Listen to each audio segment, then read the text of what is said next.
Good morning, folks.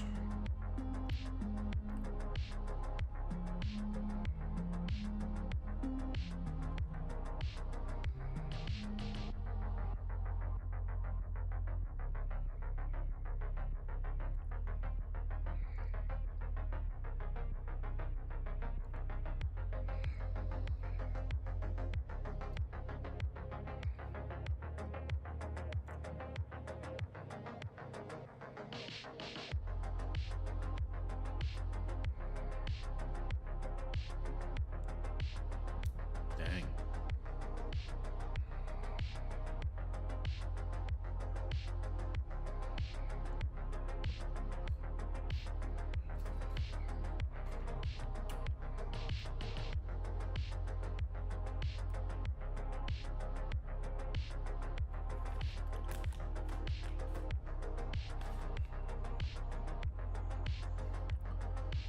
Morning, Sharky. All right. Oh. All right. All right. I took some in-game references to help me finish this up.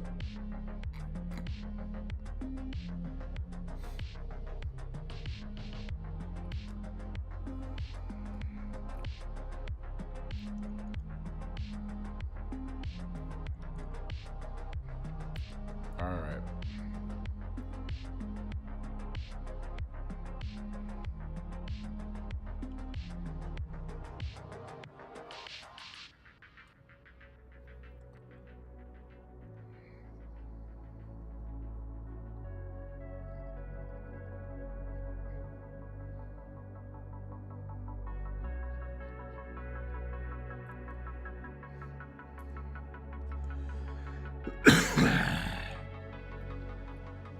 Still coughing. Can't beat it.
Yeah, I'm definitely better.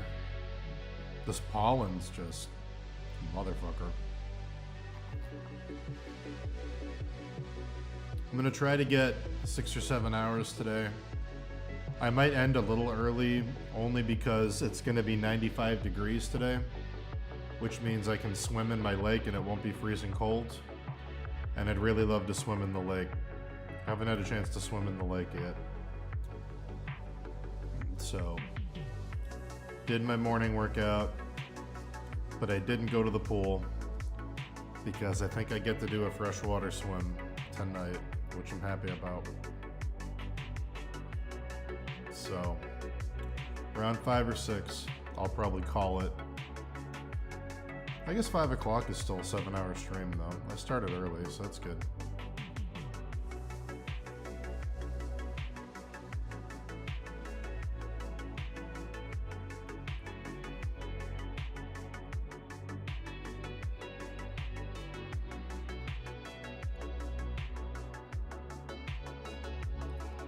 You hear that, puppy? We're going swimming. You're gonna hate it.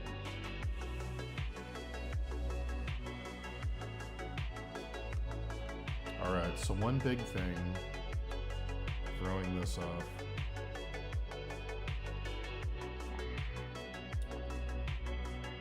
Is this eye.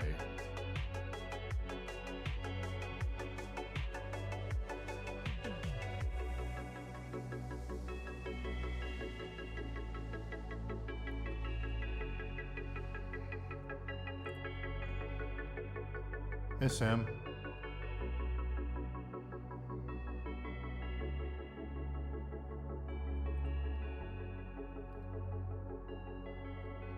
All right, so apologies. Grab myself a cough drop. Oh, yes. Oh, yes.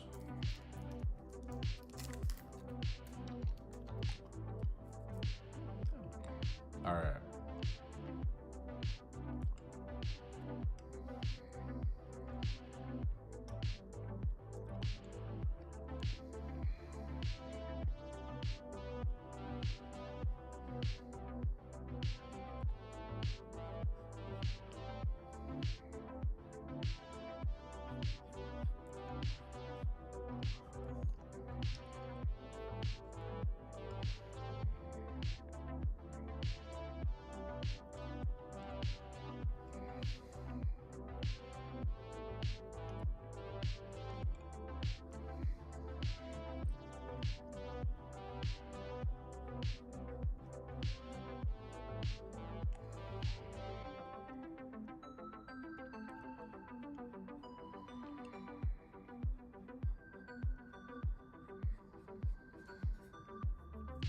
Do-do-do.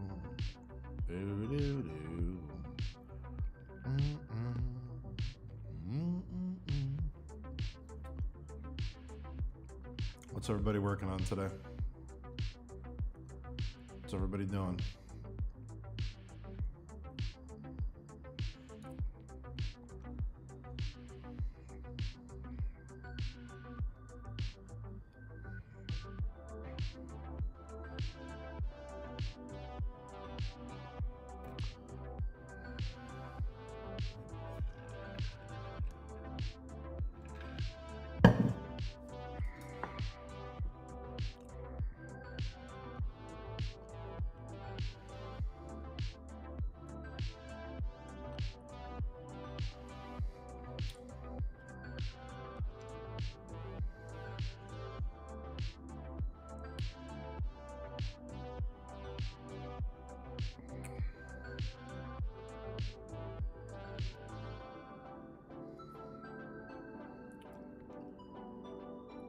Finishing up a Goliath, hell yeah.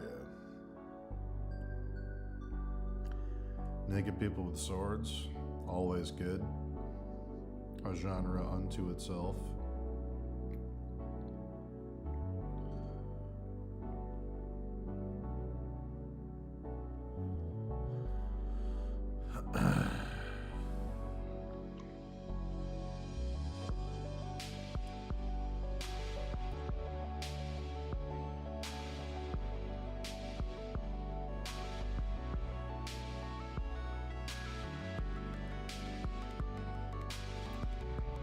I bit the bullet.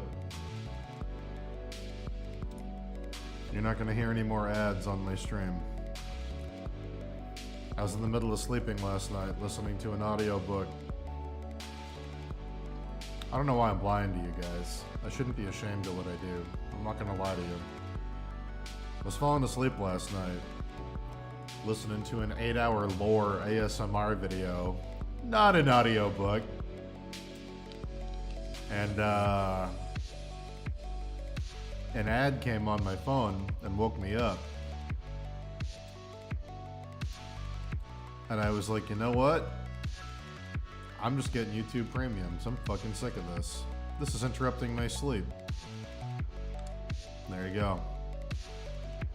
No more ads. They won. They won, guys. YouTube won. What lore? think I was listening to Mossbag talk about Hollow Knight. I think. I have a playlist. I think that was the one. And then Tom Brady tried to sell me a rent-a-car. And I was like, fuck this.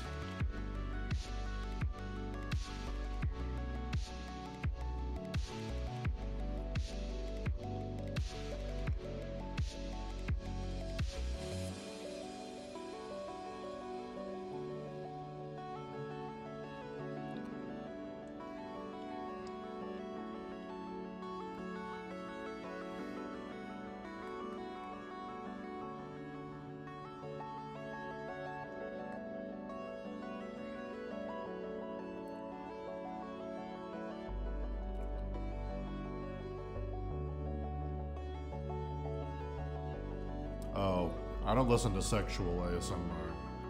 I just listen to quiet audiobooks with thunderstorms and fires in the background.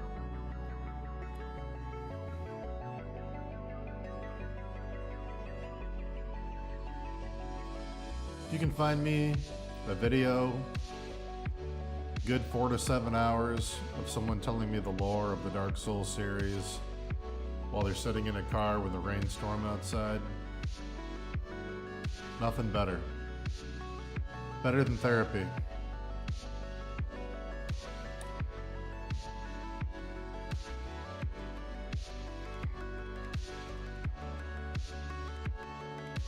Take a nice little CBD gummy. Set the AC to about 60 degrees. Get a nice comforter. Cuddle up in bed. Stick a box fan right next to my head so I can feel the air on my face. I'm gone.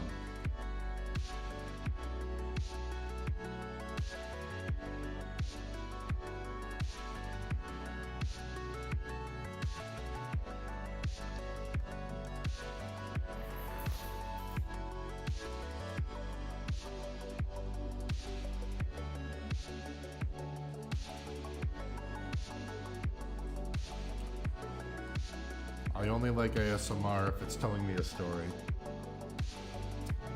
I don't like it for the weird fetish reasons. Shouldn't say weird, it's not weird. I'm not kink shaming anybody. If you're into it, you're into it. I've had plenty of people make me read stuff to them. I get it.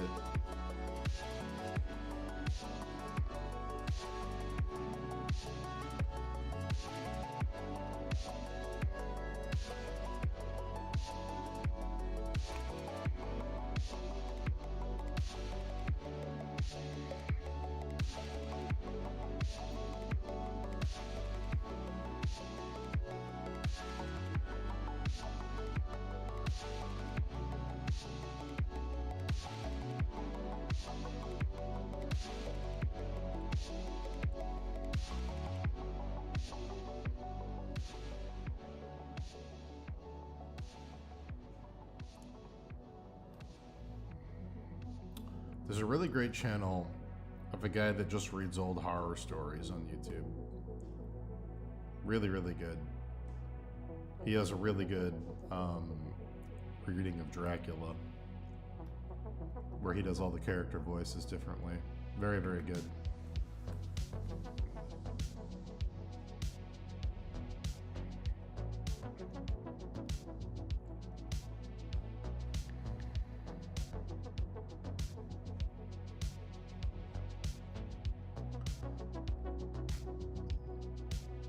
Yeah, be careful on Twitch. It's just going to be a lot of e-girls licking ear-shaped microphones and going, "You're such a good boy. Mommy's so proud of you. You're doing such a good job." Watch out for that. Or don't watch out for that. Maybe you're into it. Maybe me doing it right now just got you ready to go. You know, whatever. I'm not here to yuck your yum, Chad. Okay? I hope you're having a great time out there. Hope you're healthy. Hope you're happy. Hope you're horny. All right, chat?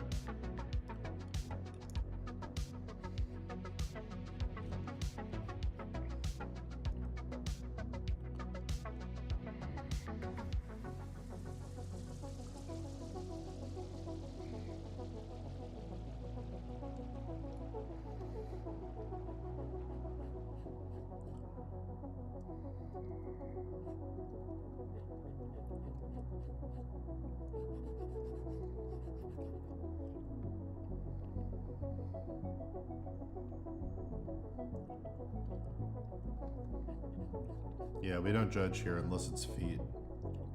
Then we need to sit down and slowly take your shoes off. Sharky gets it.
Wow.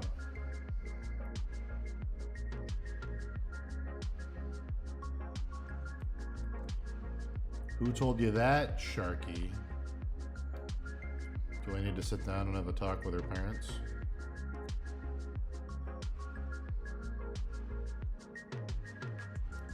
Your daughter's corrupting my boy.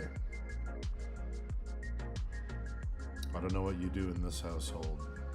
You keep it to yourselves.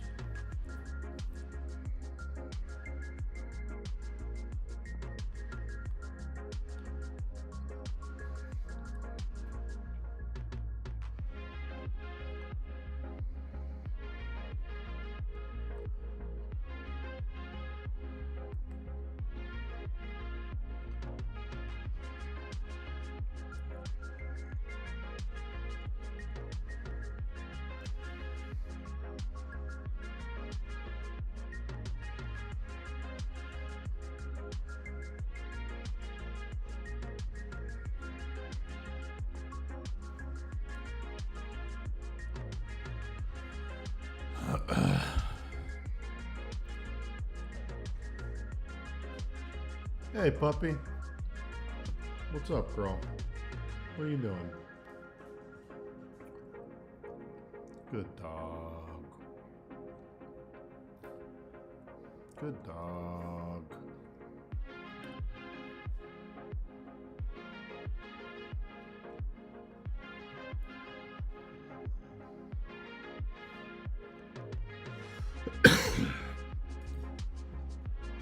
Sharky, did you get her number?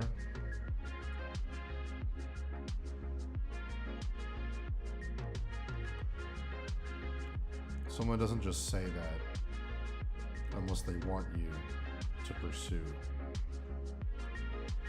No one walks up and casually goes, "Hey, oh my god, I love your art. You draw such beautiful feet, and especially the soles of people's feet. I noticed that.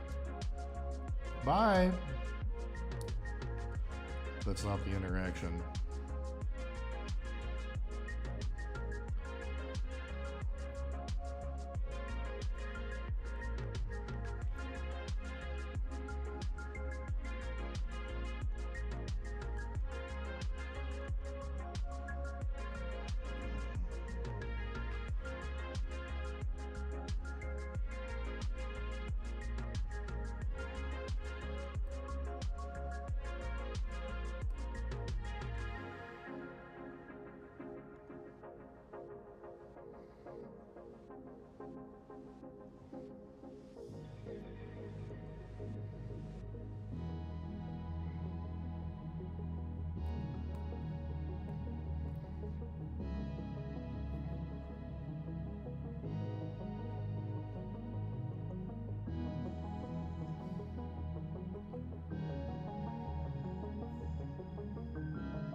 What up? Shut up. Good to see you. You gonna go for a swim today? It's gonna be like 95 degrees. I'm gonna take my dog into the lake. It's gonna be great.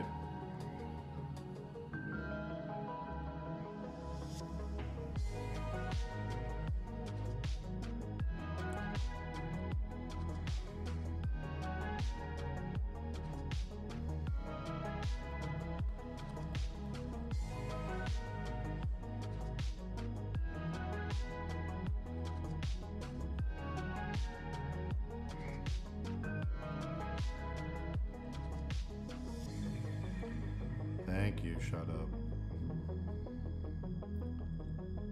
I appreciate you.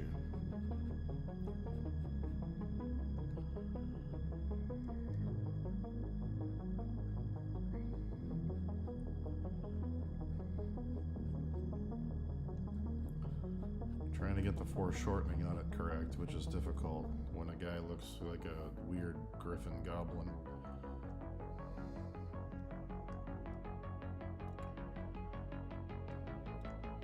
Pepito! It's over. You did it. Now it's time for Pepe 2, the sequel.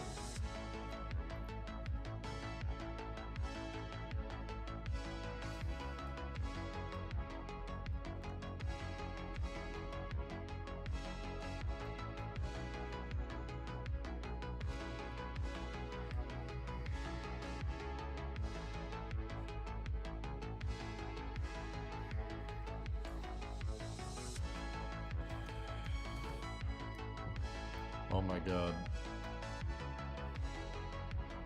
What if? Hold on. What if? What if?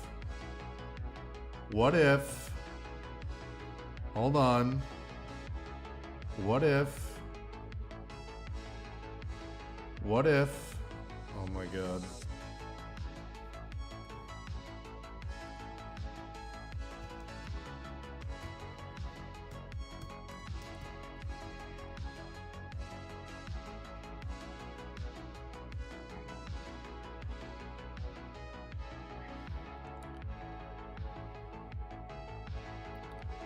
Oh my god, what if?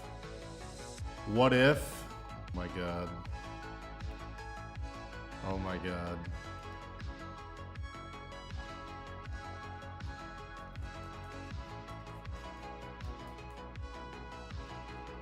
Oh my God.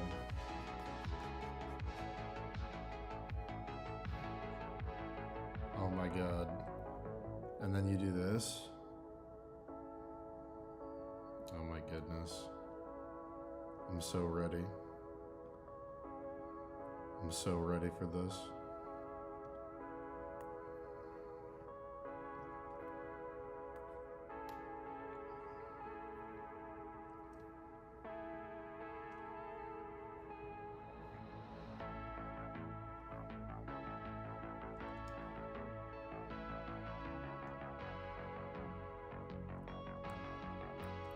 Bro. Bro. Bro. You gotta do it. You gotta do it.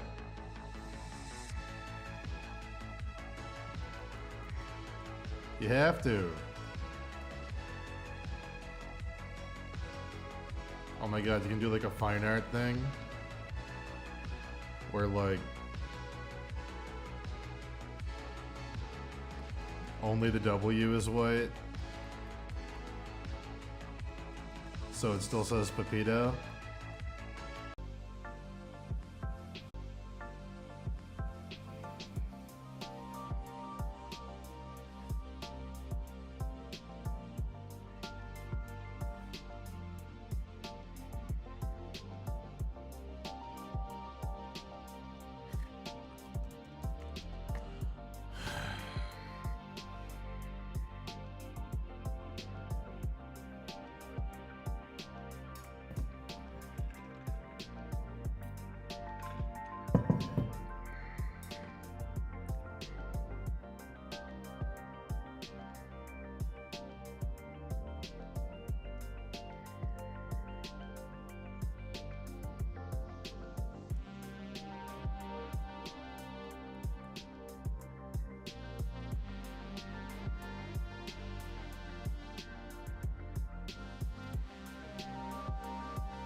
Is that a Stanley? Yeah, it is.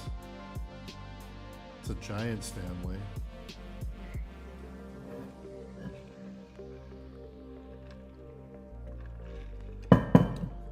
You know, young guys like me, Gen Z, we love our Stanleys.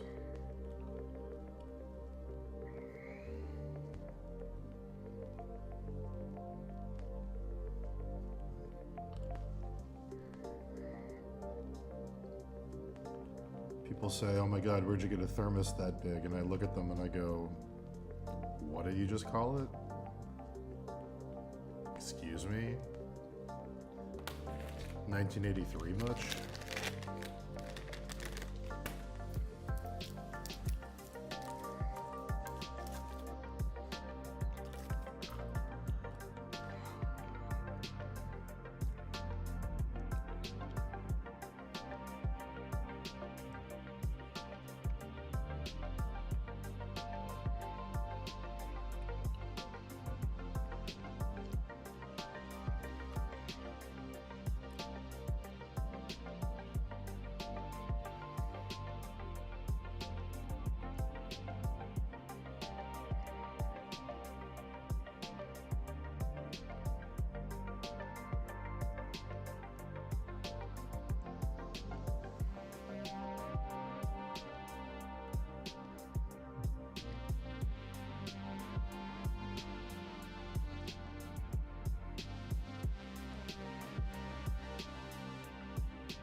What are you working on today? Shut up.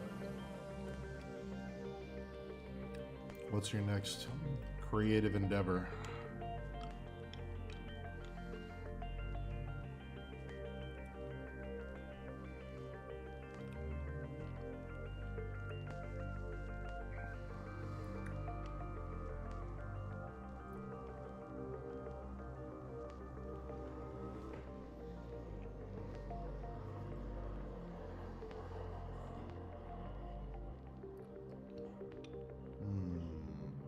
Working on anything else that I can talk about at the moment?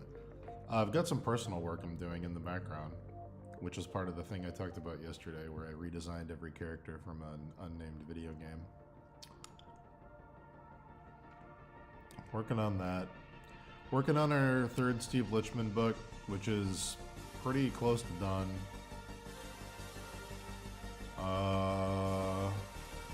Yeah, that's about it.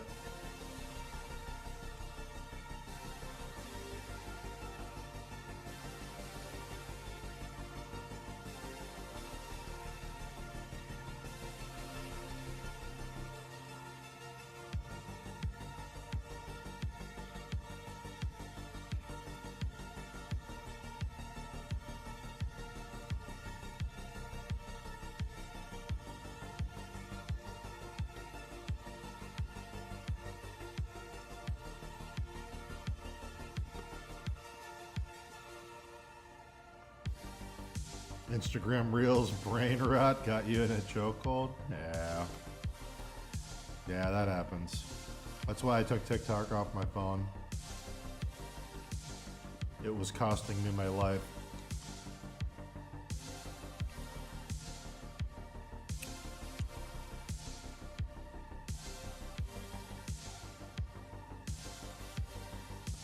How do me and Dave split the work in the comic? We both write it. Then I do a final draft of the script, and I correct the grammar, and do all that shit. Put it in script format. Then we talk about what it should look like, and we talk about big like emphasis panels and like what moments we both want to see. Take notes. Dave does thumbnails. We fix stuff, move stuff around. Then he does lines. I do colors. And yeah, it's kind of like a ping pong game. It's like we write it, and then we kick it back and forth till it's done. Dave's a better draftsman than me, so he's much faster, and his drawings are a lot stronger. So it makes sense that he draws it. And then I do flats, color it in, and then yeah, go through and edit it, make sure everything's proofread, and yeah. Then fulfilling it. We get it printed, we get it shipped over. I typically manage well, in the beginning we both kind of do the Kickstarter, but then when it goes into fulfillment, I kind of manage the customer stuff during the campaign at least. Responding to emails and comments and things like that.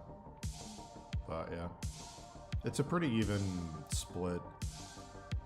Dave does a bit more of the work, because I think the line art obviously is more work than doing flats.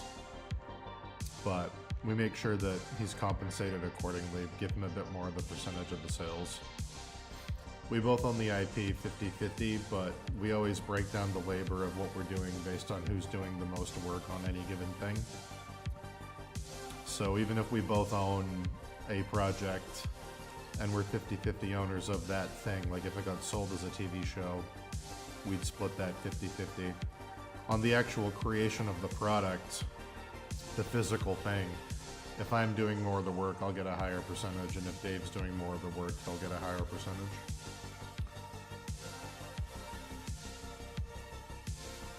Because we don't want it to ever fuck with our friendship.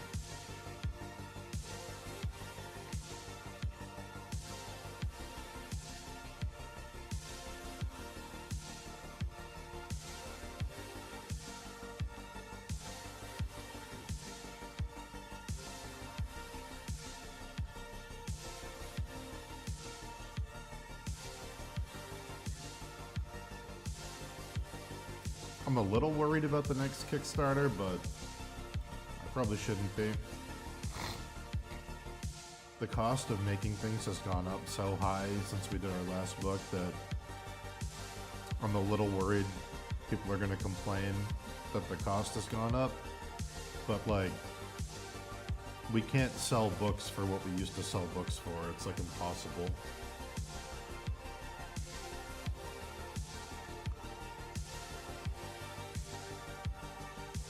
So hopefully people understand.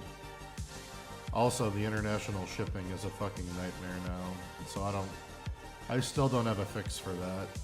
I don't know how to tell people, yeah, the book's available in the UK or in France or in Russia, but you're gonna have to pay, you know, $75 to ship it. Like, if the book's 50 or 60 bucks, it sucks to tell people they have to pay double just to get it shipped. Really sucks. But like, there isn't really an alternative other than losing money. So like, I don't know.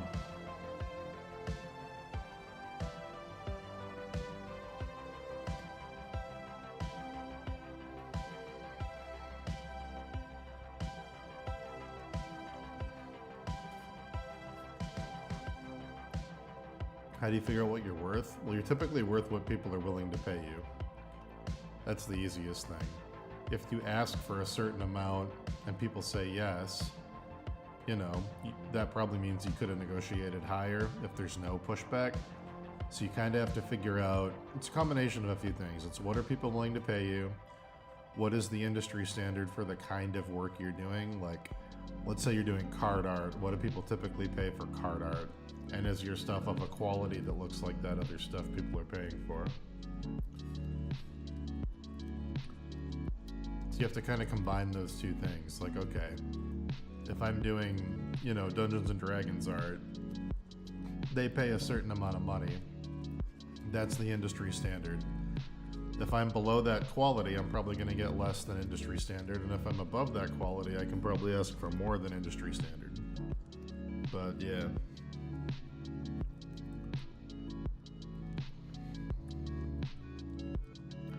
So digital copies. The problem with digital copies is that it immediately gets pirated and your sales take a huge hit.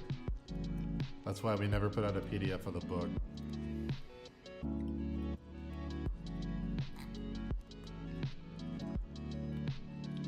So, I don't know.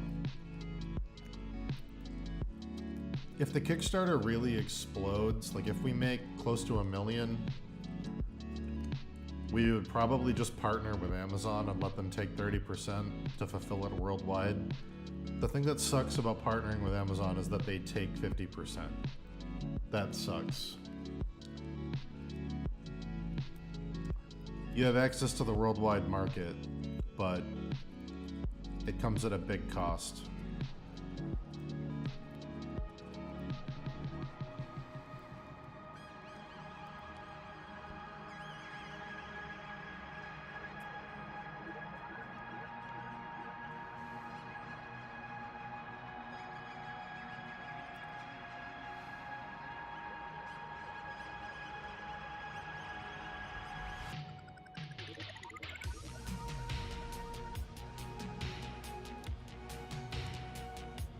There's a weird math game you have to play though, where like, if we made $1 million on the next Kickstarter, it would probably be worth it to go with Amazon because the cost that Amazon would take, that 30%, their Amazon fee, that 30% is a tax deduction because it's a business expense. It's a cost of using business. So, you know, if we paid Amazon $100,000, that would be $100,000 that we could then deduct less. Probably get bumped down to a lower bracket. It's a weird balancing act of things you have to factor in. Like, ended up saving some money on the last Kickstarter because I didn't realize that the Kickstarter service fee that they use to process your stuff, Kickstarter takes 8% off the top of everything. They take 5% for using Kickstarter and 3% for credit card processing. I didn't realize that 8% was tax deductible. So if you're giving, let's say, I'll choose a random number. Let's say you end up paying Kickstarter $30,000 for your whole campaign as cost of doing business. You can write that $30,000 off your income for the year and get a good kickback from the IRS. So it's all a weird numbers game in the end of what's worth spending money on to lower your tax liability.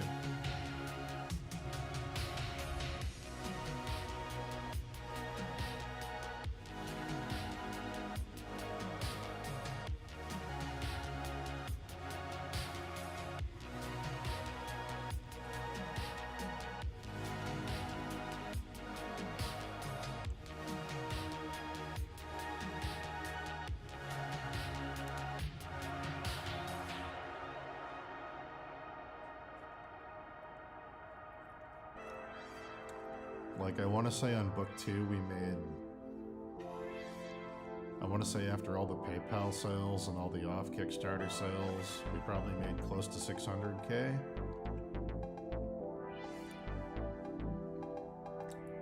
And then, you know, printing the book was over 100K. All the fees was like another 50K. All the shipping was easily over 100K. So, like, it seems like a ton of money on the day your project gets funded, but, like, after taxes and fees, it gets cut way down. You still end up taking a good amount home, like, it's still good, but, a lot of money goes into fulfilling a project like that.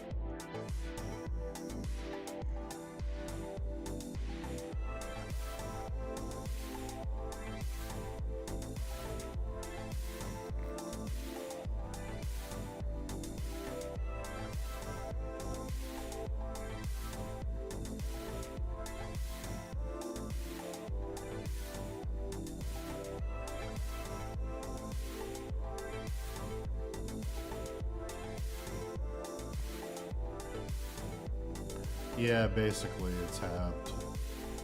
If you mismanage your project or you price your stuff wrong, you could get below half real easily. I've known people with successful Kickstarters that made millions of dollars that went bankrupt fulfilling their Kickstarter because they priced it all out wrong. That's a crazy feeling to go from millions of dollars to bankrupt in like under a year. You have to really, really plan out Kickstarters. If you're not careful, they can absolutely destroy you. That's why, like, you gotta be careful with stretch goals. That's why me and Dave never do stretch goals. We just do, here's the tiers, and if you buy a thing, you get a thing. Stretch goals, especially with video game Kickstarters, can destroy a whole project before it even gets off the ground. Stretch goals, for people that don't know, are when someone's like, you know, give us $10,000 to make our game, that's what it's going to cost. But if we make $20,000, we'll double the size of the game. And if we make $30,000, we'll add a second playable character. And if we add, you know, if we get $50,000, we'll add a versus mode. And like, you start getting hyped up on your own success and over-promising, and you start, because, you know, you're high on the crowdfunding. And then it comes time to actually make the thing, and you're like, oh, this is going to cost way more money to do this, or oh, here's a problem we didn't anticipate. It's going to take, you know, 10 years to do this. That's why the two rules that me and Dave typically do with Kickstarters: always have the product done before you go to Kickstarter. So like, our books are done before we kickstart them, so there's no chance of us not finishing it. And never do stretch goals. Just go, here's the thing. Or if you do a stretch goal, this is kind of a trick. A lot of people do this, so it feels shitty, but a lot of people do it, so I don't mind saying it. If you're gonna do a stretch goal, have the stretch goal be the thing you were actually planning on doing in the first place, and just lie about it being a stretch goal. Like, let's say you want to do a 400-page book. That's your plan from day one. I'm going to do a 400-page book. Kickstart a 200-page book and set your cost really low. Be like, I need $10,000 to do this 200-page book, and then when you hit $20,000, go, I've upped it to 400 pages. And like, the audience doesn't need to know that it was always going to be 400 pages. It makes them feel like because they gave you more money, they helped you achieve a dream, basically. They helped you make a better thing. So like, it engages the audience by making them excited that they're like, oh, look what we did. It's an even better book now because we helped this guy out. But like, the 400-page book might have been your plan from day one. But yeah, never add stretch goals that aren't part of your original scope of the project. You have to be really, really careful with that.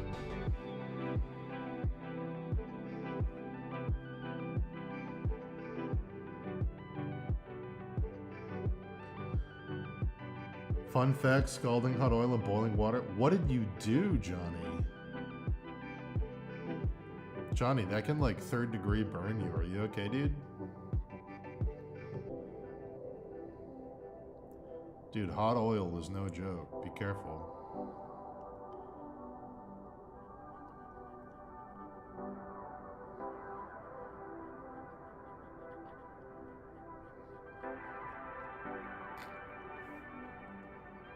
I'm still recovering from a hot oil spot from the last party I threw here.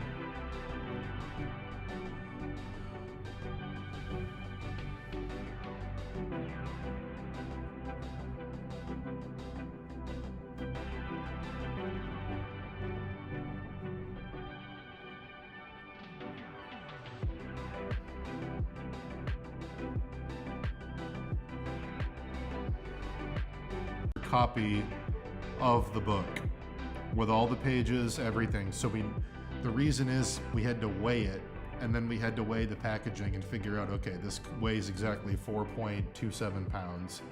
Then we went to the fulfillers we were using and said, okay, one package weighs 4.7 pounds.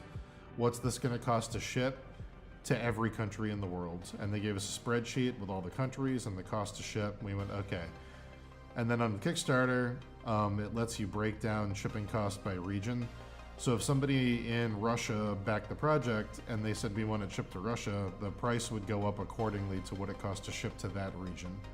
If somebody in Canada said, you know, we want the book shipped to us, it would adjust the price to what we had on our on our spreadsheet that said this is what it costs to ship a 4-pound, 2.7 ounce thing to Canada. So like, all that shit was locked in.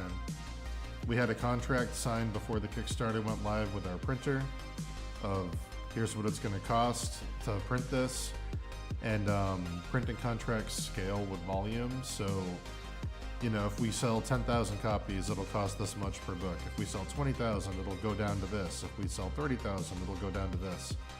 Like, the more stuff you print, the cheaper all the units are. If we made 1,000 books, it was like $6 a book. If we made 10,000 books, it was like $2.70 a book. Like, the more you're willing to buy, the cheaper it gets.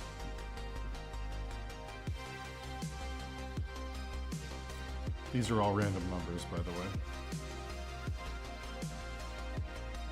My math brain isn't good enough to pull exact figures from our last Kickstarter.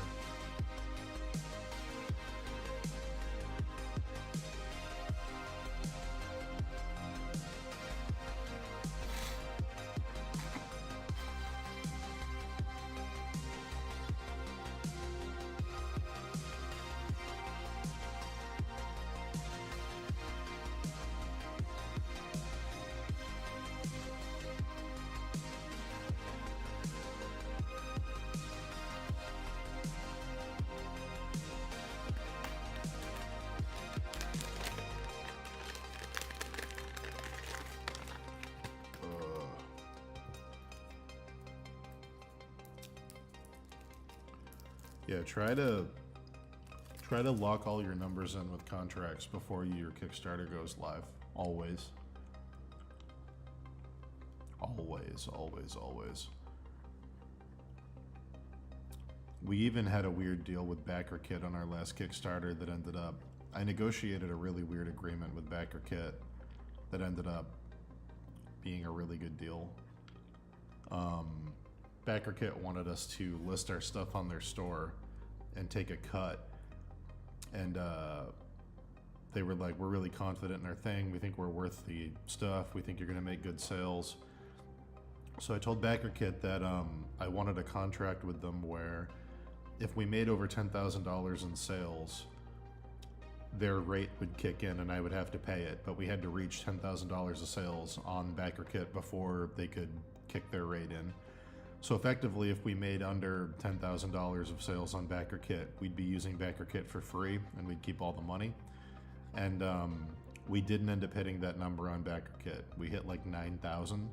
It was just shy of it, so we ended up using the software for free and we get to keep the money. But any opportunity like that where somebody comes at you with a third-party thing and they're like, we're going to take a cut, try to negotiate an agreement where they have to prove their worth. Because if they're confident in their product, they'll probably agree to it. Yeah, but tell them, like, you know, ask them what percentage do you think we can make with you, or how many sales do you think we can make with you? And if they give you a figure, say, okay, so would you sign an agreement with me that says if we come up short on that, we get some kind of kickback, or your rate doesn't fully apply to us, or something? Like, try to make them put their money where their mouth is, essentially. That way you're protected if it doesn't work out from them taking a huge chunk of your profits.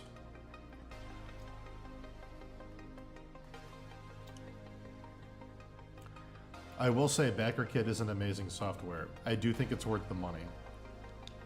We might pay for it next time just because it was such a good thing. It's a really, really, really good software, I will say.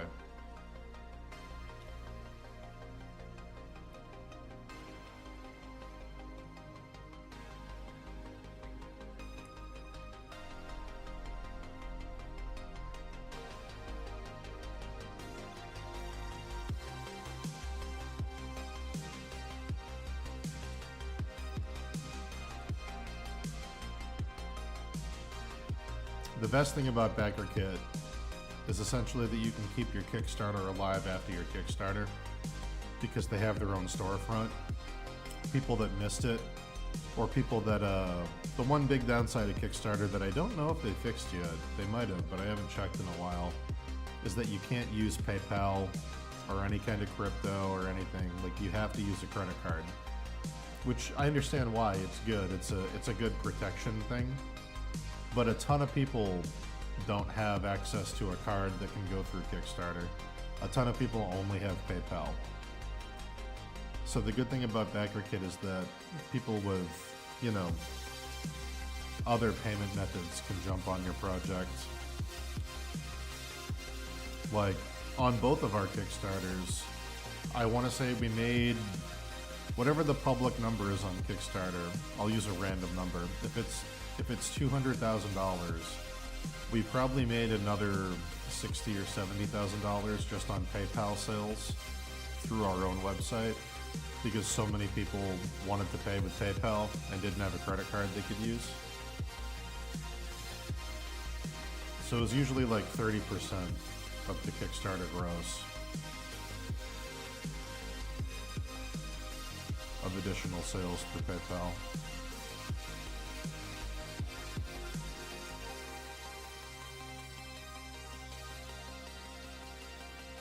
But yeah, I've worked on, I don't know, I've worked on probably 20 Kickstarters. Only done 2 for our own product, but I've worked on tons of other ones. I've seen basically everything that can go right and wrong with a Kickstarter.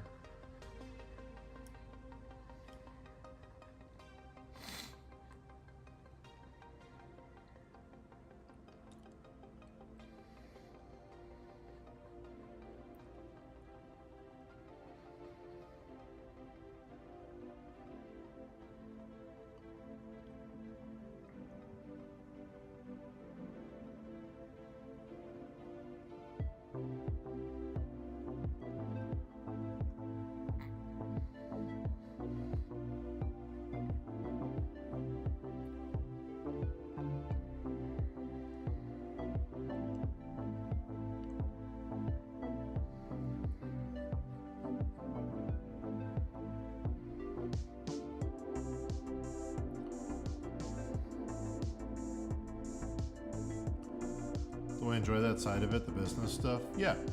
It's like me and Dave were talking about last night when he came on the stream, the wheeling and dealing. A big part of my childhood was, I don't know, going on business trips with my dad and watching him negotiate stuff. And then I got really into antiquing. And my mom would always have me deal with work-related stuff when I was helping her as a caterer illegally when I was a kid. She taught me how to cook at the restaurant. So, yeah, I like negotiating. I like getting a deal on stuff and trying to think of creative problem solving. It's definitely it's a different kind of dopamine hit. Finding solutions to weird problems feels good.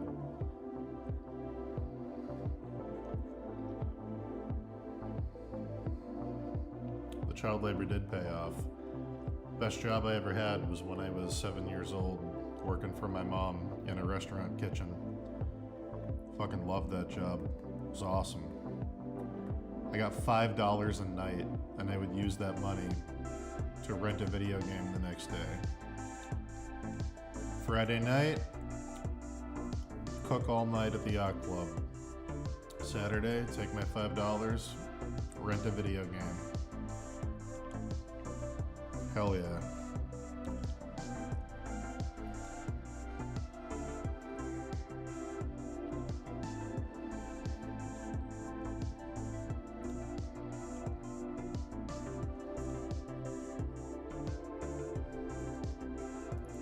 Such a dope job. I'd get out of school at like 2, go straight to the grocery store with my mom. She'd give me a shopping list of stuff. I'm like 7 or 8 years old at this time. I'd have to go get all the, like, tons of stuff. We'd split up. She'd be like, go get all this. And I'd get all the ingredients to make like lasagna for 300 people or like giant sheet cakes. All kinds of shit. And then we'd meet up, we'd buy the food, take it to the yacht club, unload everything, start cooking, serve the food around 7 o'clock. And then after we were done cooking, I would go up to the bar, and the bartender lady at the bar at the yacht club would give me 2 red Solo cups. One with a cherry Coke with maraschino cherries in it, and one with cheddar goldfish. And then I'd sit down at the bar and I'd play solitaire with my grandfather's World War II buddies. And they would tell me crazy war stories. And that was it. That was my Friday night for years. For years. If I was really lucky, one of them would have their boat, and after I was done cooking, we'd go out on the boat and just chill out on the ocean. It was great.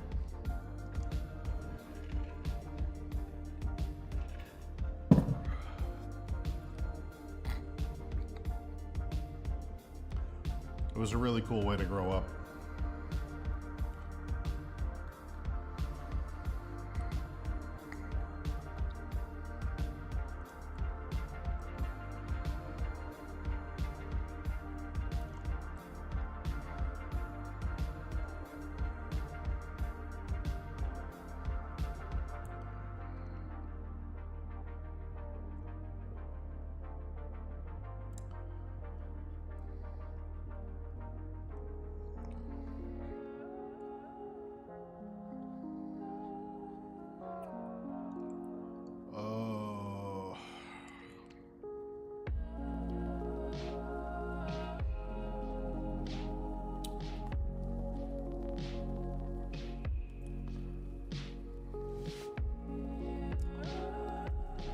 To this day, I hold in my heart a deep love for cooking big meals for hundreds of people.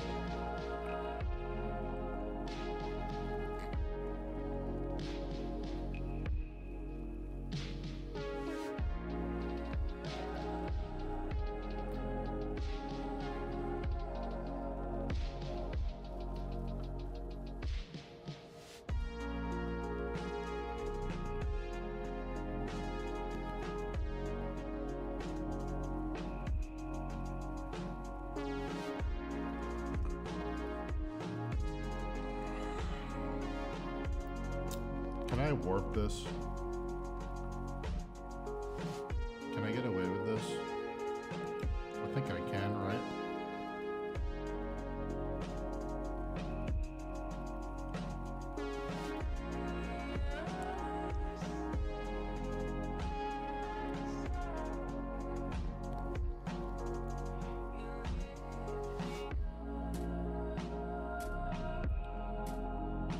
Come on, let me warp it.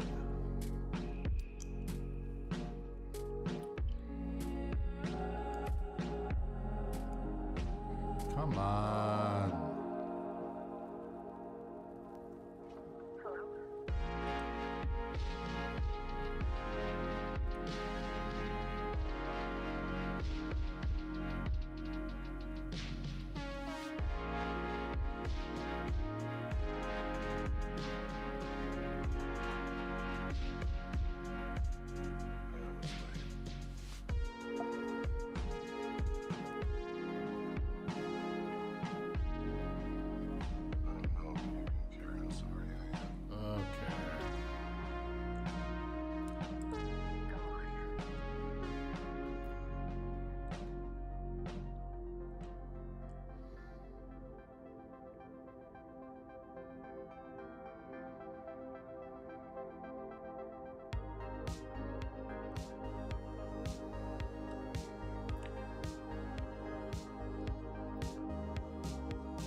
Successful warp.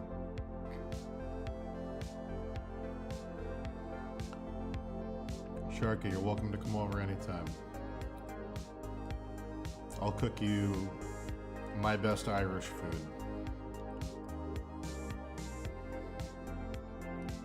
I'll cook you a lamb shepherd's pie.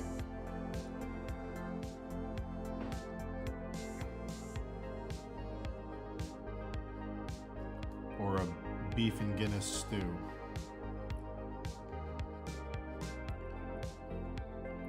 With an Irish cream trifle for dessert. Wow. Or an Irish cream creme brulee. Wow.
You'll eat more Irish food in my house than you have living in Ireland your whole life.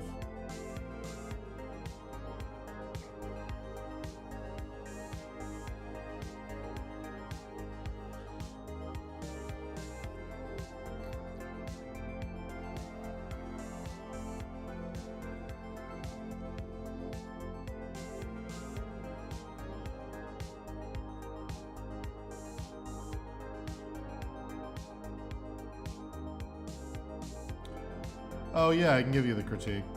Do you want to drop it in Discord? You want to send it to me in Discord? It's probably easiest.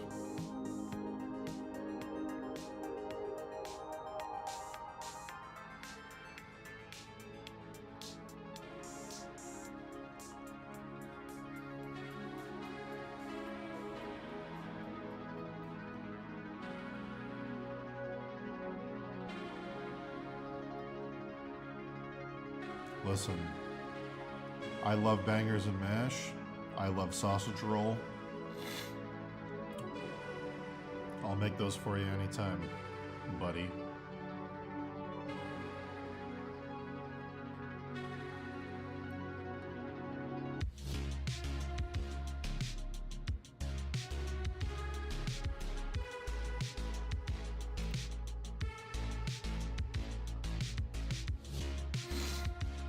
Alright, Nicholas.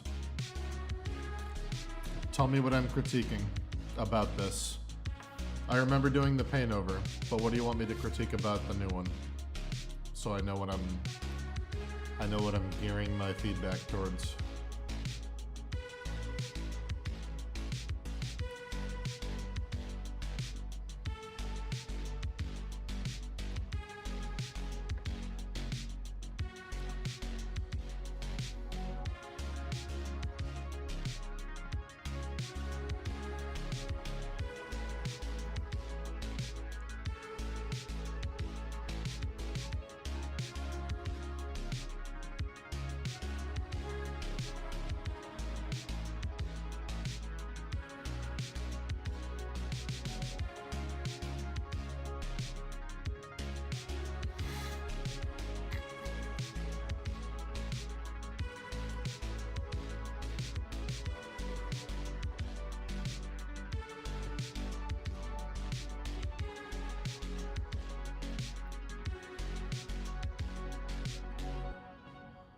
I just want to see if I'm implementing the feedback well and if you see anything else that could be worked on.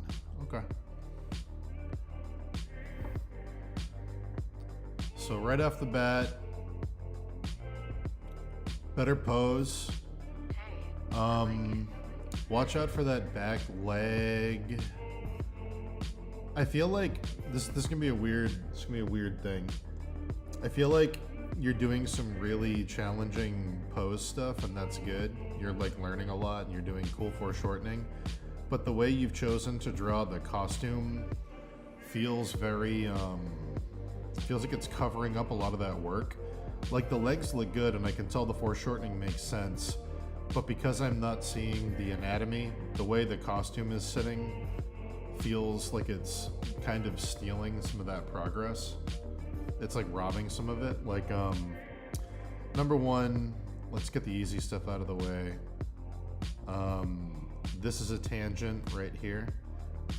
His scale mill thing moving with that staff is very very tangenty.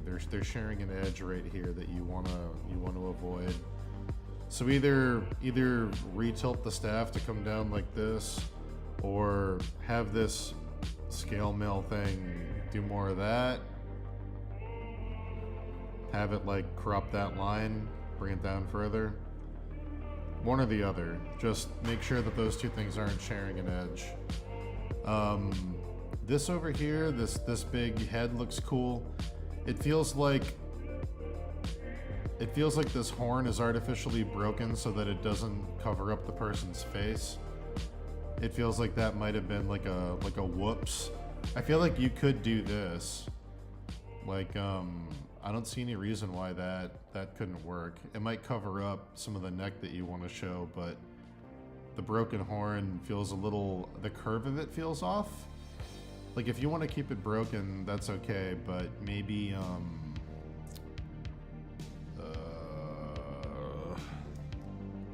maybe do something a little more in line with the other side.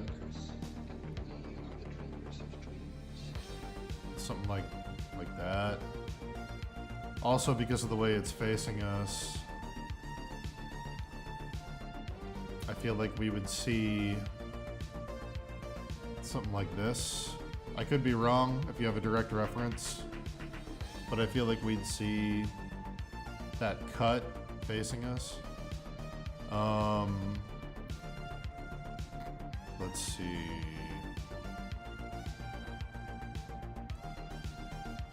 I feel like you could have more of the cloak back here. That bison cloak, you know?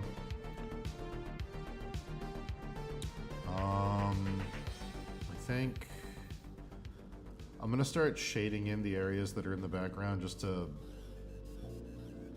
A lot of your lines are kind of competing for attention. So I'm gonna start shading things in that are further away so they sit properly. Like, one thing, like this braid right here being the same width of the arm is a little confusing. At first, this might just be because it's not textured, but at first I thought this was their arm because this part of the braid is roughly the same size as the hand, and this is like You know what I mean? Like, because of the motion they're making, this kind of feels like where an arm could be. So that was a little confusing. I felt like that was the arm at first, and then I saw this over here, and I was like, okay. So watch out for like unimplied things. The other thing is that this up here looks like the muscle on an arm. This shape right here that's in that tuft of fur.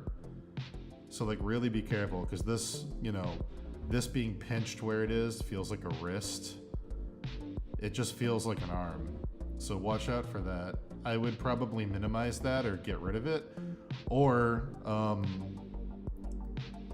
another thing you could do is just have the arm, you know, like, look, if I just put that line right there, that tuft at the top becomes the shoulder, and it just becomes an arm. Like, see how close that tangent was? Like, it just is the arm now. So just watch out for that. I would say if you're gonna keep it, it needs to come in a little more, and it needs to be smaller.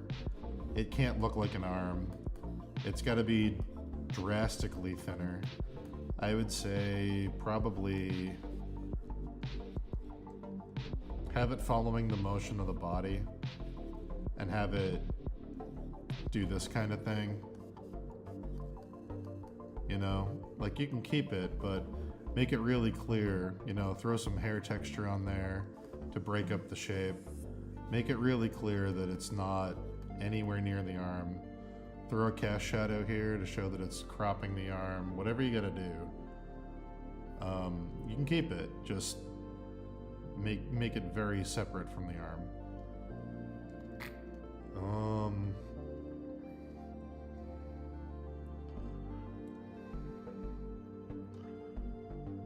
I would bring the head wraps. The head wraps are hugging the head a little too much. I would bring them back a bit like this to give more thickness to the head.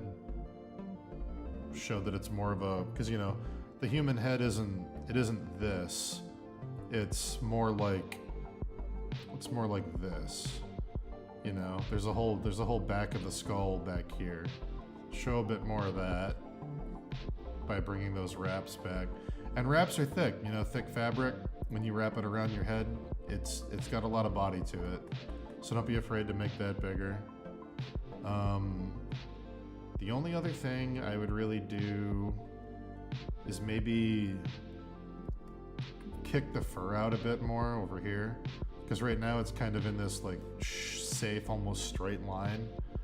Break up that silhouette a bit by having it react to the motion some more. But yeah.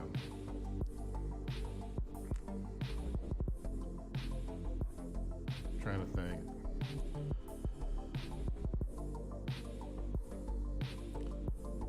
I would say, I don't know, implying some shadows would help a lot, just to show where things are falling. Like, this back leg works anatomically for the foreshortening you're going for, but it's getting very lost in the costume. I feel like there needs to be something done to highlight that it's back there. The leg is drawn pretty accurately. It's just, yeah. Anything else I would do?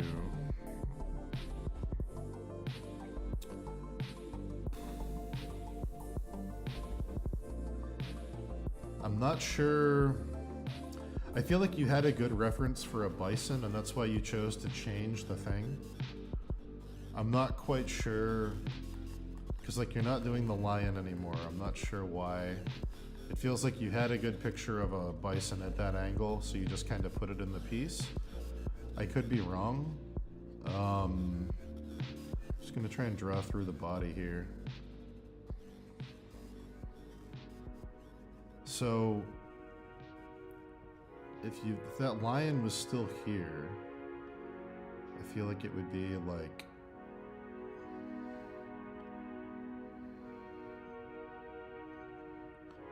something like that, right? It might come down a bit more. Maybe here.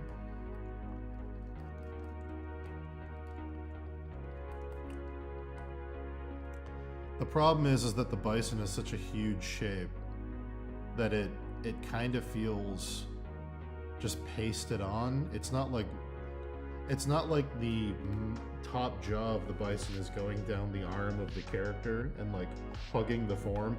It's just kind of like here. It's like a tumor that's just kind of attached.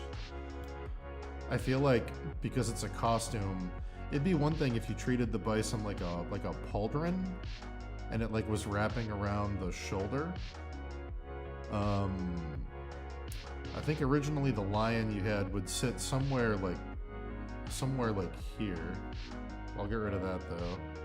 But like the bison, it's drawn well, but it's not, it doesn't make any sense for it to be inside her collarbone with her arm behind it. Because then like if she wants to bring her arm forward, she has to like, it would be like right here is where it is. Like this, if I wanna, it's like here. If I wanna bring my arm forward, I have to like hug around this. And I can't, especially when she's holding a weapon, it doesn't, you'd have to turn your whole body. It's just kind of there. So the unfortunate critique, but probably the necessary critique. Well, actually, hold on, let me think of a cleaner way to do this. Let's say you keep the bison exactly where it is. What would need to change is her arm. Because the way this would work, let's say you have a bison head. Here it is. You got a bison head, it's got a horn, there's the eyes, there's the nose. Let's say it's on your character's shoulder and their head is right here, okay? The way it would work is your arm would have to go down through it, ending somewhere here. Your elbow would probably be somewhere around where the mouth is. That's the only way it would work. So if you turned, the skull would turn with your shoulder. Her shoulder should be underneath that head. Because the head is so massive, if it's in front of her, she's not going to be able to move her arm. So it feels unnatural when we see it like that. It feels bulbous. So let's say that her shoulder is here, underneath the head, and her arm's coming down here, you know. That would mean, you know, her hand is gonna land somewhere around like there. Okay. If you did that, and you had her holding her staff, you could probably get away with it. You know. If you did this, it would work. Because now it feels like her arm is, you know, it feels like that bison head is part of the form and the function of what's underneath her arm. It's still a little huge, but it works much better. But yeah.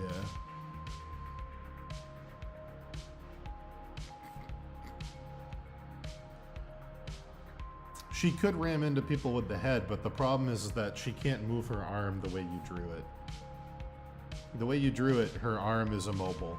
She's basically hugging that head. She's holding it like this. What you want to do is put it on her shoulder so that she can check people like a football player. If you want to do that and keep the horns, you put it here so she can do that and turn her torso and hit it with momentum. So if you want to do it, I think you'd have to do it this way that I just drew it. The way it was drawn before, it's a cool looking head, but the way the arm is, it doesn't work. Because what ends up happening, you gotta think about it this way. If the head was here, in between her neck and her collarbone and her shoulder, if the mass of it was here and she ran into people with it, she'd just shatter her collarbone. The weight of that and the force of the thing you're running into would just push down in this cavity and break the bone. But if it's on your shoulder, that's very load bearing, it's all muscle, it's all bone. If it's on your shoulder and you kind of pivot, you have a point right here where you can smash into something and it's gonna take that force. It's not a load bearing bone where you're gonna snap it. It's a very forceful point. It's a corner of your body. So you wanna put that skull right on that ball, so when she rotates, it rotates with her. You don't want to put it here, because even if you have like a basketball here and you fall the wrong way, you'll shatter your collarbone. So, but yeah, that would be my big critique. Those few things. Get rid of that tangent. Add more of the cloak in the background so you can see the motion with the swoop. Get rid of that thing that looked like an arm and make it very clear that it's, you know, hair. And then move that arm so that the bison is part of the character design. So it's functional. If you want to think about it in 3 dimensions with shading, it would be curving away from the light like this. But yeah. Anyway, hope that helps. Yeah. If you want a bonus meme, fun thing to add. If you want to. Either on her shoulder or on her clothing. I'm gonna say up here. What if she's the one who cut that antler off the bison where the antler is cut, and she's wearing it kind of like a summoner does in Final Fantasy? What if the stuff on her head is wrapped around it, and we see that is that is brought in up here, and it's kind of like a unicorn rhino thing worked into her head? I think you have a cool opportunity where you can take that corner of the horn and stick it up there. Show more of the fabric on the backside to make it clear how thick the wrappings are. But yeah, I would do that. That would be my advice on this piece. All right?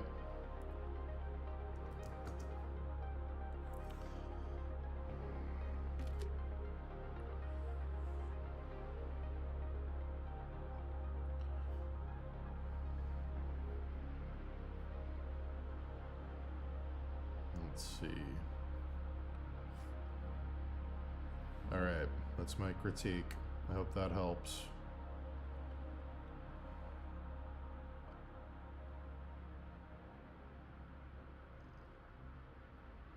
Let's see.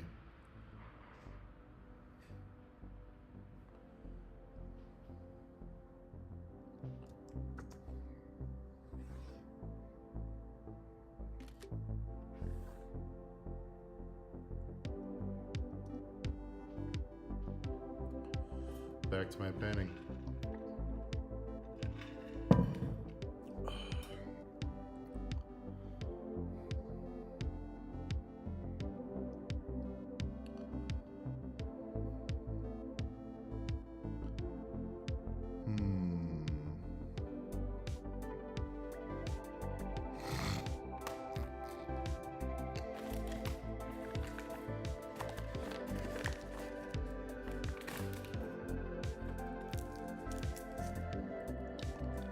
Oh, line art's looking good.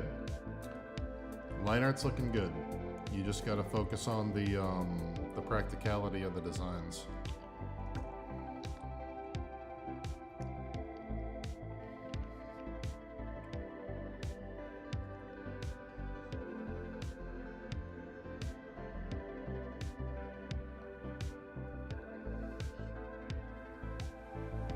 You've got good quality of line, you've got good line economy. Just gotta focus on the little things. Functionality and stuff like that.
I'm glad you liked it, Sam.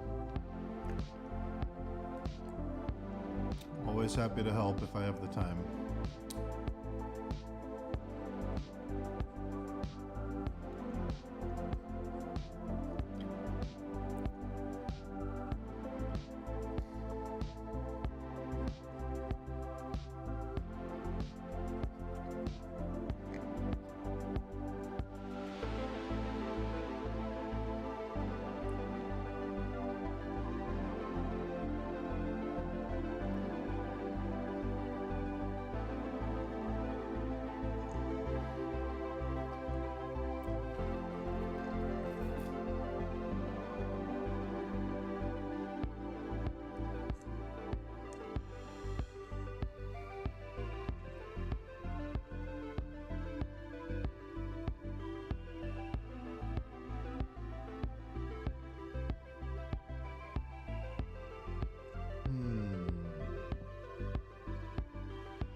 Okay.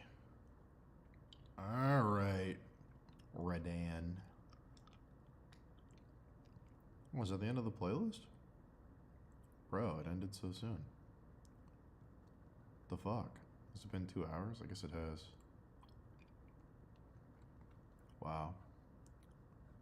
Time flies when you're rendering little tiny chips and metal plates.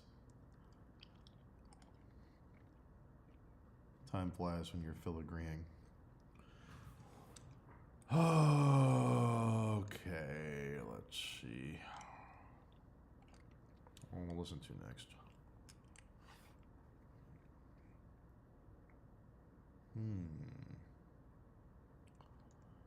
Yeah, let's listen to this Bart Simpson Chillwave. Oh, excuse me.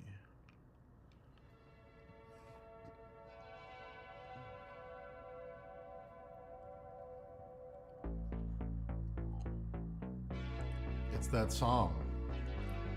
You know, the one that's always the song.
Come on.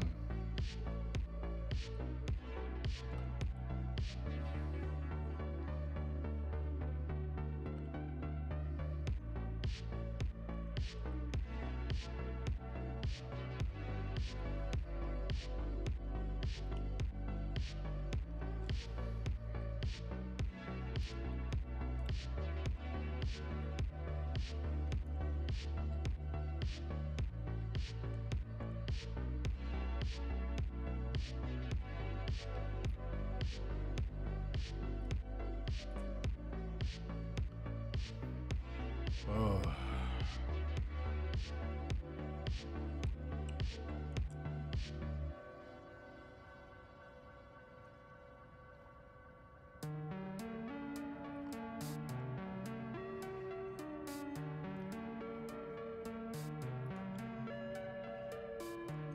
I actually wonder, hold on.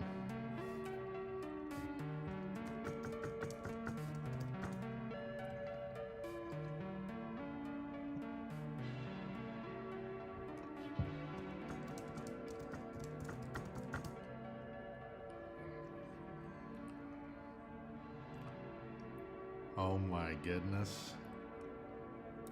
Nicholas, I have a gift for you.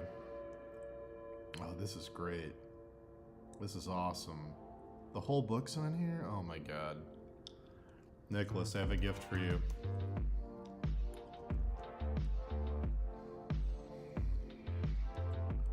There's some amazing tribal design in this. Some really awesome, like, characters wearing a lot of cloth and bones and things. Check that out in chat.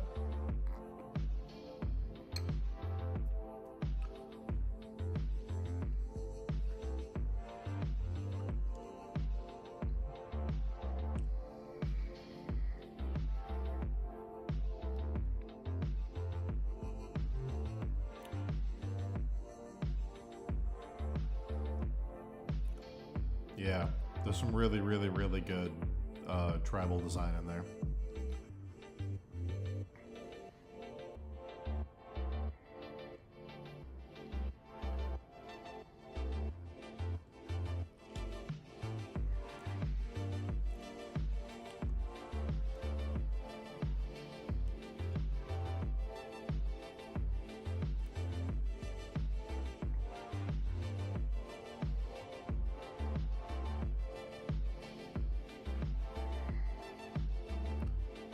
No problem, dude.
think there's bison equivalent in said, you know, savanna type countries.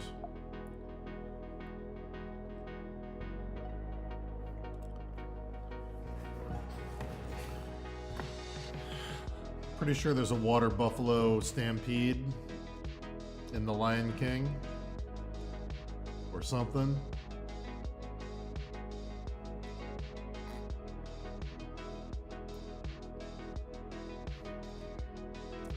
Most of my knowledge about Africa comes from The Lion King, so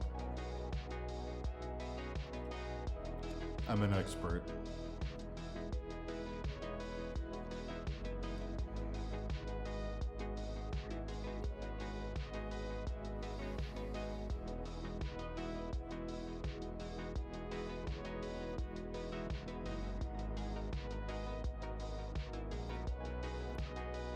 Listen, I don't know. I know there's some kind of buffalo in The Lion King. There's something that looks like a cow.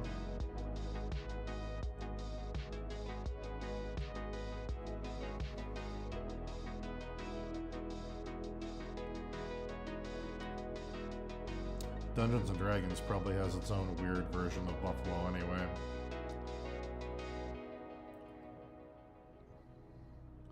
Called Buffalox. Boofalim.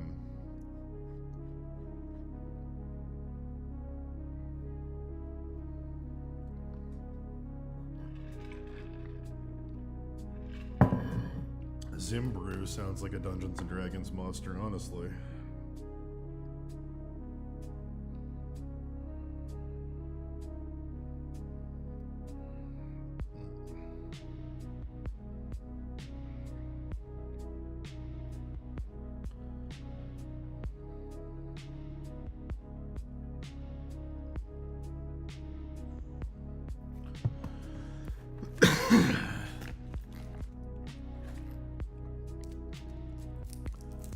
Zimbru does sound like a Dungeons and Dragons monster.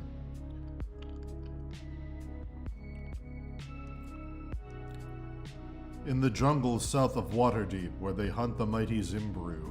Like, it sounds very... Ah, yes, the Sword Coast. Home of the mighty Zimbru.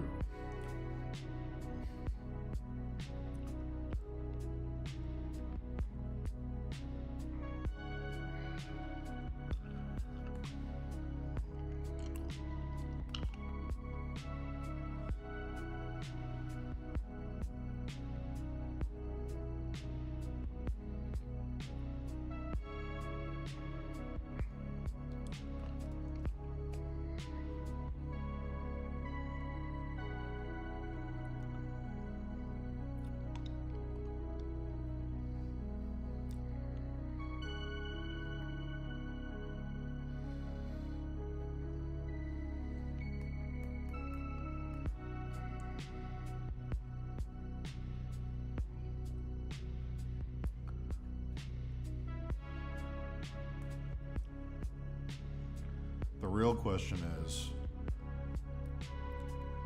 does Zimbru taste good?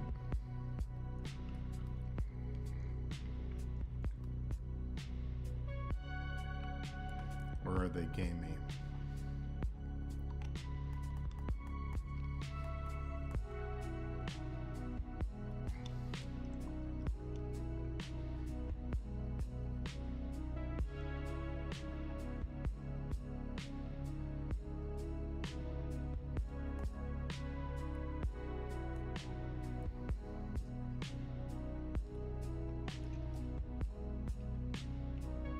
So good they went extinct? Oh no!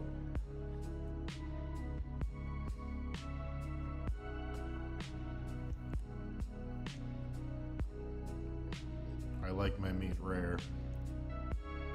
So rare that you can't find them anymore.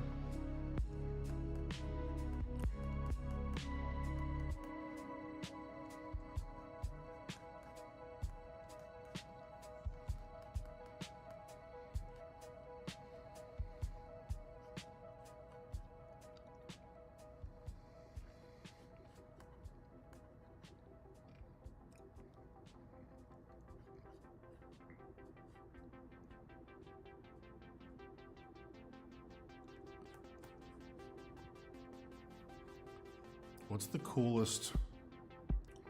coolest extinct animal that looks like a current animal? So like no dinosaurs. But like what's the coolest animal that looks like an animal that's still around? I think that giant Irish stag, what's that thing called? That like super deer. Those things are fucking rad. I'm trying to think of what else. There were European lions.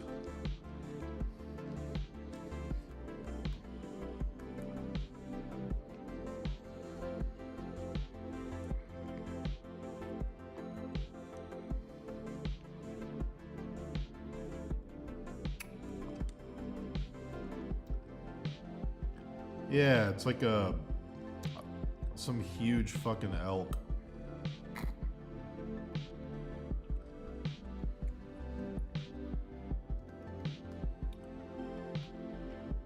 I just remember seeing the skeleton of one and being like, whoa. Princess Mononoke.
Zebra just sounds like a zebra and an emu.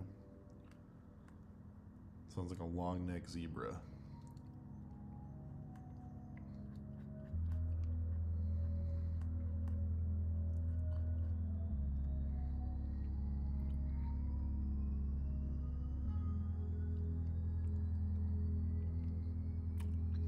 Hello, Almathea.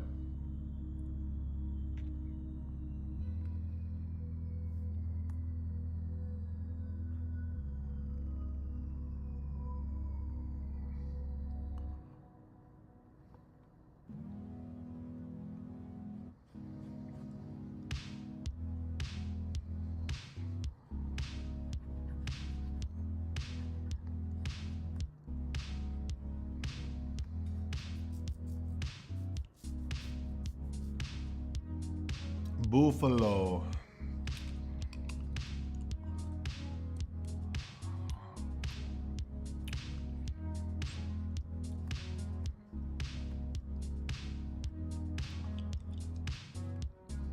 What other extinct animals that look like current animals? We got the great Irish elk. We got the zebra. What else we got? Were there any mega birds?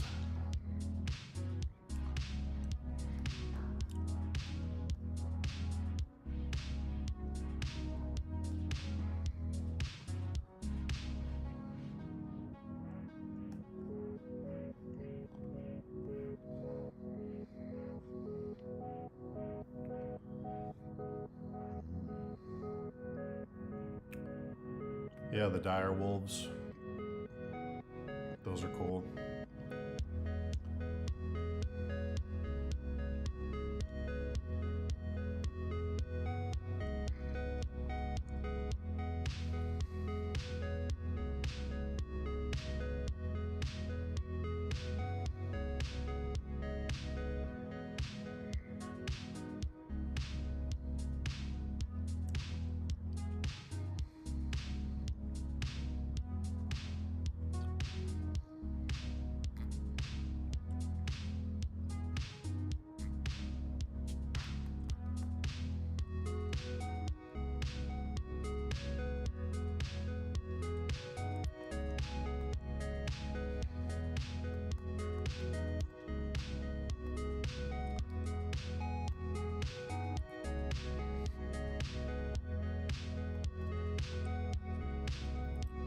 Oh my god, it's noon.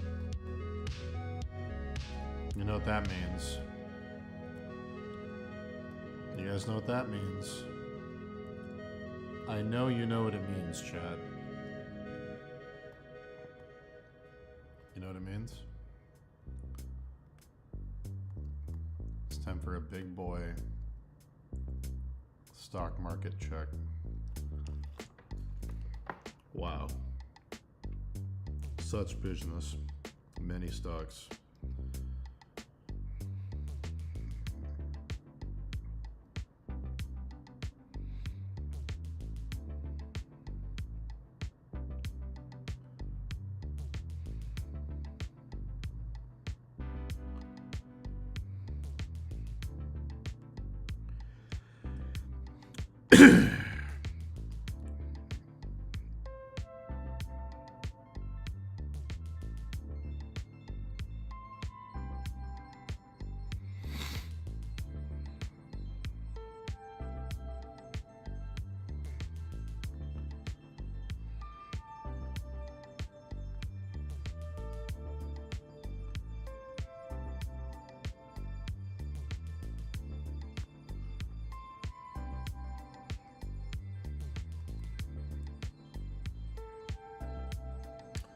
Come on, baby.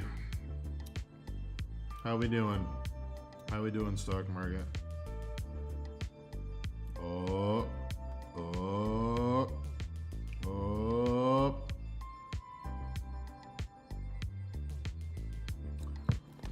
Down a little bit.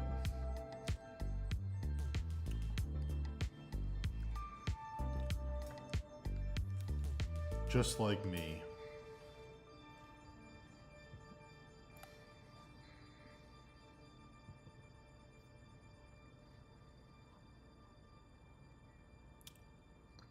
Maybe it'll be like yesterday, where it went down and then it went way up.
took some new reference.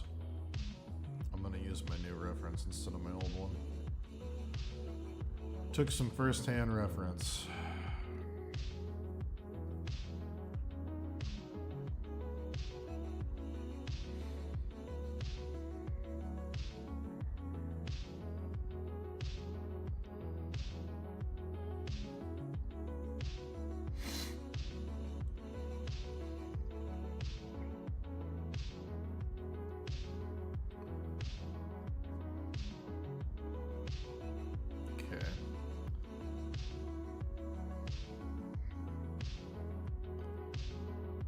Okay, I see.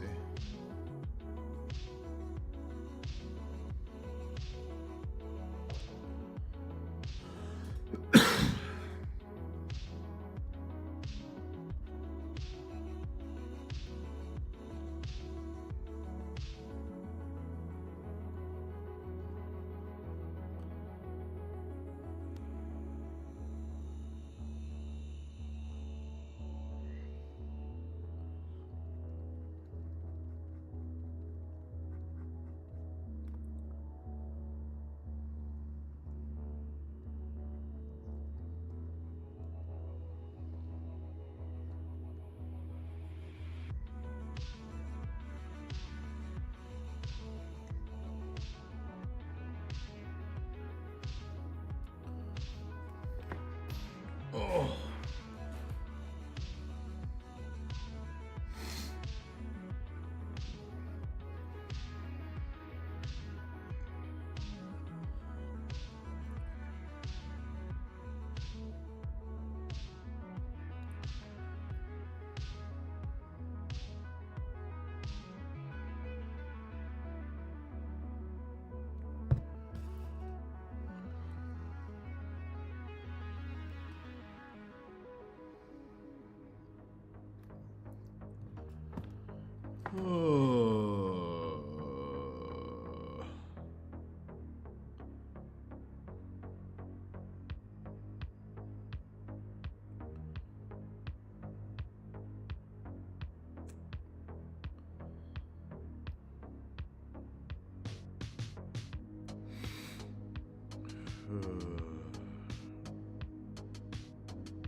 Oh boy.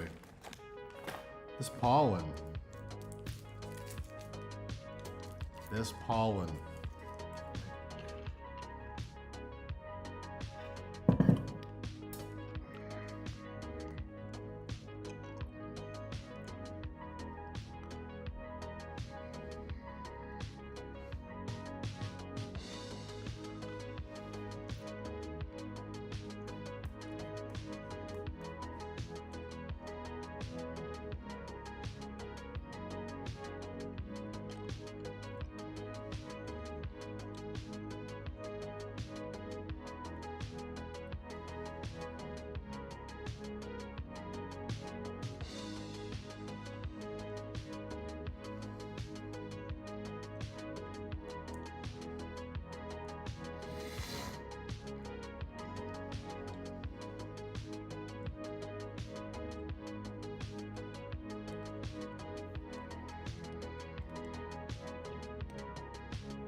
This part's weird.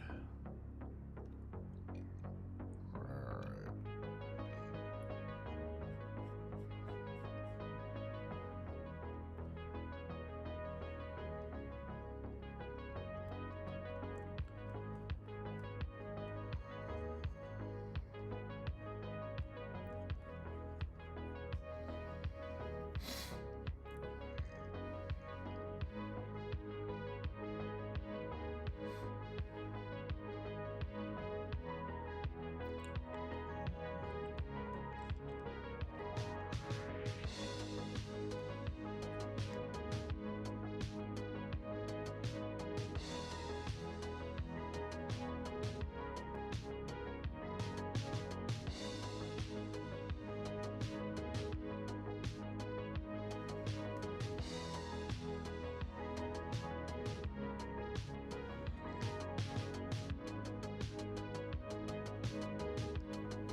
pretty close to done here. With this helmet.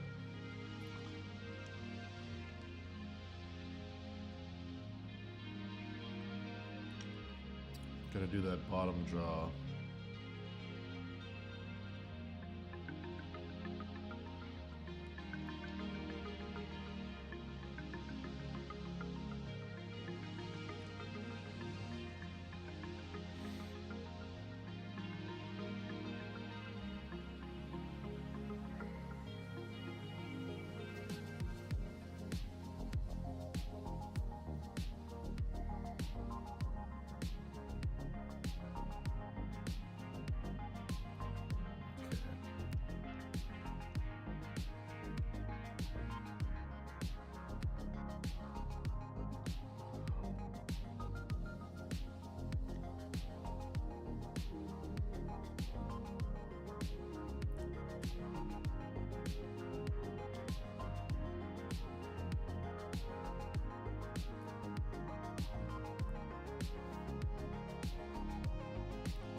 I feel like, in a way, Radahn is just very Thanos. It's like a purple dude, huge muscular purple dude in gold armor with like ball sack chin.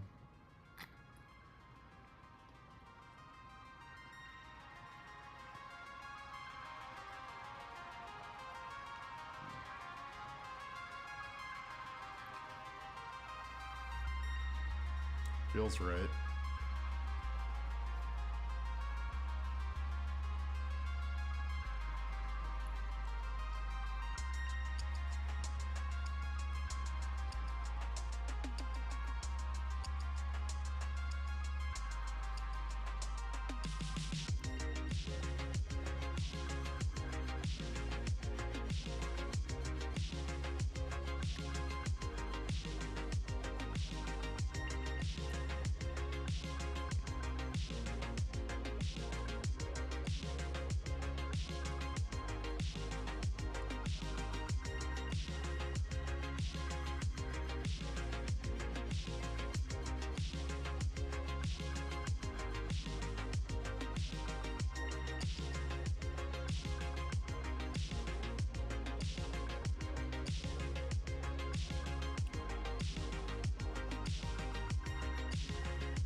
Okay.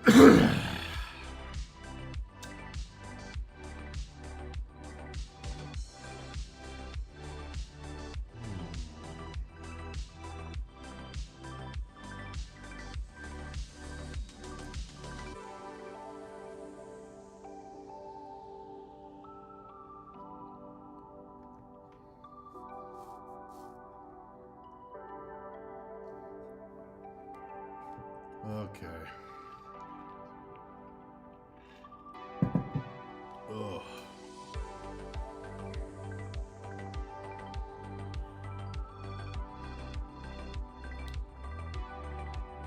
I will say, the worst part of having a cough is having to taste the throat medicine mixed with your coffee. Gross.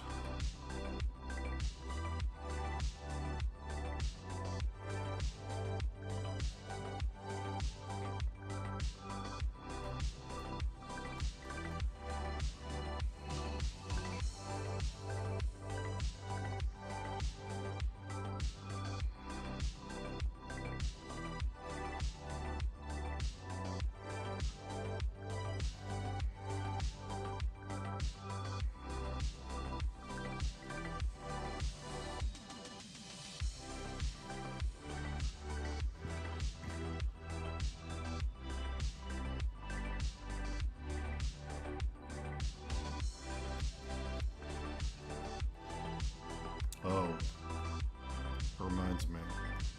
Hold on. Gotta send a text. I think someone's going up to my cabin.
These make like no sense.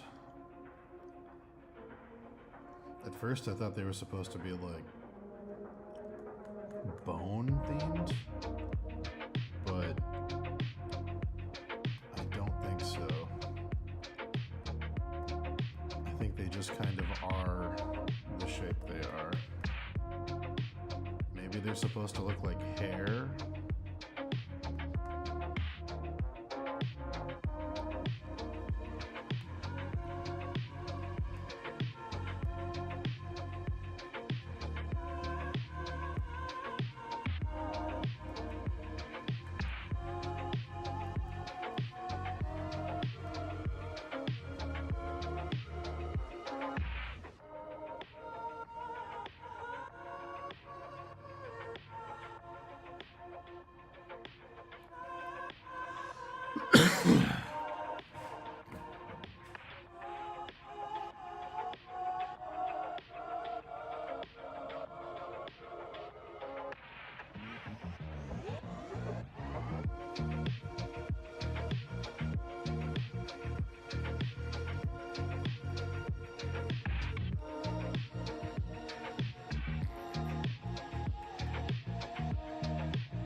Oh, goodness.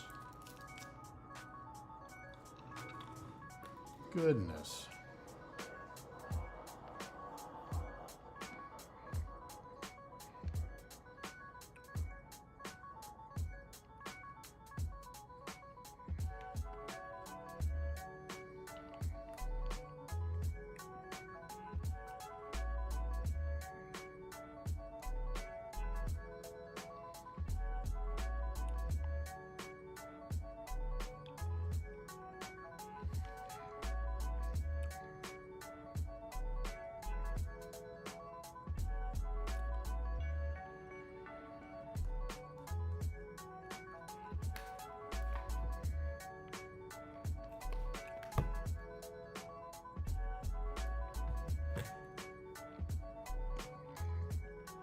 How's everybody doing?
Always good vibes to the Artist Alley crowd.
What's up, gross girl? How you doing?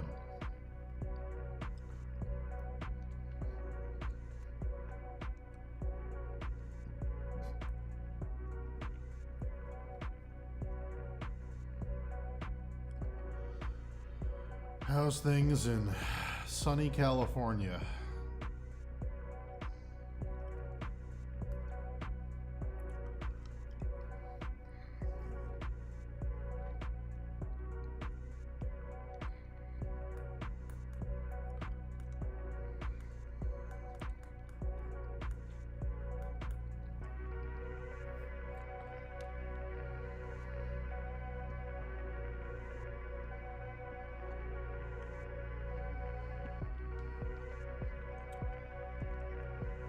Glad things are sunny, unless you're being sarcastic, in which case I hope things get better.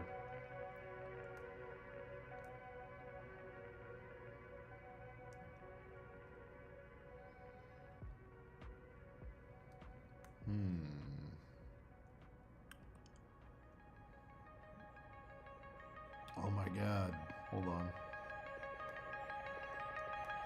I forgot to check the midnight movies.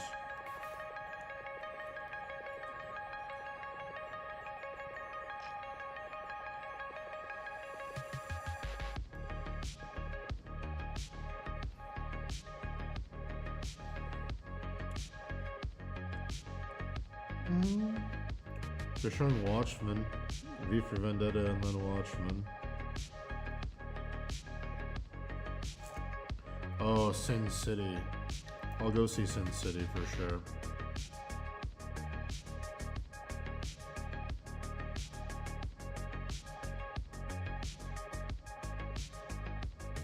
The Wicker Man and Midsummer, back to back.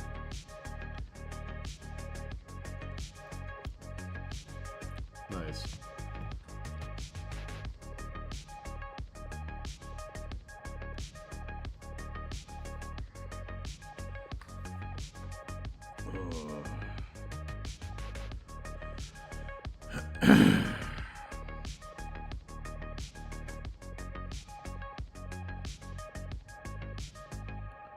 Oh, dope. Thunderstorms tonight. Hell yeah.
I still haven't seen Midsummer. Probably should. I was saving it. I should probably just watch it.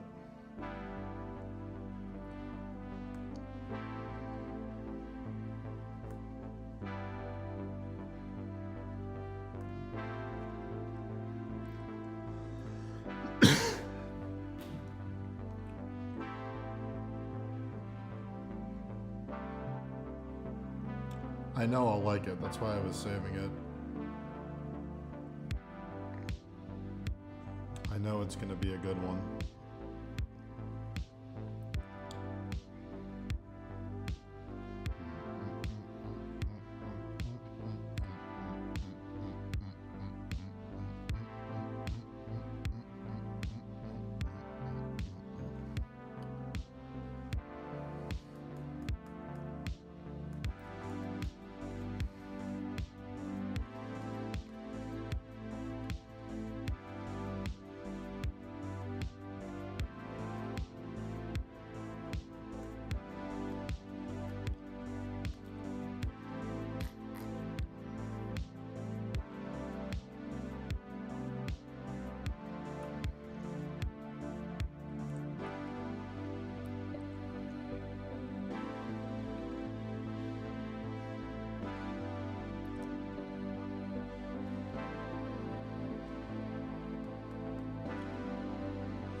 It's okay to be a movie snob.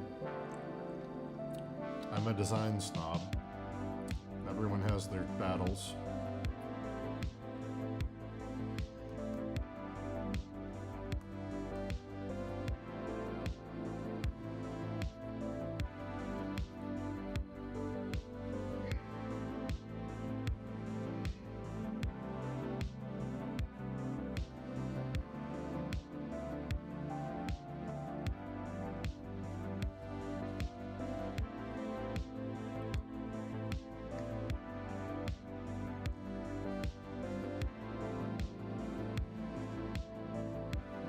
Sharky's a foot snob. Sharky draws really beautiful feet and soles. So he's all about that foot culture, you know?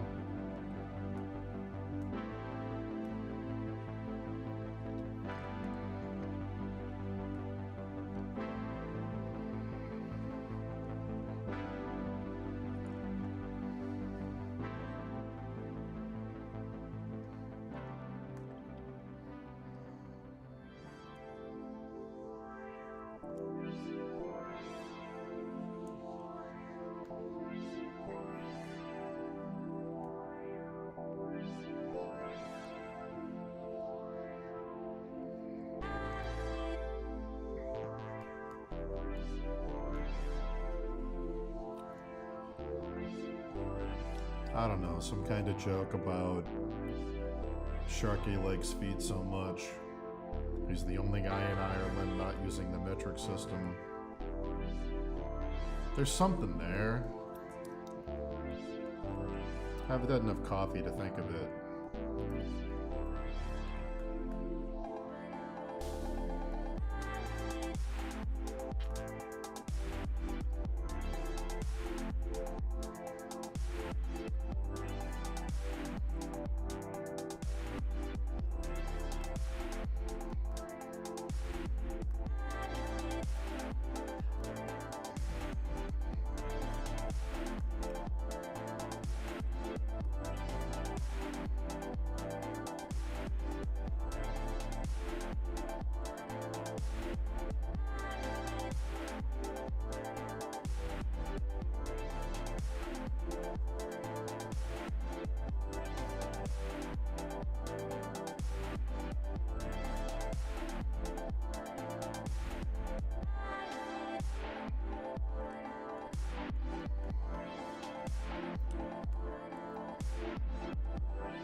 Sharky likes feet so much he has to skip the Shire part of Fellowship of the Ring.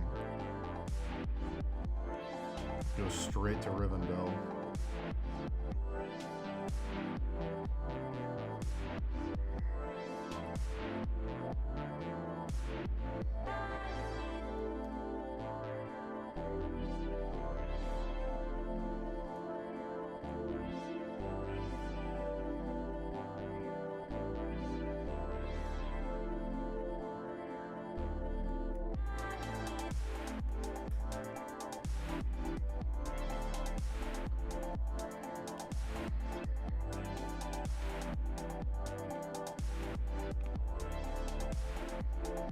Let's hear your opinion about The Lord of the Rings. Widely considered a modern classic.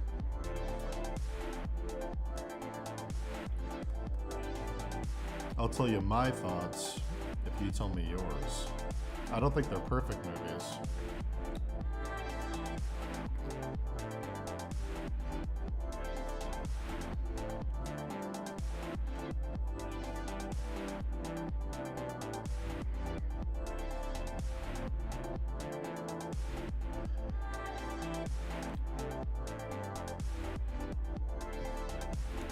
I think, unironically,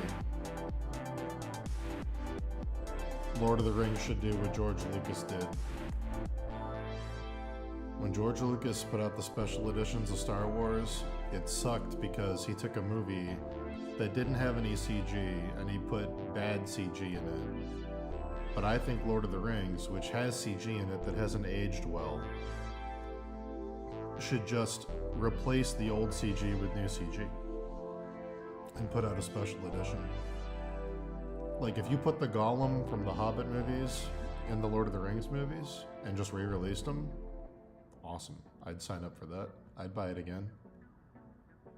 Don't change anything else. Don't add any scenes. Don't do anything weird. Just take the dated CG, make it look better. That's it. That's all I would do.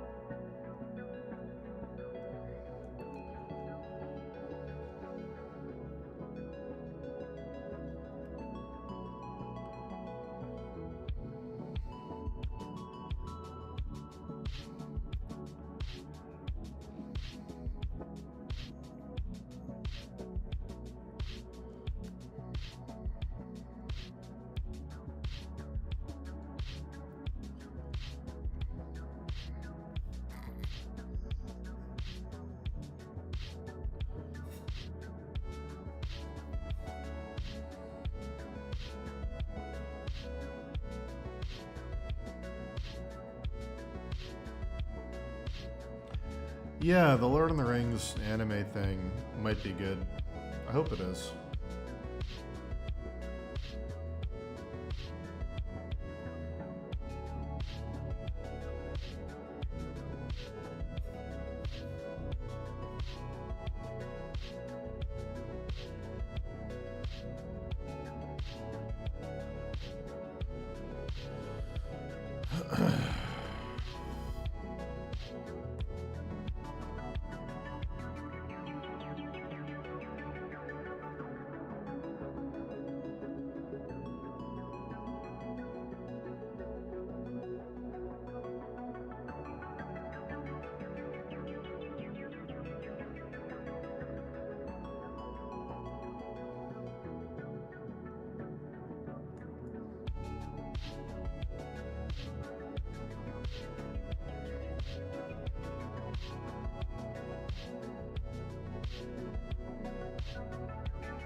understand not being able to trust like that again. I get it, I do.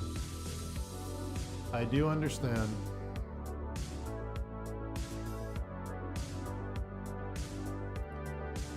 What George did to us was unforgivable.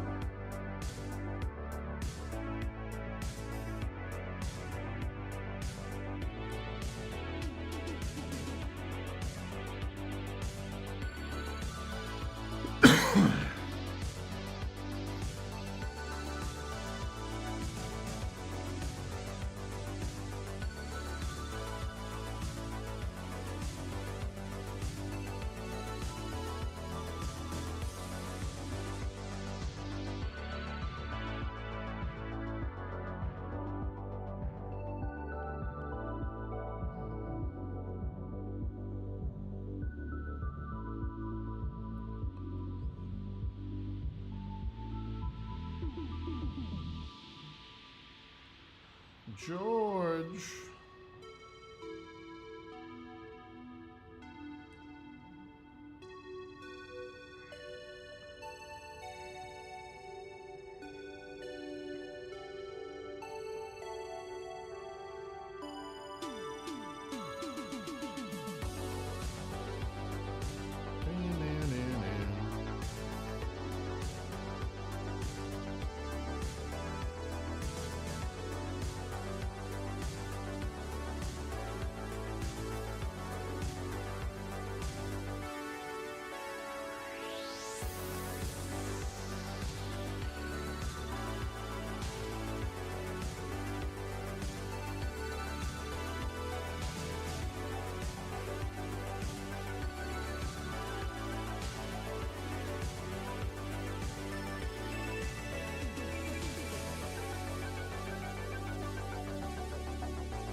Oh, it's Radahn. Fuck me, I'm sleepy. Sleepy, sleepy, sleepy, sleepy, sleepy.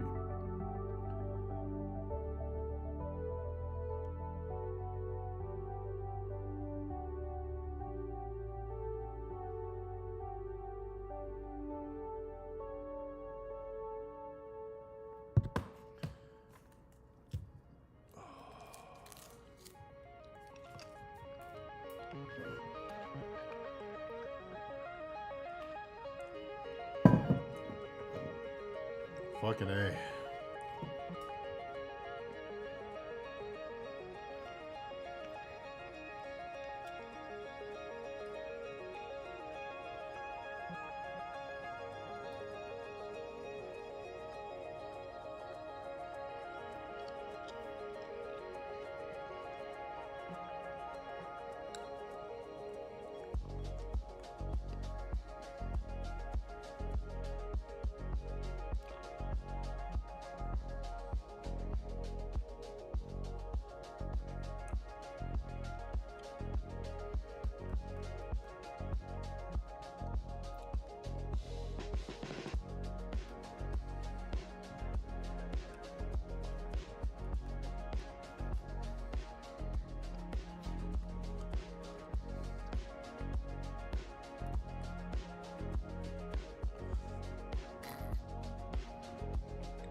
guy's so mad.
Oh boy.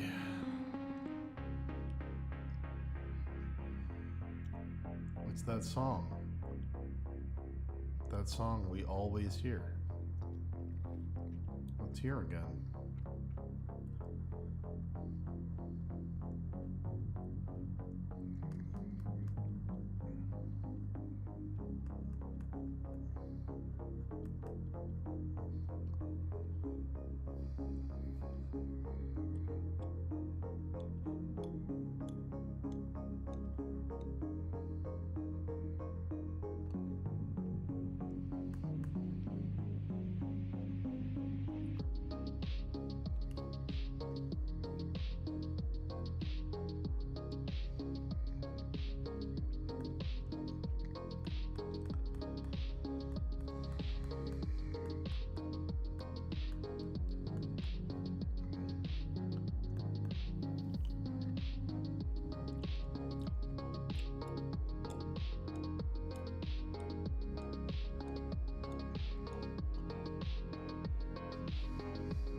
Okay.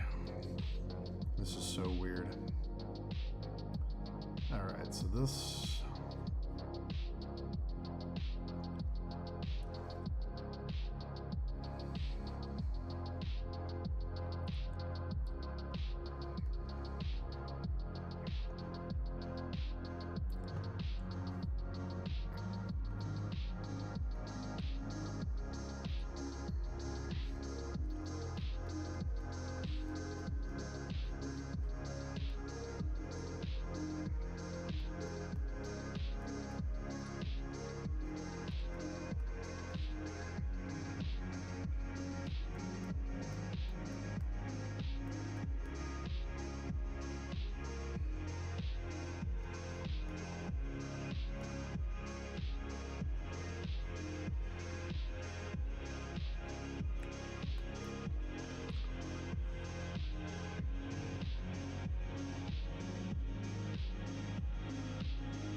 We're hitting those 1 to 2 p.m. doldrums.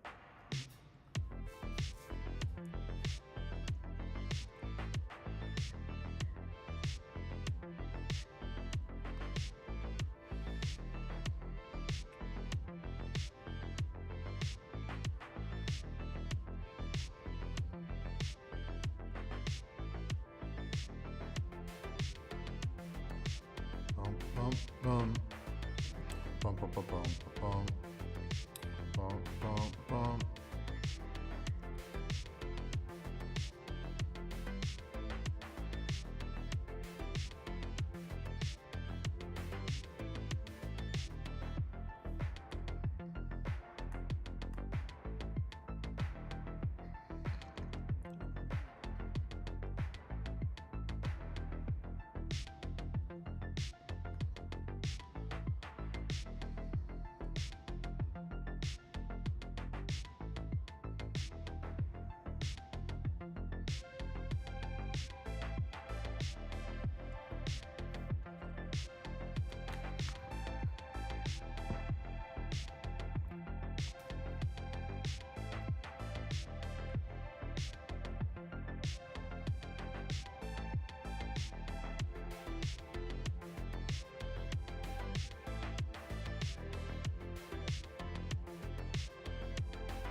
I gotta look up a recipe.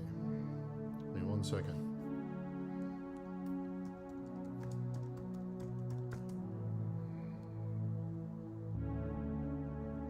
Oh. Oh, hold on. Can I just use puff pastry to make this? I think I can. Oh.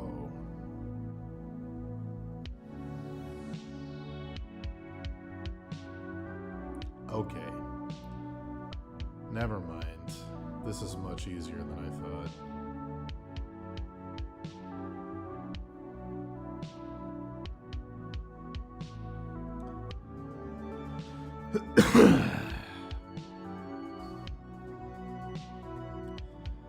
Easy.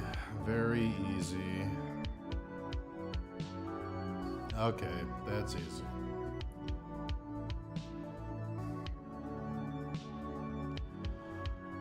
I didn't realize you could use puff pastry to make apple strudel. I thought you had to make a special dough. My mistake.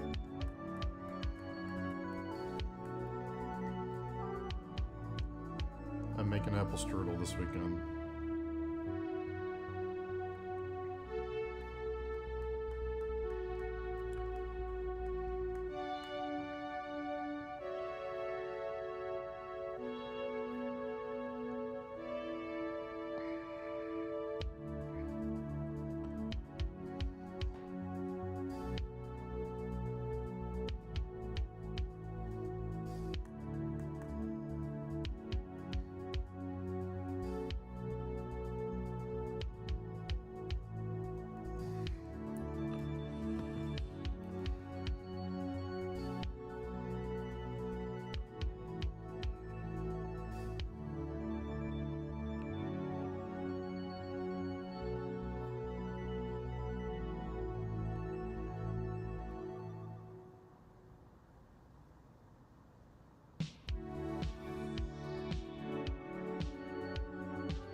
Hell yeah.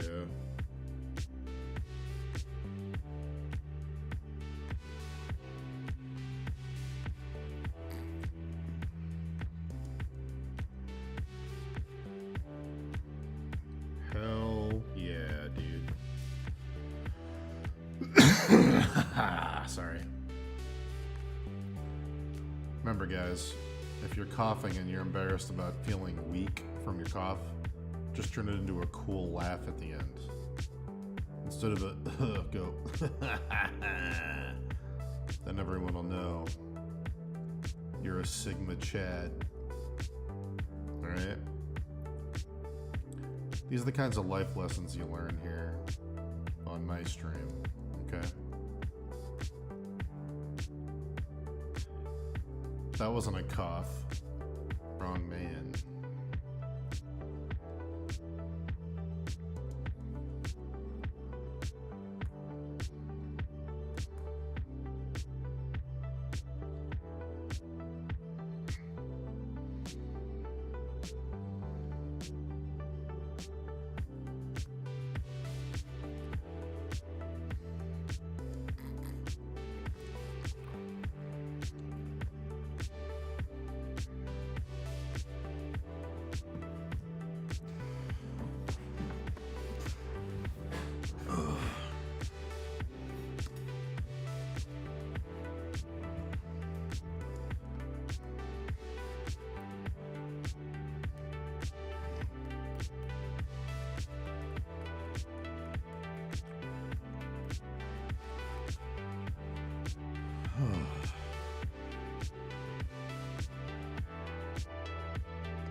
I did not watch The Boys.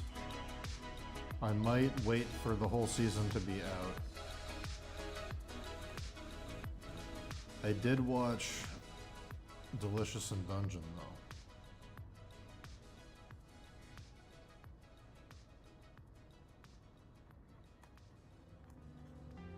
Is it true that they're ending The Boys after season 5?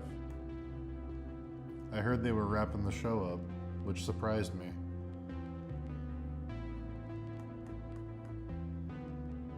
I'm kind of proud of them if they want to go for like all killer, no filler, and just end on a high note.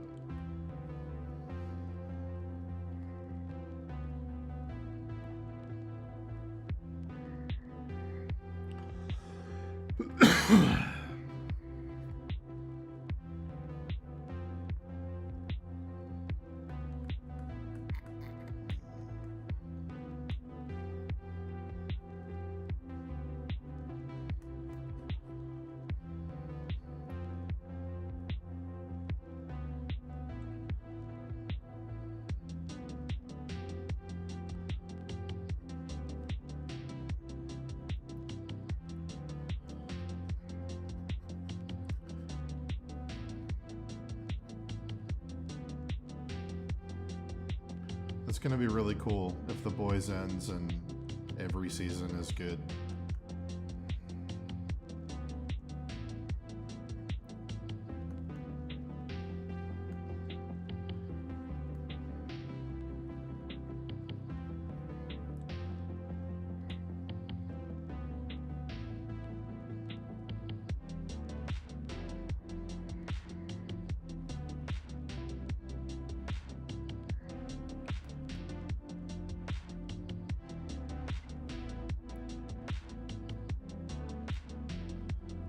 And then Anthony Starr can move on from a show about superhero fatigue to an entire cinematic universe James Gunn had to create because of superhero fatigue.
I think the show is, personally, I think the show is better than the comic for The Boys.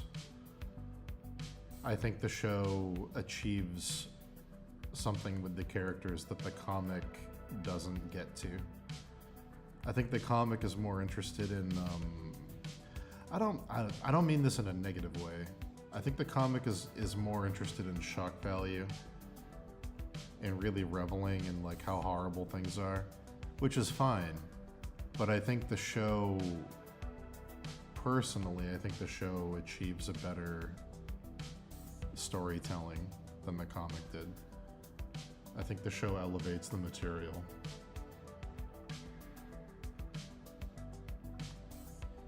It's a very rare example of the adaptation fixing something in the source material. Doesn't happen often, but that's just my opinion.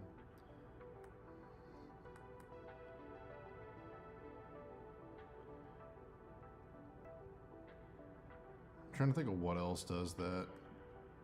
I think the V for Vendetta movie is probably, I probably enjoyed the movie more than the graphic novel.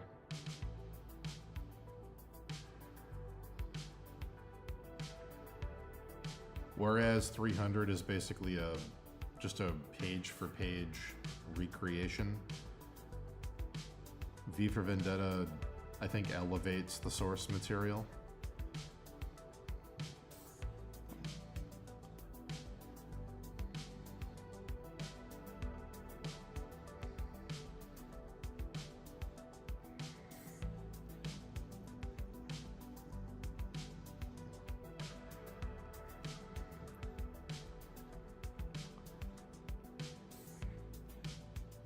Hot take incoming. As a person who enjoys Lord of the Rings, hot take incoming. I think the film adaptation of The Two Towers is better than the book The Two Towers. I might not agree with the other books, but for that book specifically, I think I would have to say, yeah.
I do not know, Georg.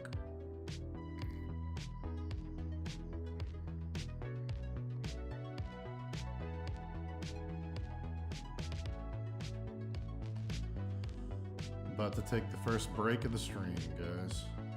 Step away for a moment. Cleanse my body.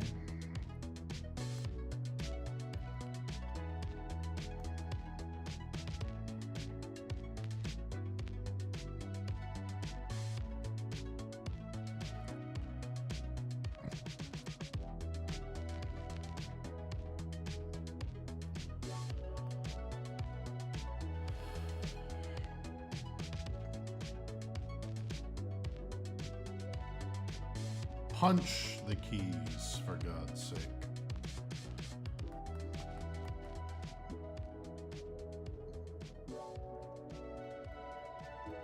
You're the man now, dog.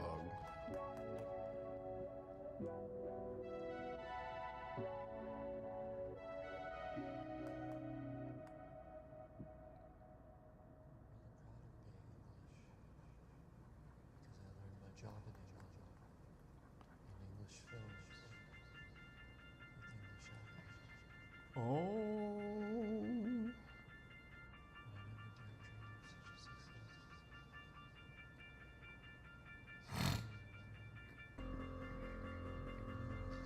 You just like Mad Mortigan.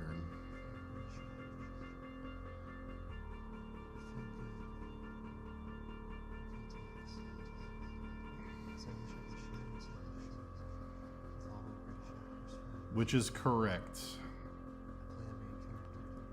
That is a correct take to have. Mad Mortigan, better than Aragorn. Better.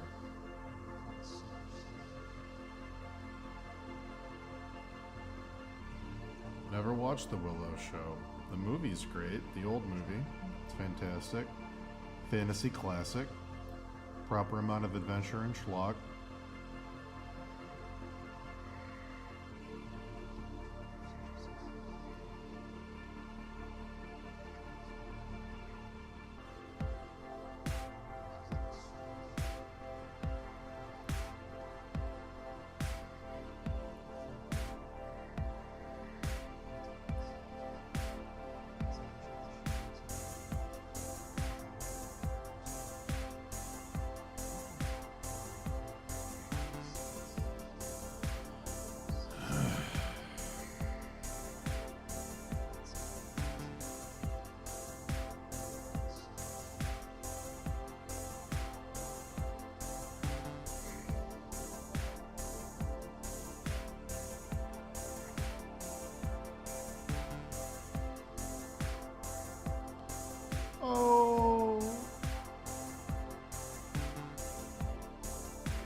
Oh my goodness. Oh my gracious. What's going on, chat? What's going on? What are we gonna listen to next? What could it be? What could it be? Sure.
What's up?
Oh.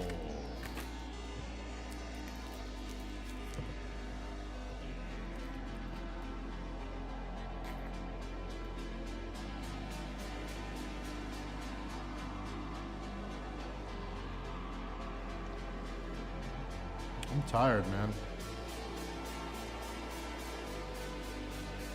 It's gonna be a long weekend.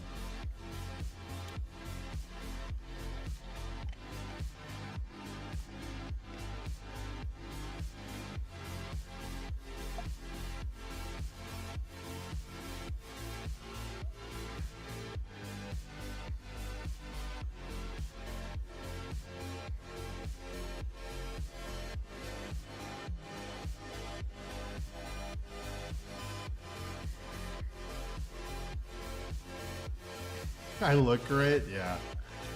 It's the wet hair. Don't be deceived. Every time I step away from the computer, I splash my face to try to wake me up. And I go, oh, oh, oh.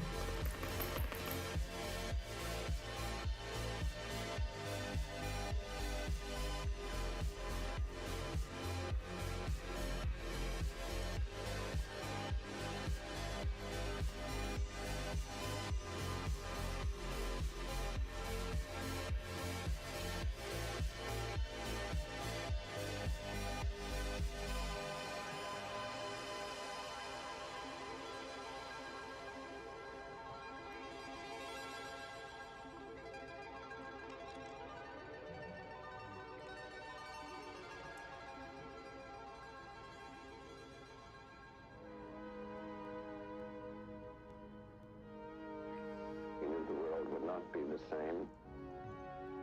Few people laughed. Oh my god. Few people cried. Oppenheimer core. Most people were silent. I remembered the line from the Hindu scripture. Now I am become death, Gross. the destroyer of worlds. I suppose we all thought that, Wow. one way or another. So deep. Oppenheimer.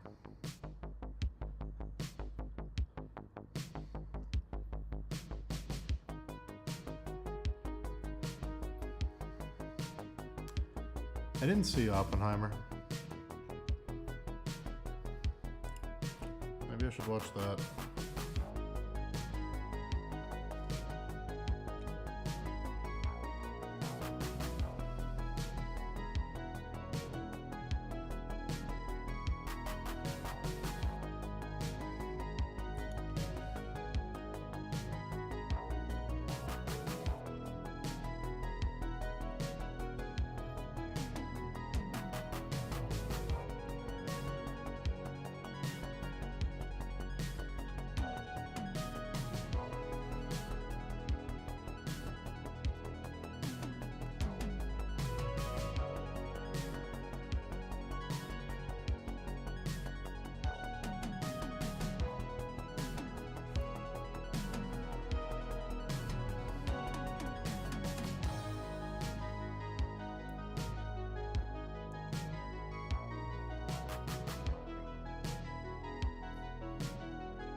You know what I need right now?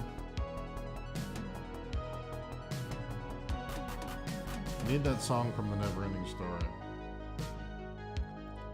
I might have to go listen to it.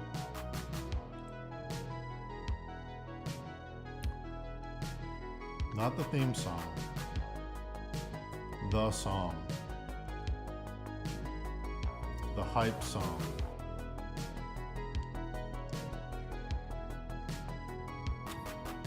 I think I need it.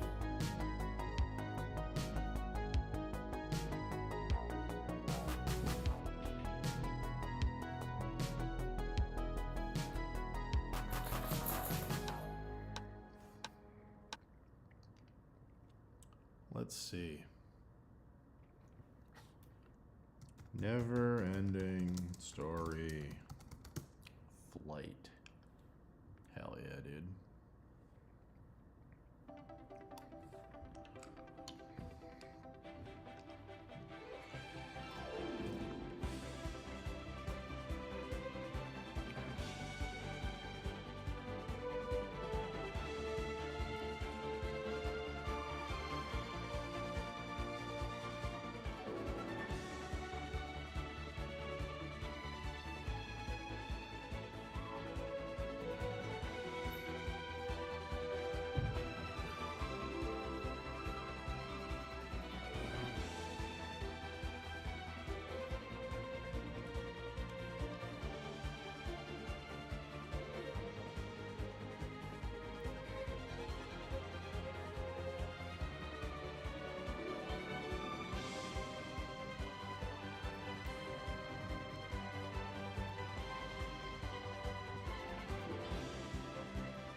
Why is it so good?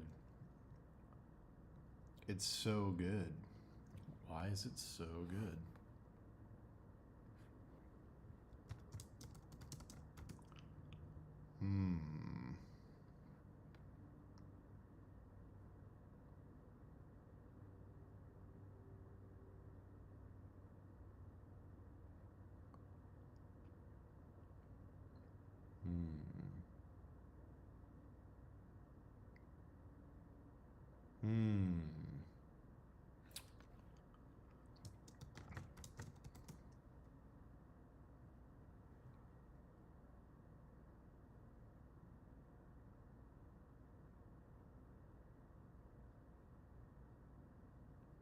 Where is it? Is it this one? No, it's not. Not at all. No, no, no, no, no. Uh-uh. No, it isn't.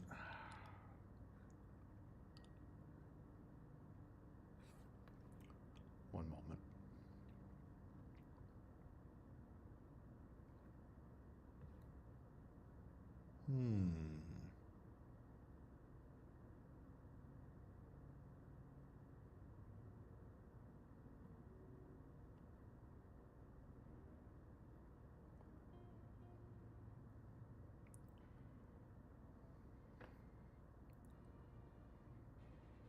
There it is.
Man.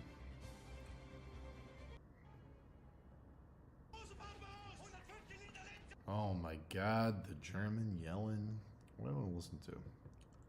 The fuck do I want to listen to, guys? I gotta find something. The fuck do I want? Let's try this.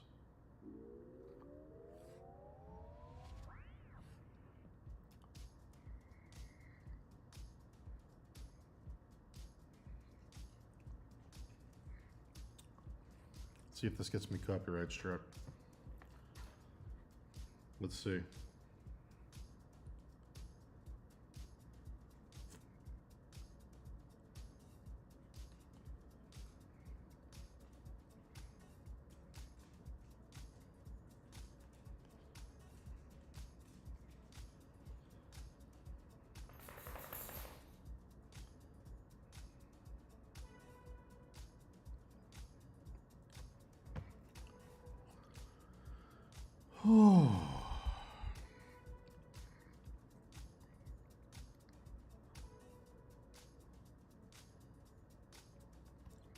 Waiting on this baby.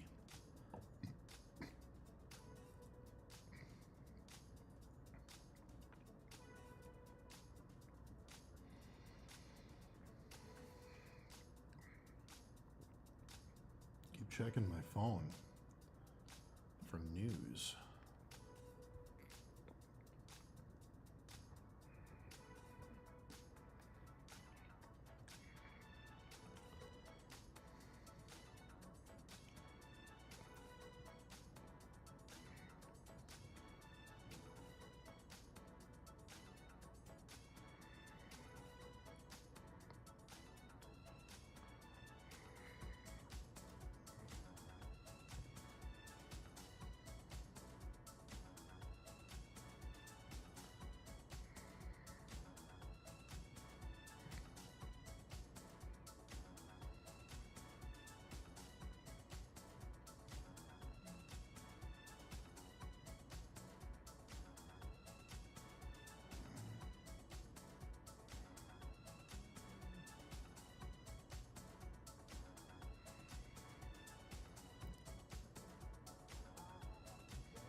Oh, they induced her.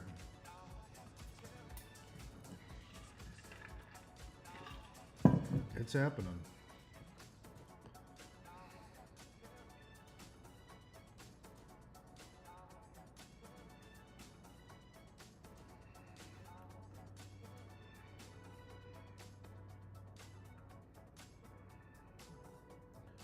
Oh, yeah. She's in the hospital.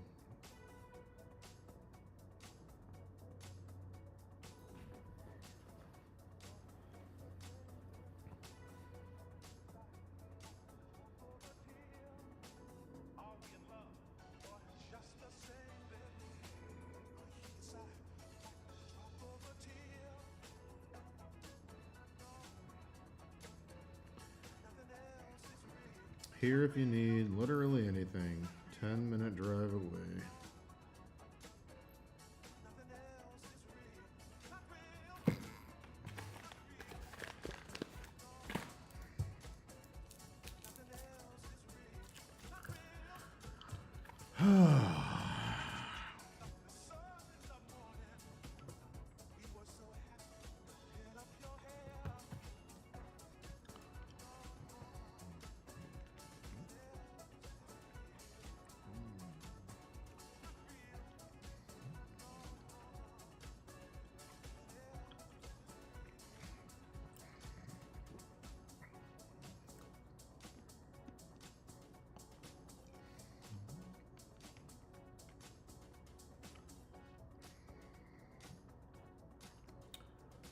This side feels weird even though it's accurate. Feels off.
If I have to end the stream early, chat, I apologize.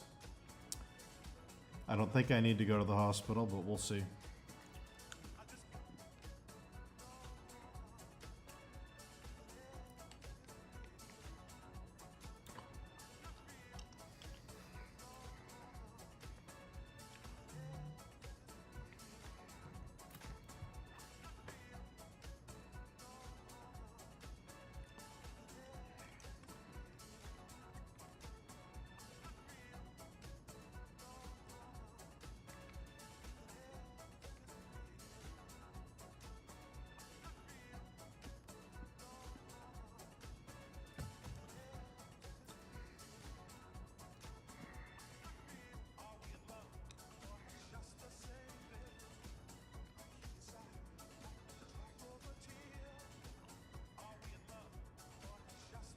Oh. All right.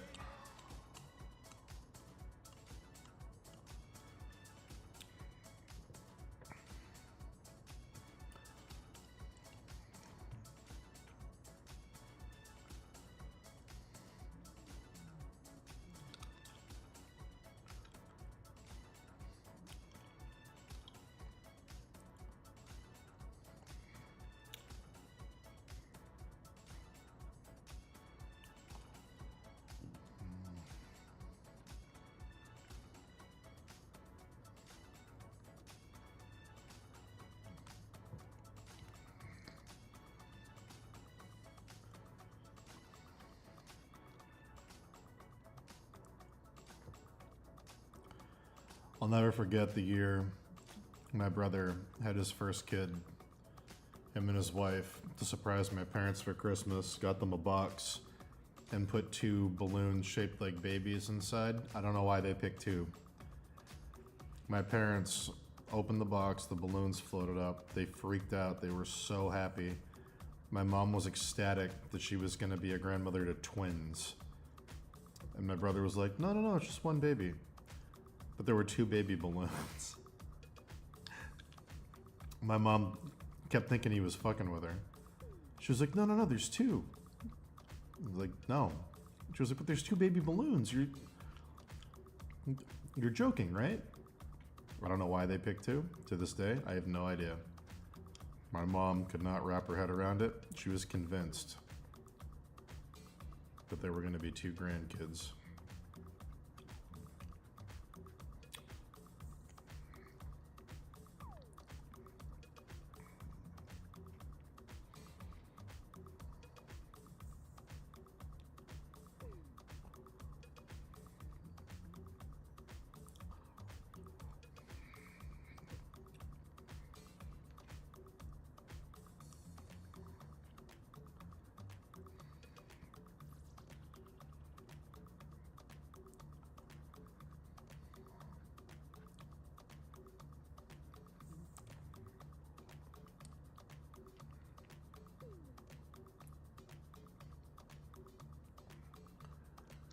Hey, Dan. I've spent the last day and a half just rendering out his fucking helmet. The gargoyle thing on it is so annoying. It's like half lion, half gargoyle.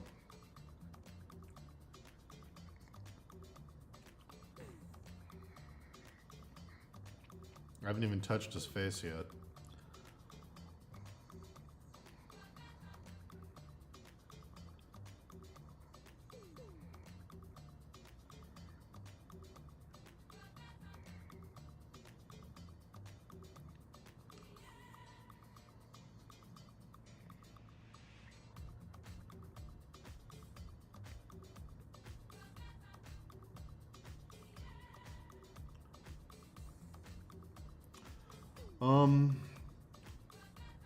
I don't know how my nephew's gonna take it. My nephew has some learning impairments, and I don't know how he's going to. The big thing, I don't know. I think he's gonna have the normal kid stuff of like maybe being jealous he's not getting all the attention. I think that might happen, maybe. But I think the biggest thing I'm worried about, I don't know how he's gonna react to a baby crying and waking him up in the middle of the night. So my nephew's 6 now. I don't think he's gonna sleep through it. I think a baby crying is gonna basically wake up everybody in the house. That's my biggest concern.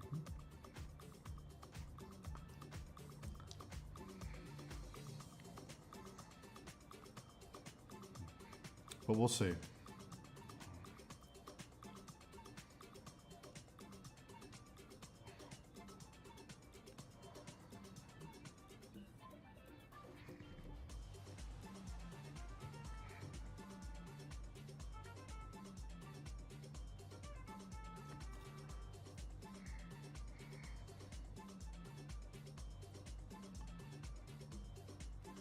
My nephew's extremely routine oriented. Everything has to be exactly at the right time every day, or he gets really upset. He doesn't understand schedules changing. So I'm worried about what's going to happen if their sleep schedule gets fucked up.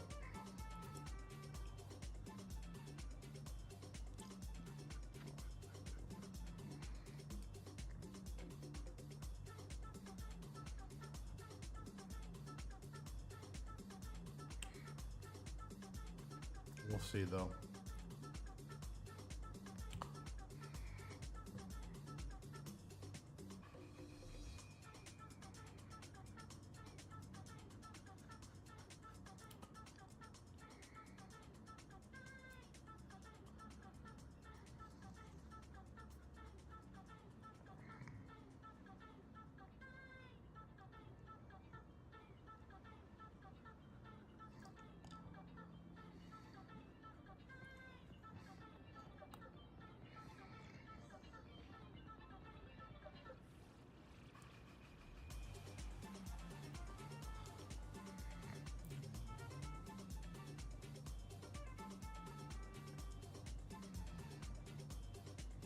Yeah, I hope he's okay.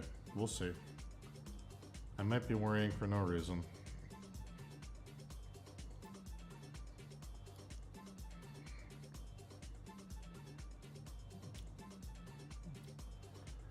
I mean, at least it's summer. So now that we don't have to worry about school every day, if he needs to, he can stay the night here, or he can stay the night at my mom's house. If they have to, like, get him somewhere where a baby's not gonna wake him up, at least for a few months until school comes back, we can probably kind of shuffle him around a bit.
I hope so too. I hope so too, Almathea.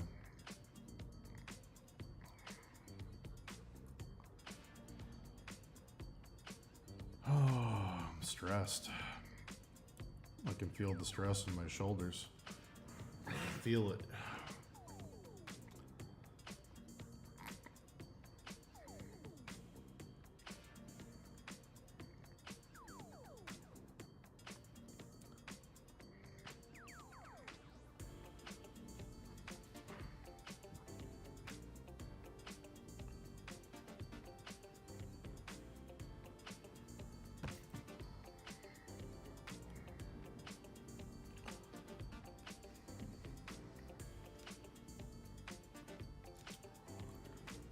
I get a scream like Radahn, get that stress out.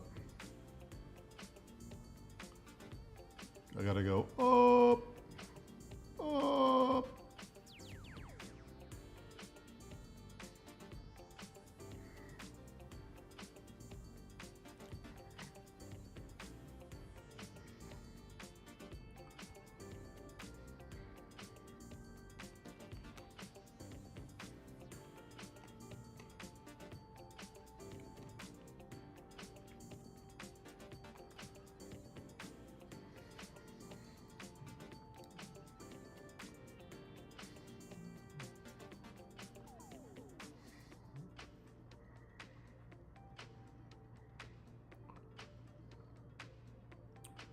Have fun at work. Oh boy.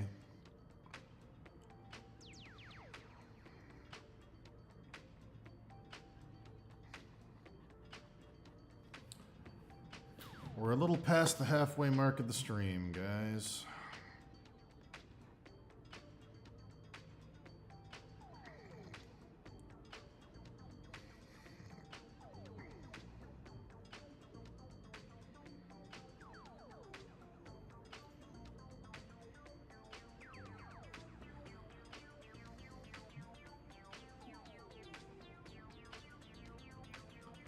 I'm not gonna scream on stream.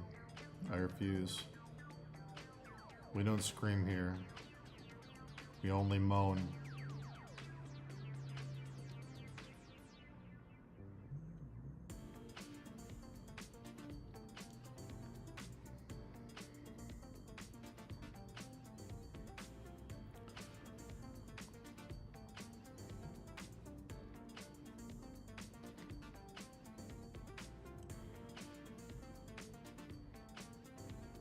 Sure, Shays. That's what I'm using. I'll never tell.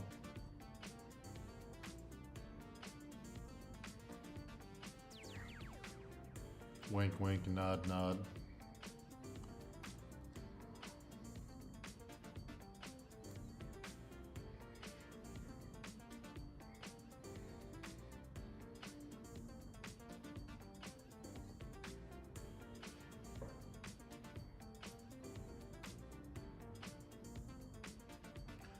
A green Tirada book?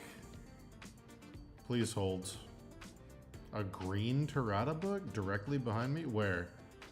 Hold on.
Dan, I don't see it. I don't see it.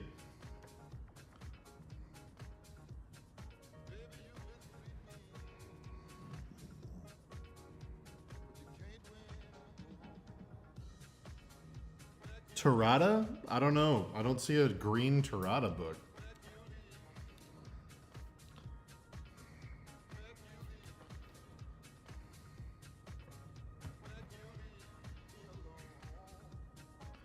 Top shelf near Vampire Hunter D.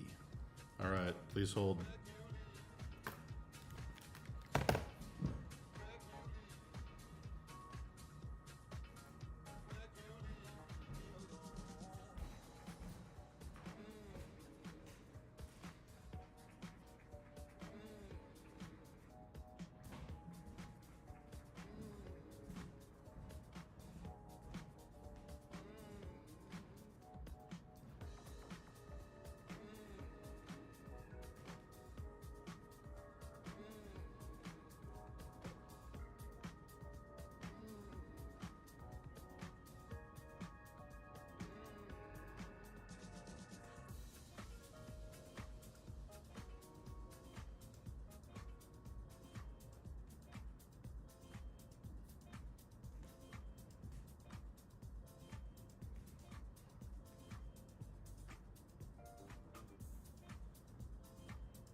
Dan, I don't see any Vampire Hunter D book.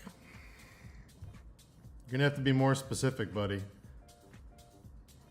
There's a little gray Tirada book there called 10. It's very tiny. The only green book over here is the one next to the red book, and that's a Alexi Bricklet book.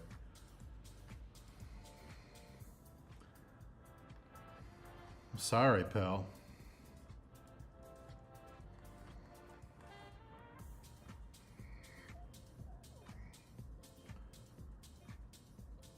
What do you mean by Vampire Hunter D book? There's no Vampire Hunter D book over there.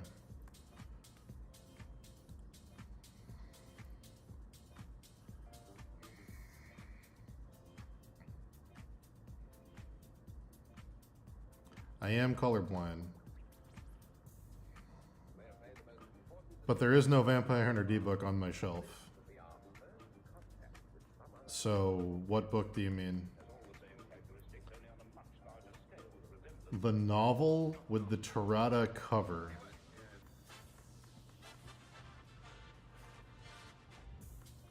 Is it over with the novels or over with the art books? We're gonna figure this out. Is it an art book or a novel?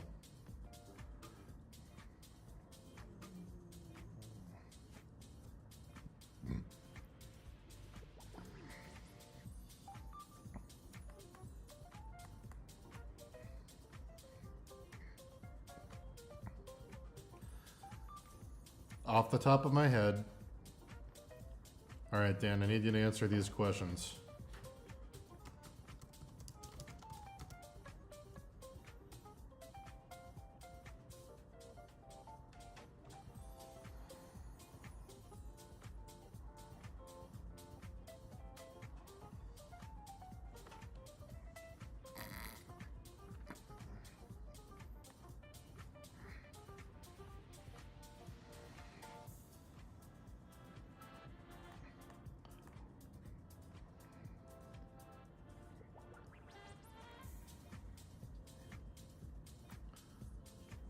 Dan, no, Dan. We're figuring this out right now. We're figuring it out right now, Dan. Art book or novel?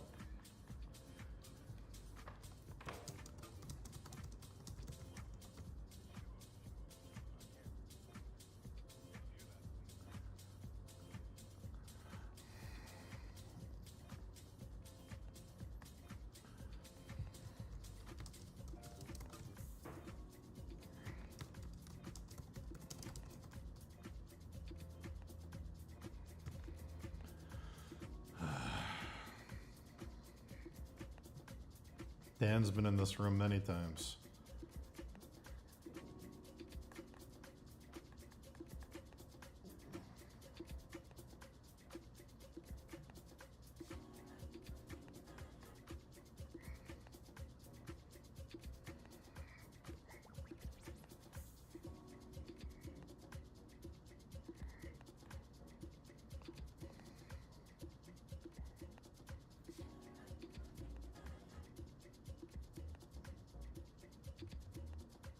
Okay, so the Vampire Hunter D book is a novel, so it's on the novel side. It's over here, correct? Where I'm pointing?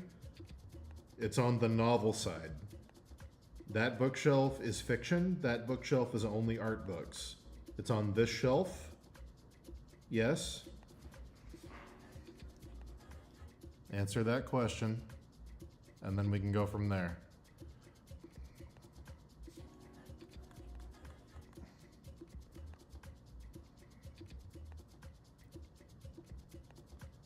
It's on the side with the stairs.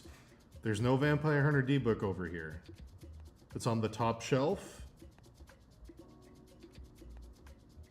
Top shelf. There's no Vampire Hunter D book over here. So what's it near?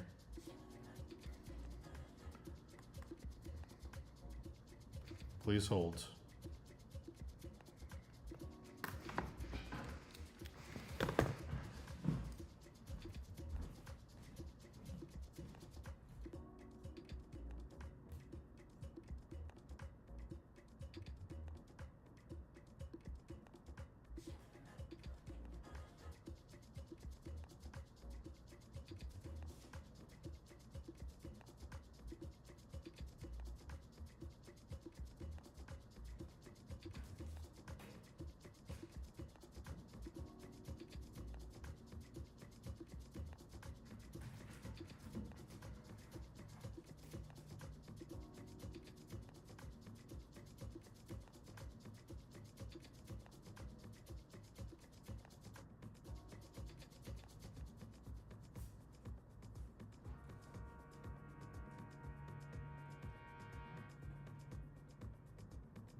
All right, Dan DeSalt.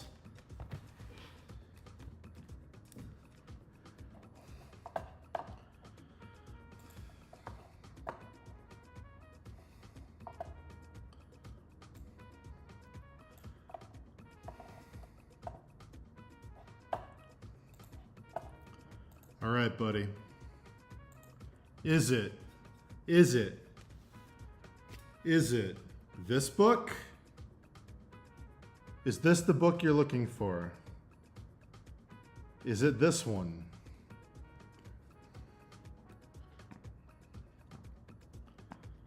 Little square book? Is this the book?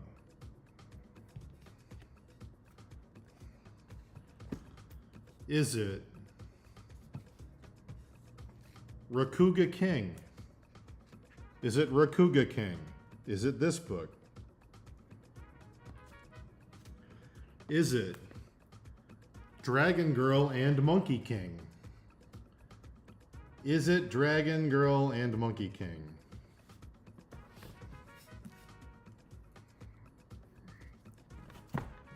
This is the one you gave me. It's not this one, right? Correct?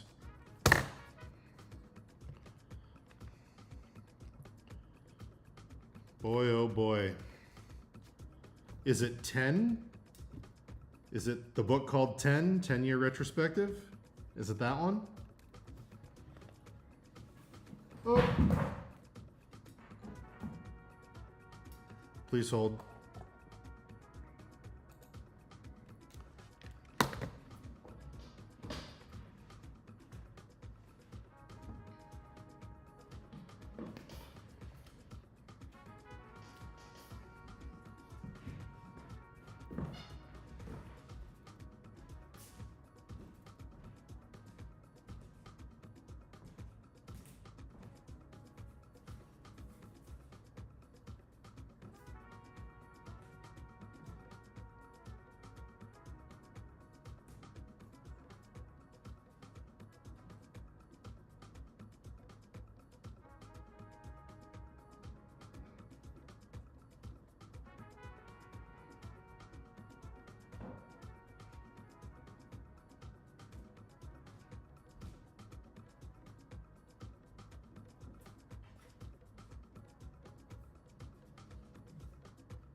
Oh, hold on. Hold on. Hold on. Is it this book? Is it this one right here? Is it this one? It's like a graphic novel. Is it this one?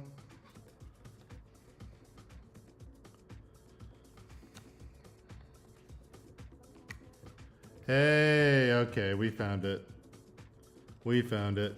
The question is, what the fuck is the name of this book? Oh boy. Jeez. What is the name of this book? Holy shit.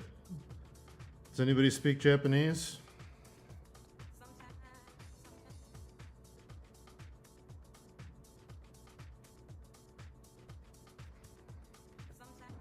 It's up to you now, chat.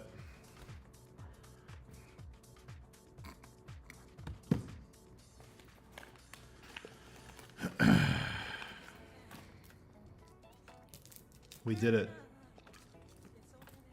We did it.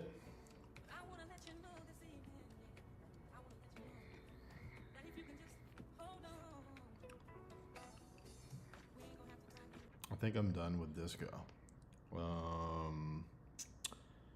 Oh boy, what do I want to listen to? Let's go back to this.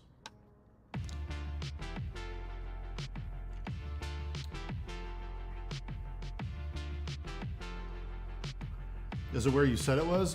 It was on the top shelf, but there's no Vampire Hunter D books over there. It was like, it's in that little top center cubby with the little tiny books. I forgot that that book existed, if I'm being honest. I forgot that I even had it. I didn't realize I had a Tirada book that was that small it would fit in the cubby.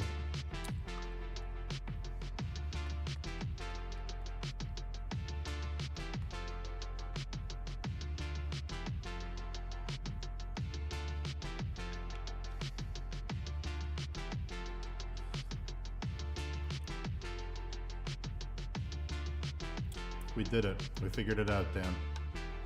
Thank you for your help, chat.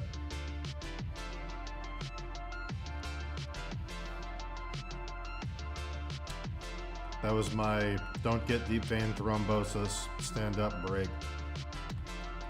That all worked out.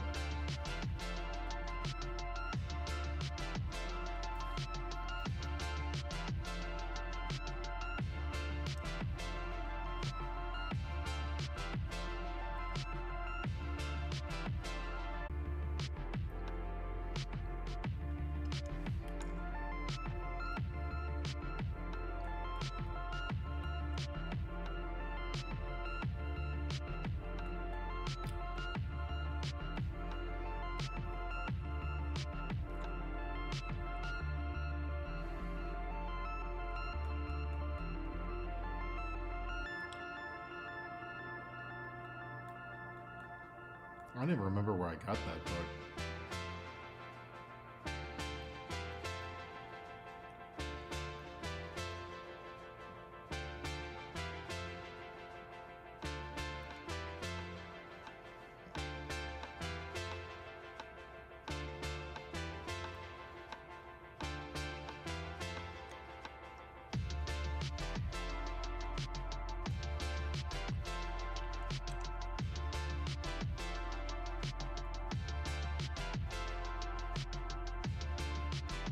There you go, buddy. We found it.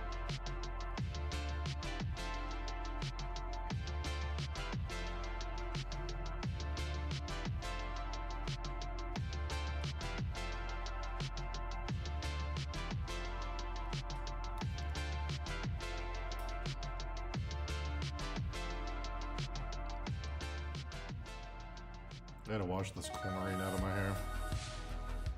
Looks fucking gross.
This fucking chlorine in my hair is ridiculous.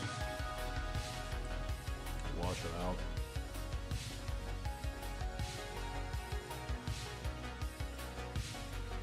Did Memorial Day go well?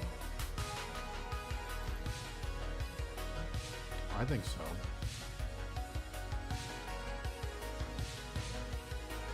It was okay. I think it was a pretty good time.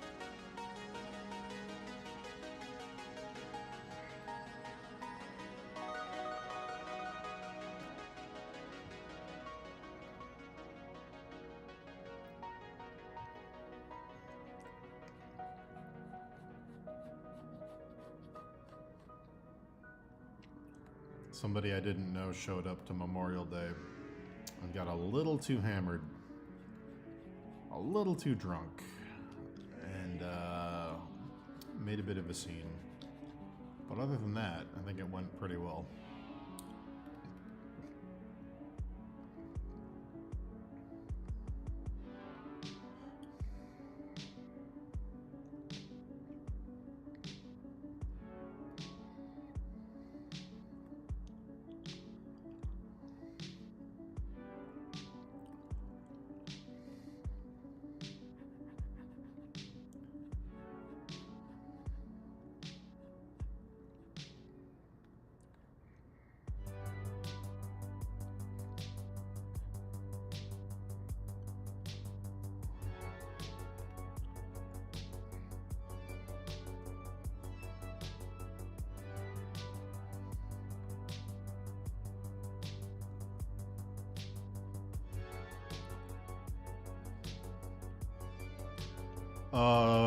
But I love you kind of scene. He was trying to get handsy with somebody, and he kept falling over because he was standing in the lake. He couldn't stand up. So he would stand up and try to touch this girl, and then fall over, and then stand up and try to touch her again, and then fall over back into the lake over and over and over again while screaming. Everybody thought he was on like Molly or something because he couldn't get his bearings. It was like more than just drunk. But then I found out later that he had drank an entire bottle of Jägermeister before he even showed up at the party. And then he continued drinking when he got here. Not somebody I invited. A friend of a friend who tagged along. And yeah, the kid was a wreck.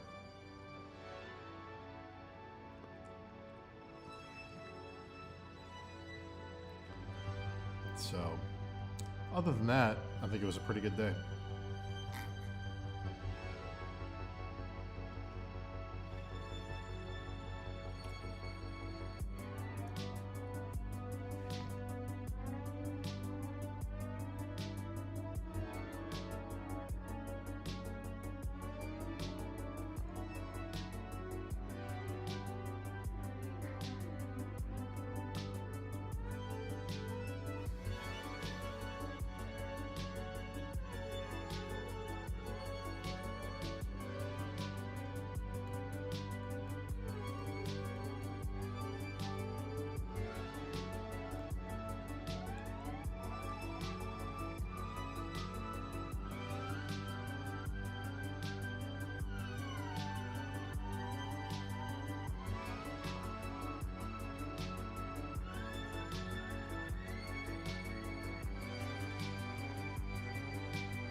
afternoon sleepiness, guys. It's a real epidemic.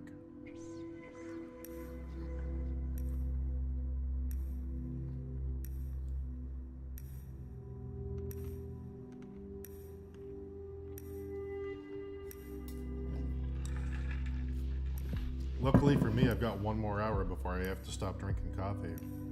So I'm doing pretty good. Got a whole nother hour of caffeine.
Alright, playlist. You're getting a little too sleepy for me, playlist.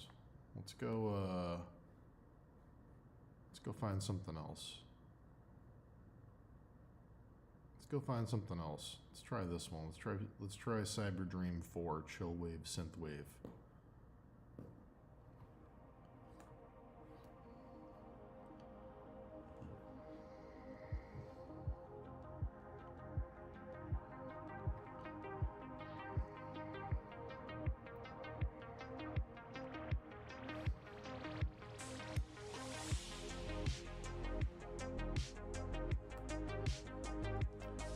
Better already.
Anybody got any fun or exciting news they'd like to share?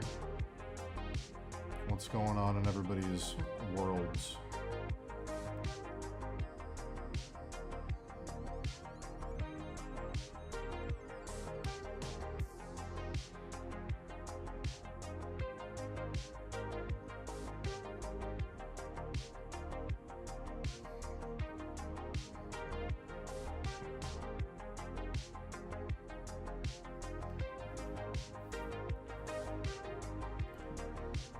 Oh my god, if there's lightning when my niece is born, I get to call her Aurora Stormborn. My brother's gonna love that so much when I say it every day.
Oh shit, you have a meeting? You better get to your meeting, dude.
Okay.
Oh.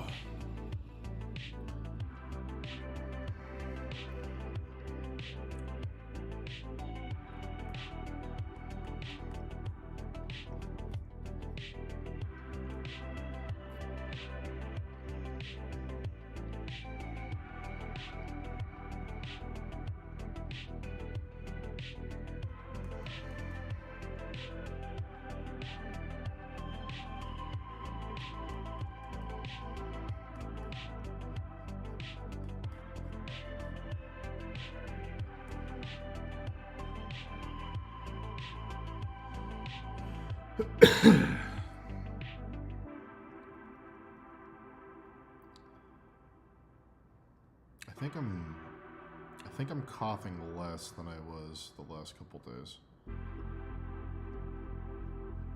So that's good at least.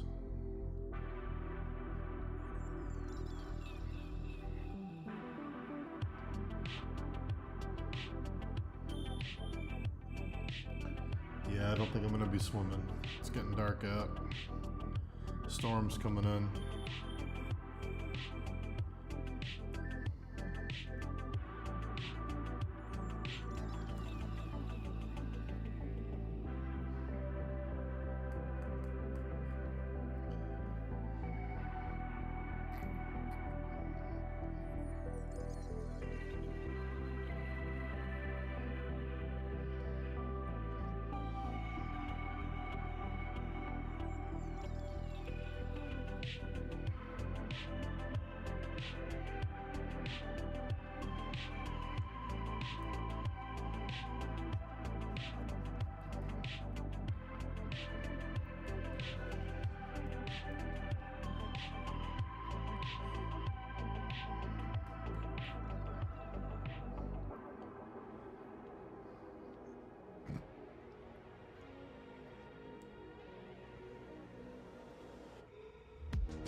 puppy.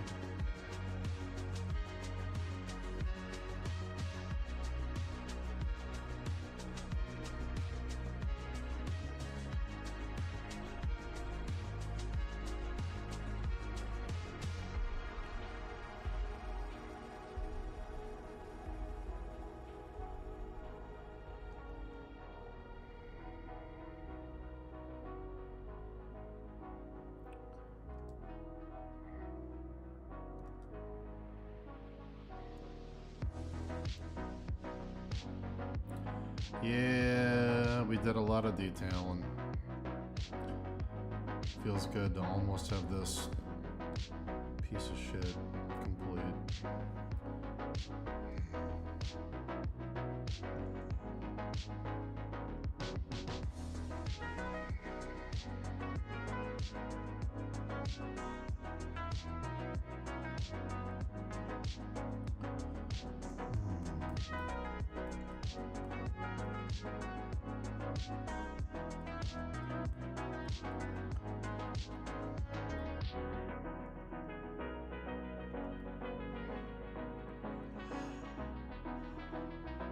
Oh no.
Enough hours of work today. Hey, at least you did something.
That's annoying. That's annoying, Shays.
What's up, Riley? Going okay, just detailing out this horn.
Mercedes coupe.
$5,000's not bad.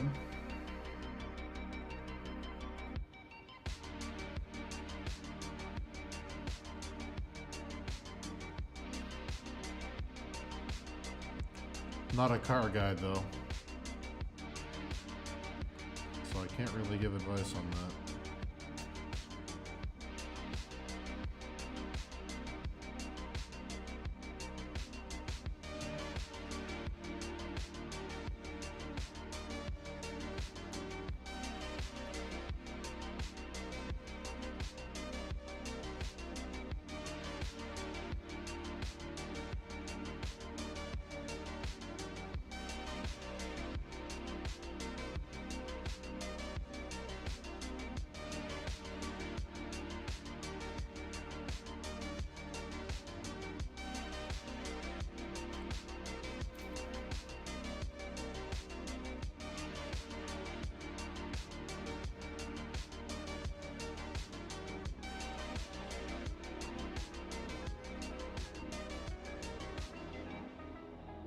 Oh boy.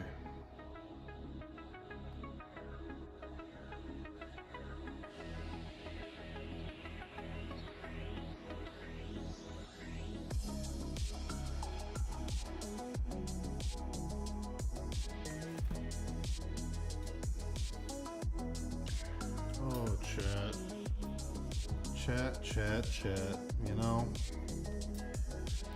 Oh. Oh, chat. What are we gonna do? What are we gonna do?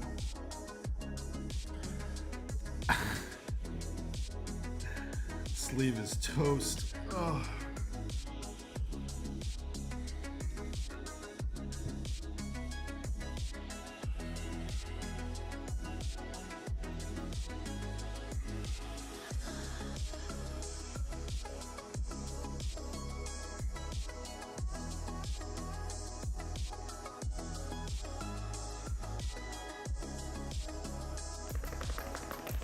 Hey, puppy.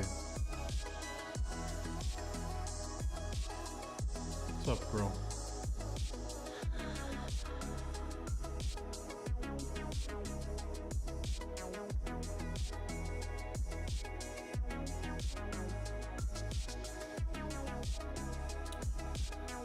Horn shaping up.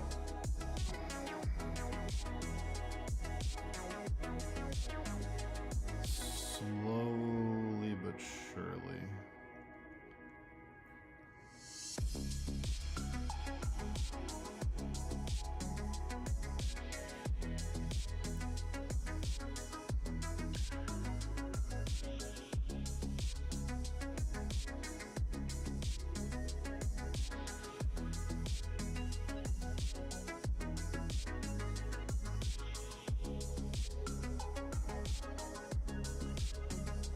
Oh.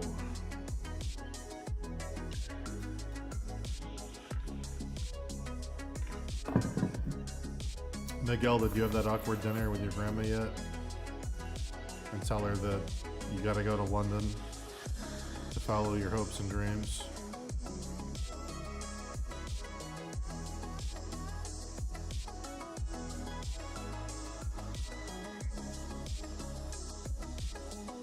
Did it happen?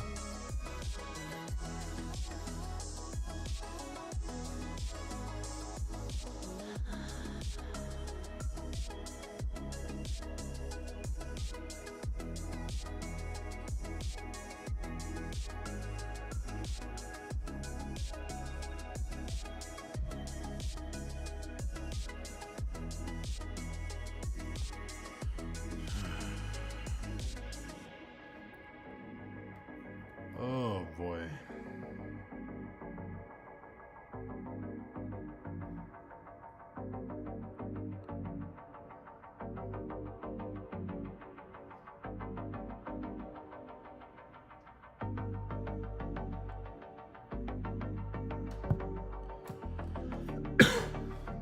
Apologies. It went really well. She was relaxed after we showed her the place. She gets angry with my mom and aunt, but she always liked me because I'm the grandson. Calls and visits. Hell yeah, dude. That's awesome. I'm glad it went well. That's really great. I'm glad she's supportive of your move. You're gonna love London, dude. I gotta come visit you. I miss London. It's been too long.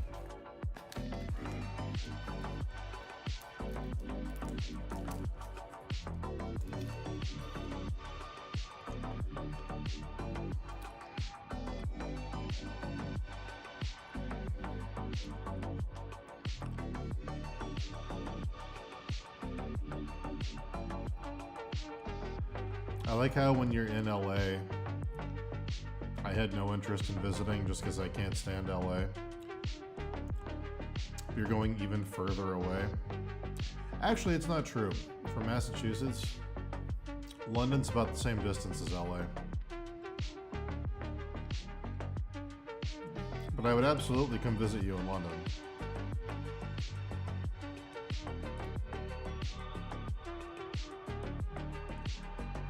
%.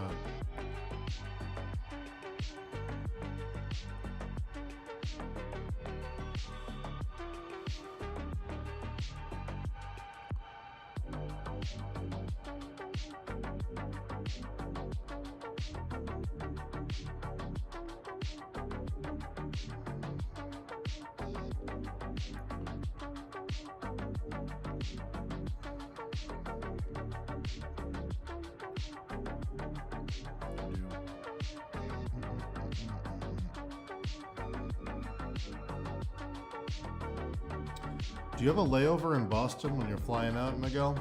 Or are you going straight shot? If you have a layover, I'll come up and say hi.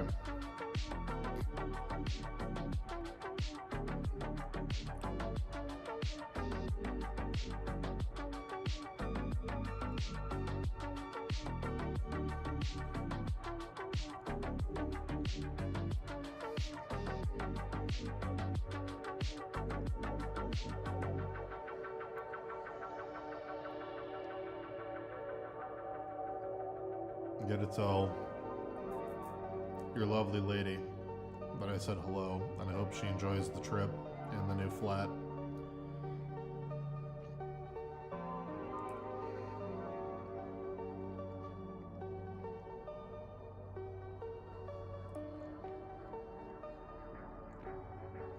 First thing I'm doing after this stream is over is washing this chlorine out of my hair. I'm so fucking frizzy.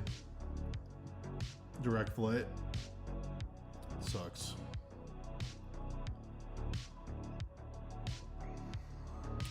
Well, I mean, it's good for you. Direct flight's very good for you. Sucks I won't get to see you. But I'll come see you in London sometime.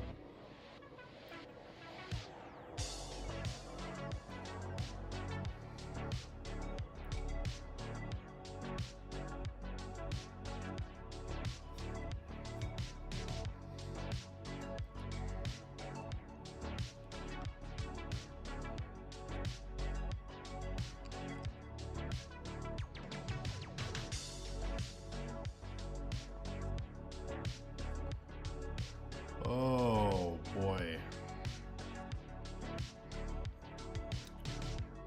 It is a sleepy Friday afternoon, chat.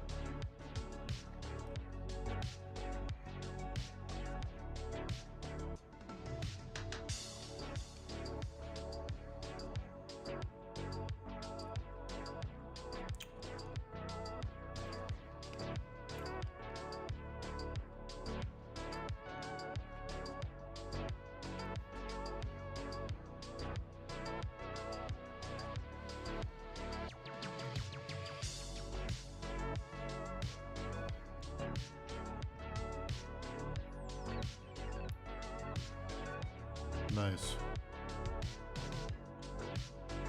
Well, I hope you have a good trip.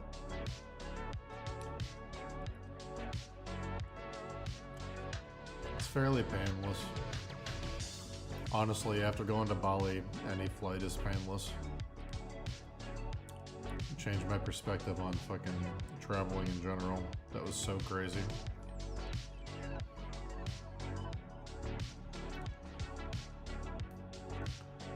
Ludicrous.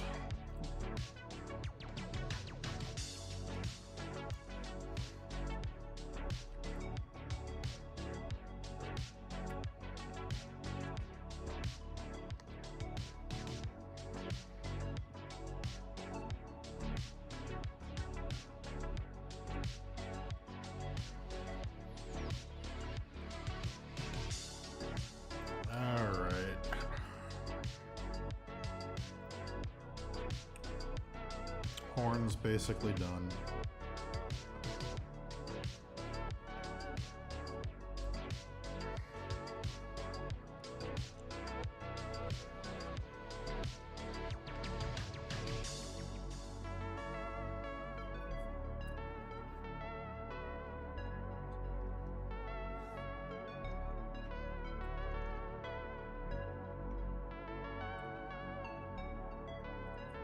When did I start streaming? 11 a.m.? Am I already like... Am I 6 hours in already? Or am I 7 hours in? I thought I started streaming at 10 a.m. So that's...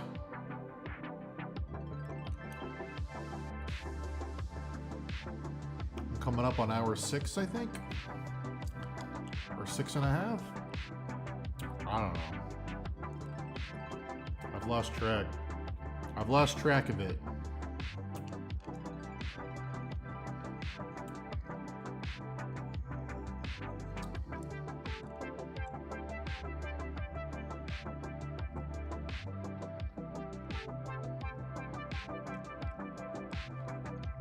I know the stream dipped briefly and I had to reconnect.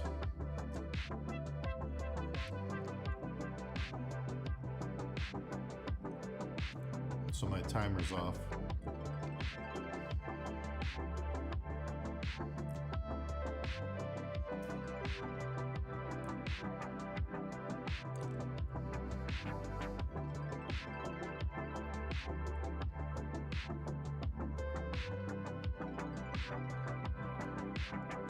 Was anybody here in chat around back when I used to stream, when we did the 48-hour stream?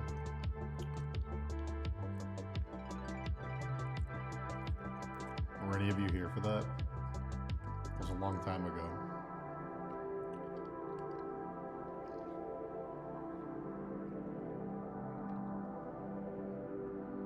I forget what deadline that was. I forget why it was 48 hours. That was a rough time. Rough time to be alive, chat.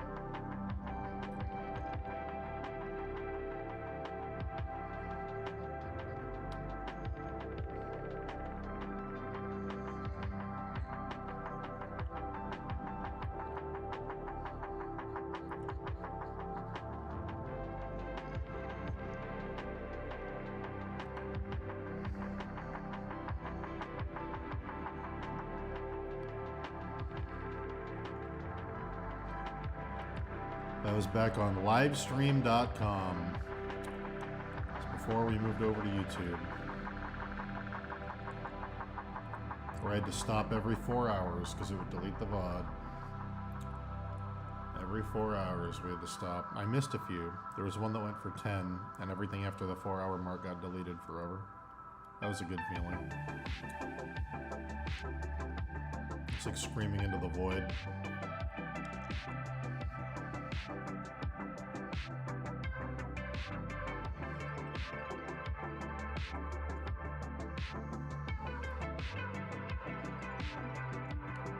Yeah, that was a crazy time. We had a bunch of guests on that stream that called in. A bunch of other artists. It was very, very funny. I know K-Kai was there. I know Dave was there. I want to say Kemp. So funny.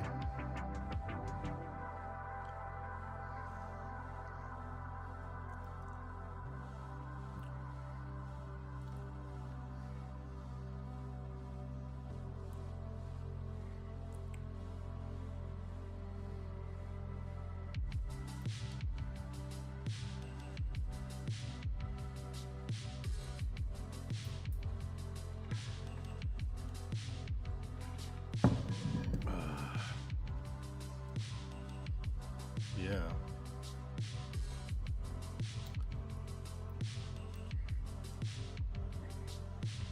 Guys, don't you know? I was the original art streamer.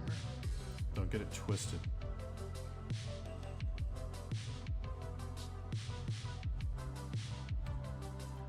Just kidding. I think the original was actually Bobby Chu.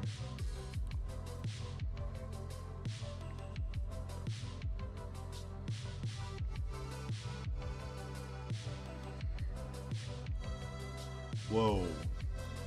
Almost tricked myself into painting his face. It's not time for that yet. Got a whole other horn to paint. What the hell's wrong with me?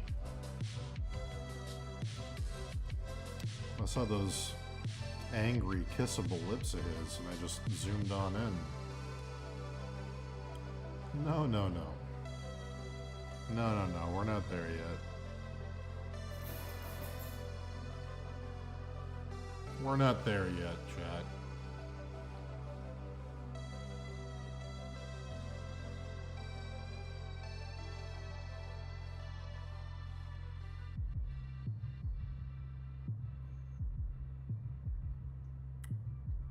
Oh man, my poor dog is gonna fucking hate tonight. It's gonna be all thunder. Oh god. If I have to go to the hospital tonight and my dog is stuck here with a thunderstorm, oh. Oh.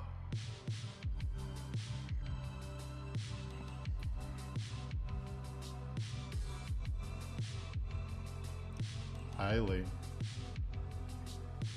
I love you. Whatever happens, it's not your fault.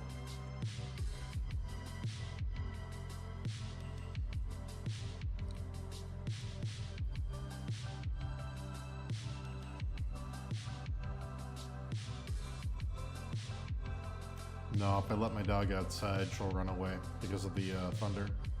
There's also a ton of coyotes.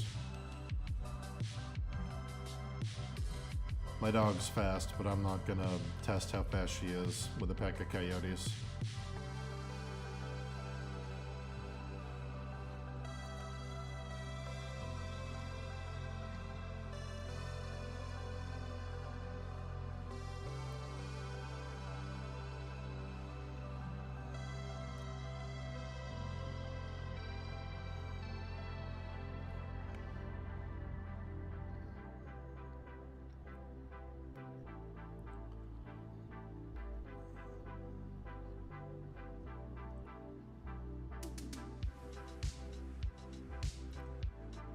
My dog's scared of like gunshot and thunder noises. Like if a firework goes off, she's terrified.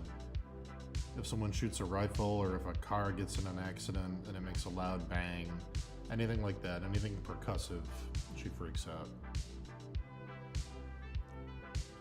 Which you can imagine was a whole lot of fun living in a town famous for its 4th of July parades, where people would walk down the street shooting muskets and cannons I don't think I've ever seen this dog more scared in my entire life.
A lot of people shoot muskets on the 4th of July in parades, yeah. People dress up like Minutemen, they march down the street.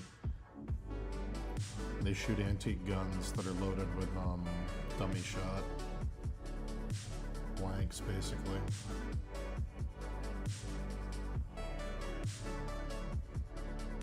Pretty common.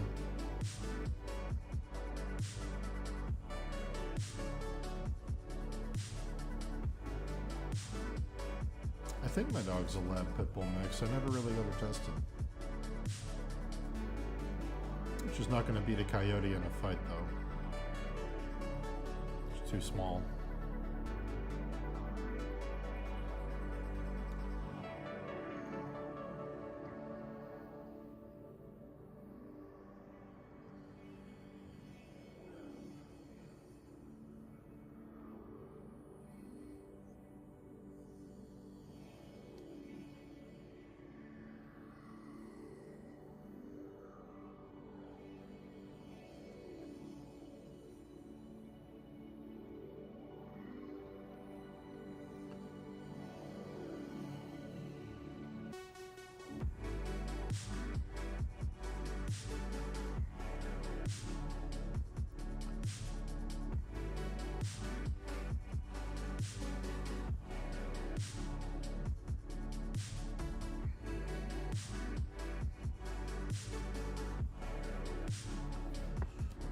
She's not White Fang, no.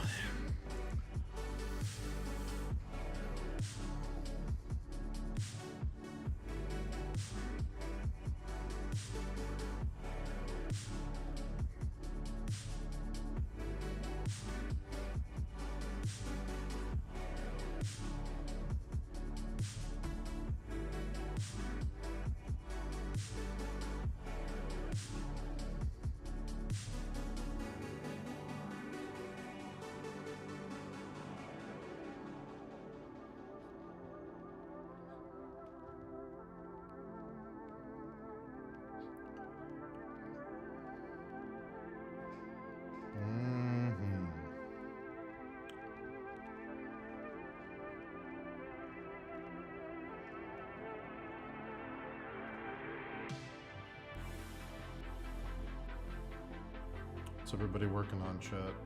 Sound off. What's everybody doing out there? And if you're not working on anything, what are your weekend plans?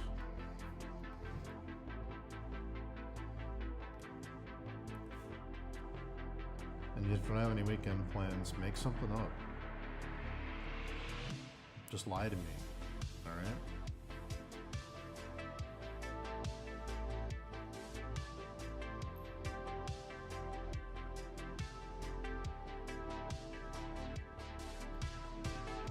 Smut coloring? Hell yeah, buddy. Make that smut money. Been there.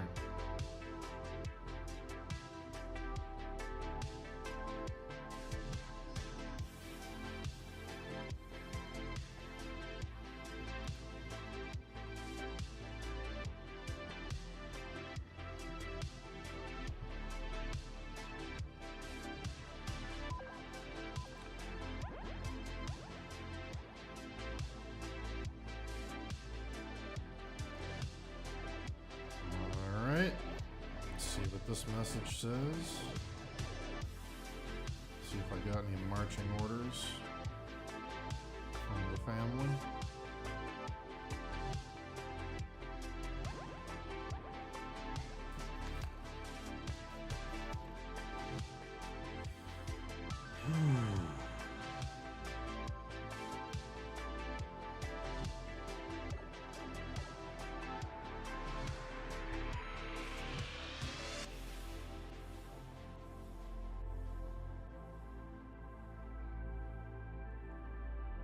Are you taking the little guy for the night? Make sure I don't have to babysit.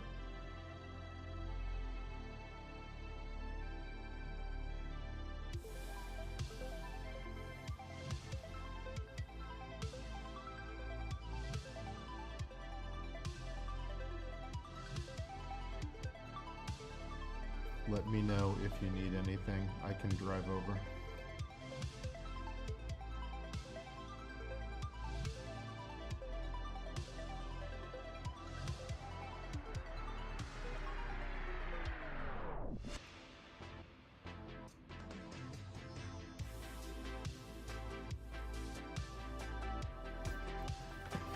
Okay.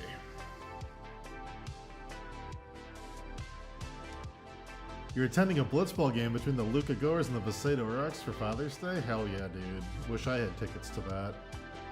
Big yacht party tomorrow. I'll have to help my pal with the cocaine he got in the Champagne. Excellent. Setting up cameras on Unreal. Wonderful. Currently working on nothing, just gathering some images to do some studies for the weekend. Always a good time. Rendering all night here. 10 characters to finish up. Yep, I know that feeling.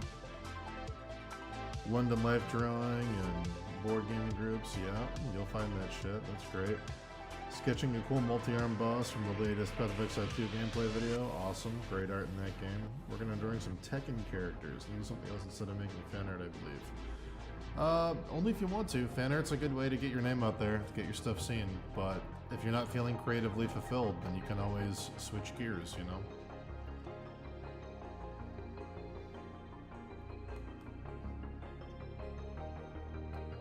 It's never too late to say, I feel like drawing something else.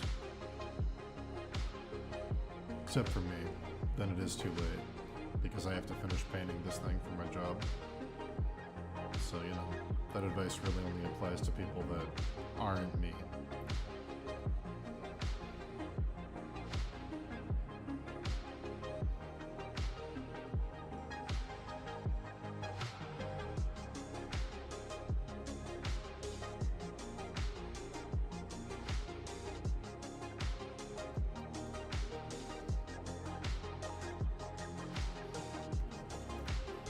Oh, let's see.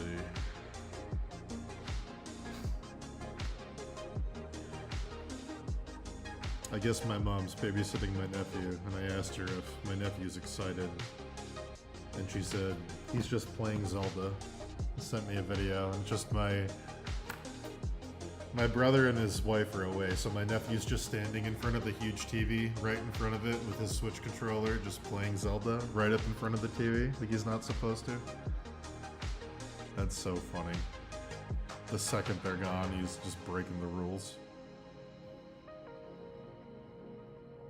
2 inches away from the TV, playing Switch. Good for him.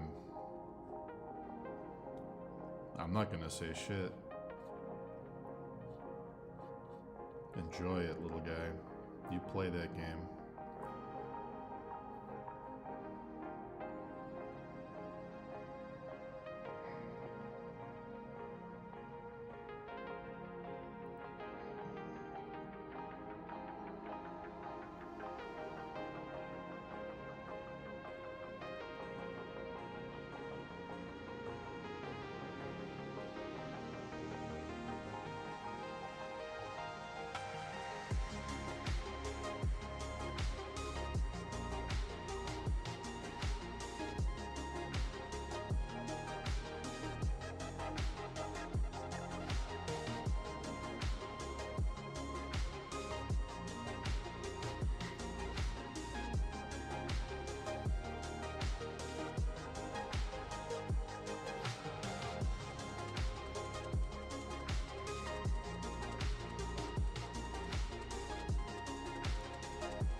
Ready for London weather? Yeah, you say that now, dude.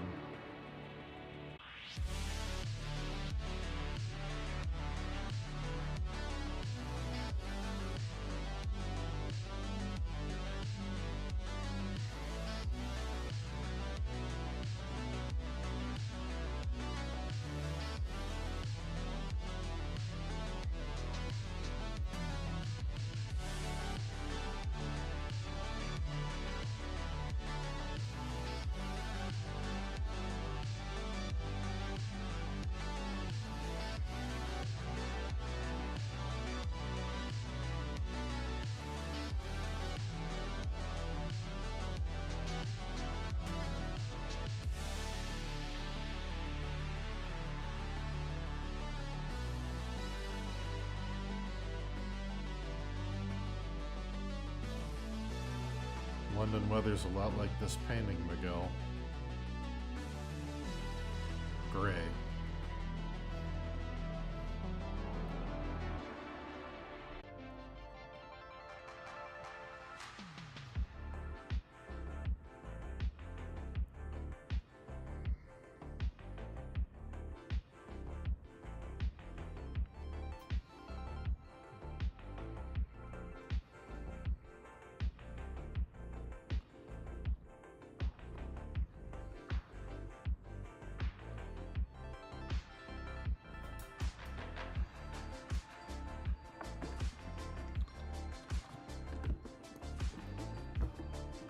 Oh, 1 hour left to stream, guys.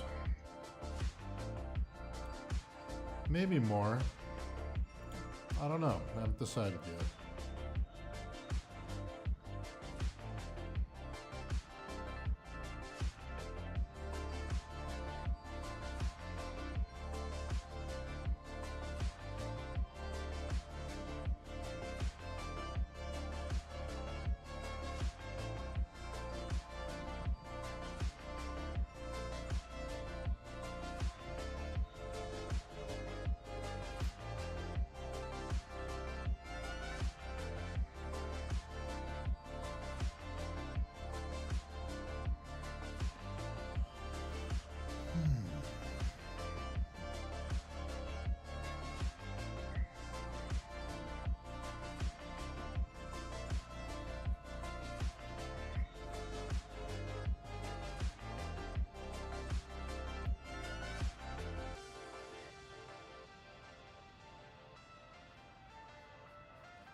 I haven't decided if I'm streaming tomorrow. Depends on a lot of things, but I might see you. There's a lot going on right now. We'll see how things go.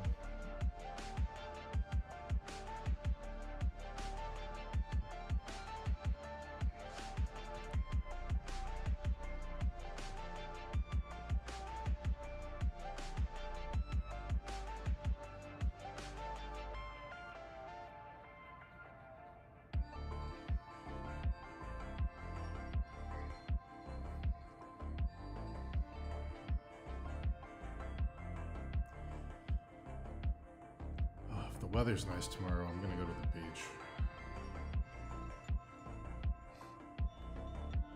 I have no idea what the weather's doing, but I desperately want to go to the ocean.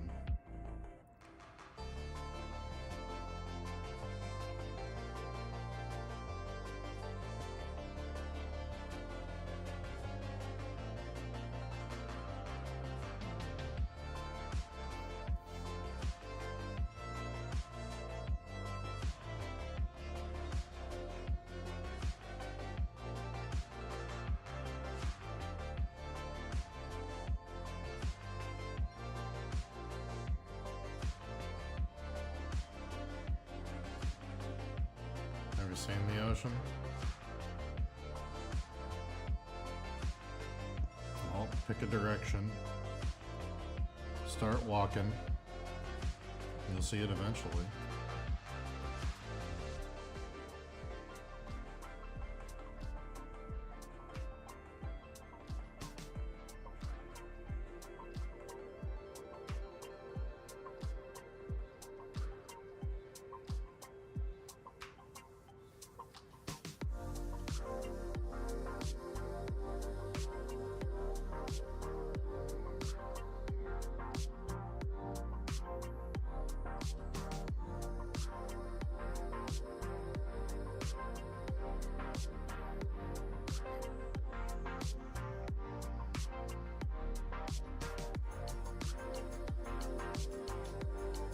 I'm gonna turn on the other paintings real quick and look at this next to them.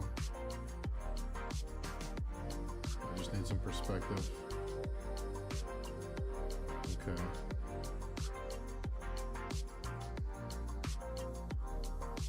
Okay.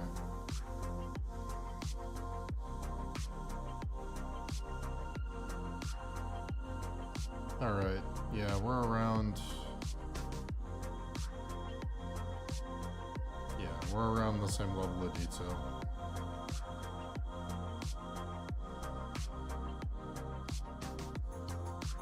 Okay.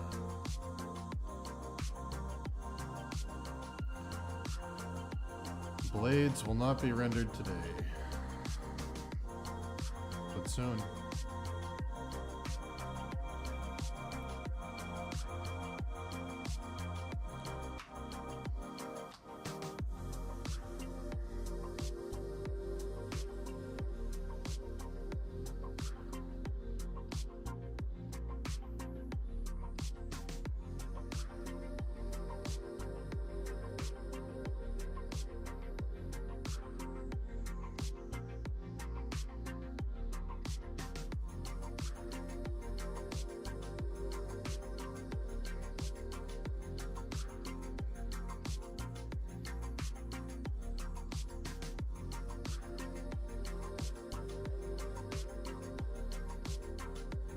I like when there's enough coffee in my system and the synthwave's been playing long enough and I've done enough tiny details that I start to forget I'm alive.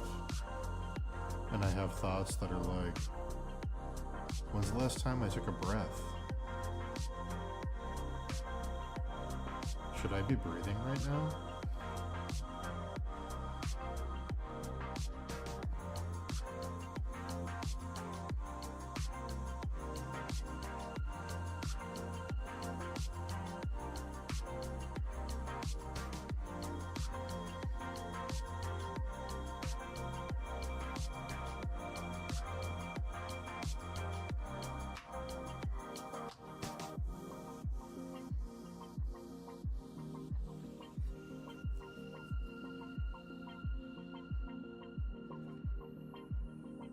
I'm gonna put that purple magic stuff on his swords. No, this piece is all red. This piece is all gonna be shades of red, so there won't be any purple magic on his swords.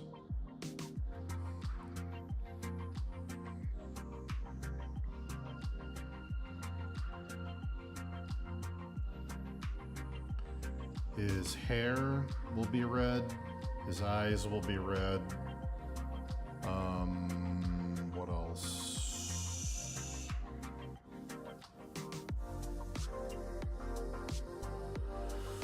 I gotta clean that up.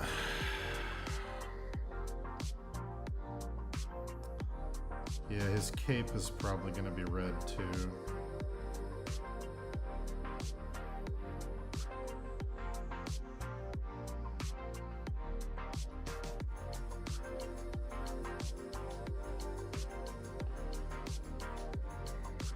I feel good about the helmet. That took a while.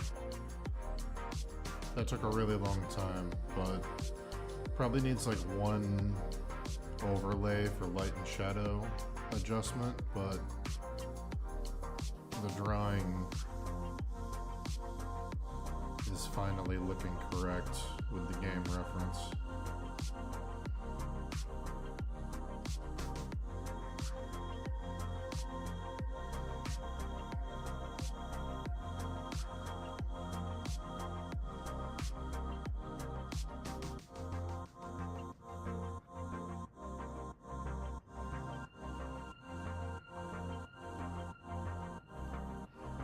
Why two big swords? I don't know, man. You'd have to ask the people who made the game. I think it's because he's a big meaty boy and he wants you to know it. That way if he throws one, he still has one for swinging. Because he's a big meaty boy.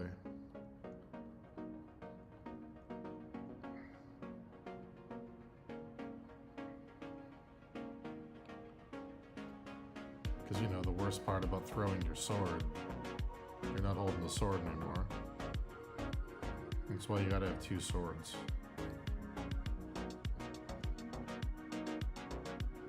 This is really basic information, guys.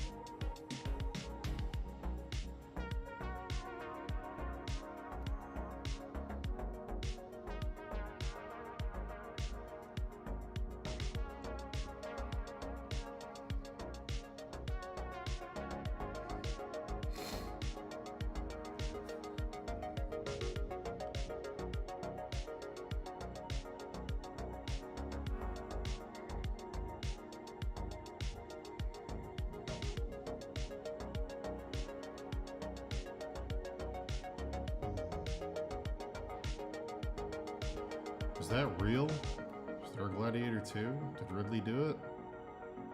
That's... You have to be memeing. That can't be true. That has to be fake.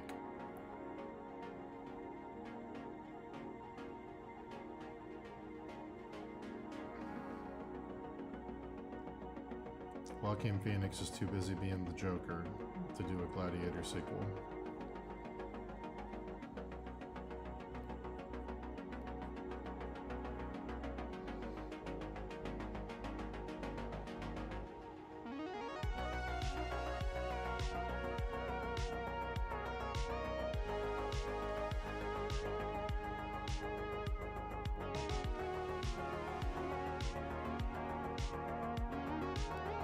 With Denzel. I'd watch it.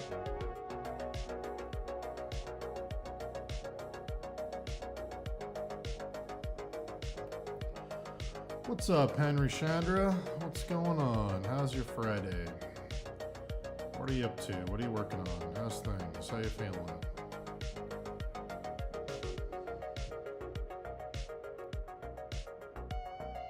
Thanks, buddy.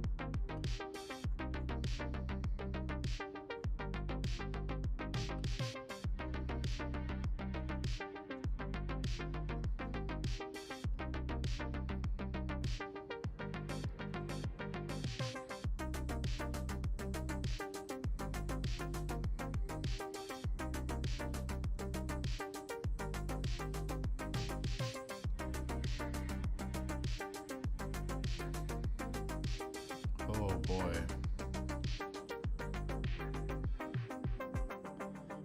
45 minutes left of stream.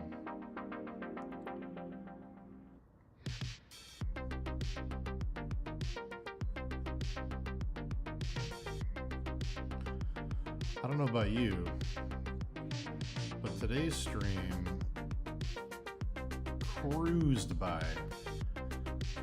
It cruised by. I don't even know where the stream went.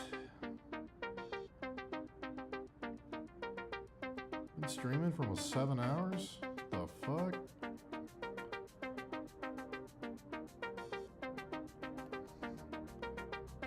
I gotta paint more detailed helmets.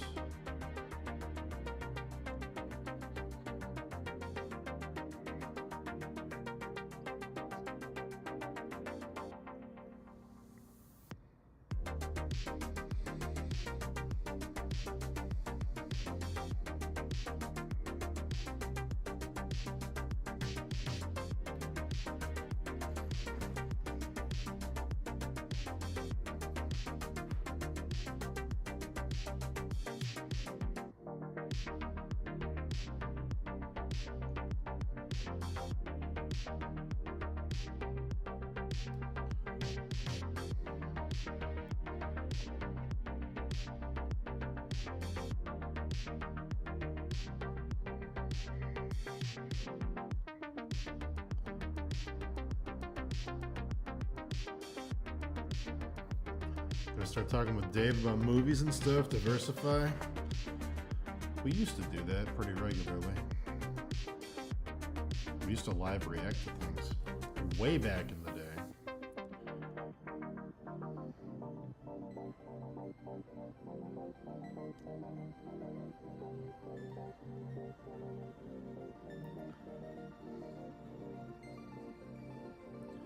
I keep telling Dan to salt he's gonna start streaming.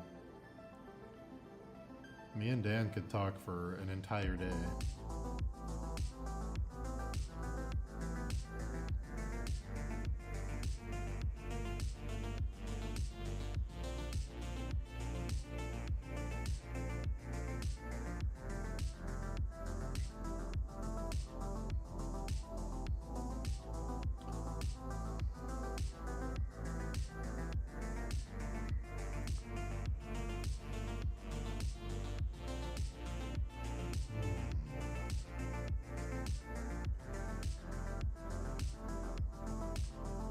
That is a topic I will never discuss. Because I just don't care.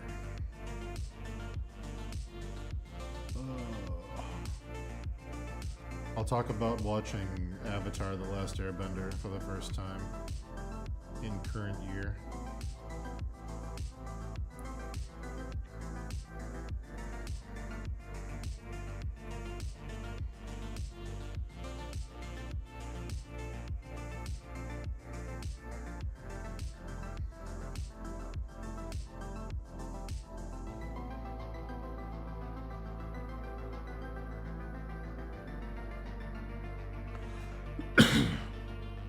I'll put on my YouTube voice and I'll go, as a person whose own upbringing was beset by unrealistic expectations, I heavily identified with the struggles of Zuko.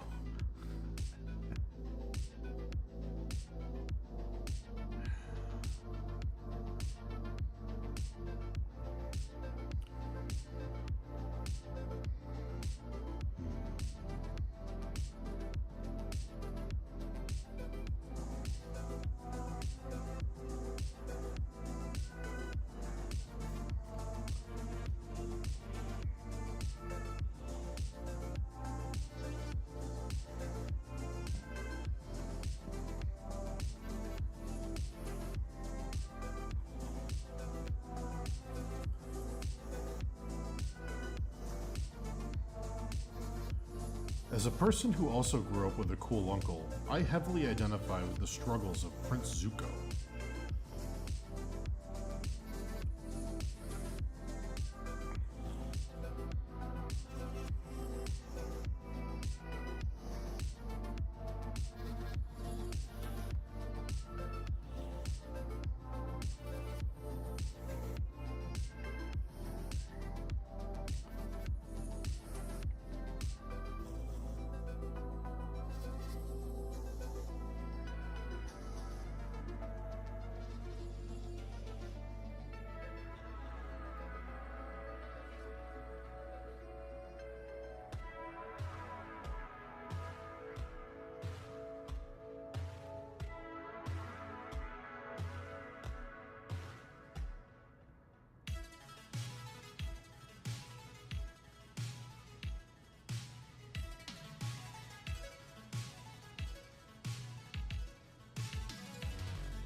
Oh.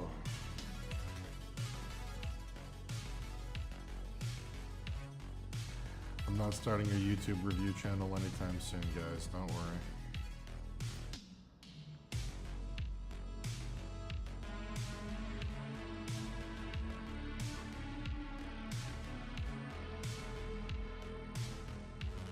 I am curious to watch the M. Night Shyamalan Avatar: The Last Airbender movie now.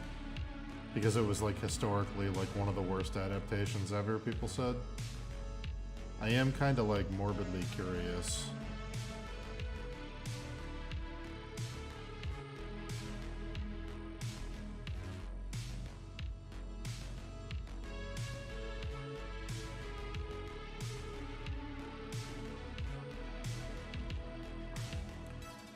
Am I remembering this right? Is that comedian from The Daily Show in it? He's not the Fire Nation guy, right? I remember seeing the trailer and being like, why did they cast a comedian? I hadn't seen Avatar at the time, but I remember being like, why is this comedian in the villain role?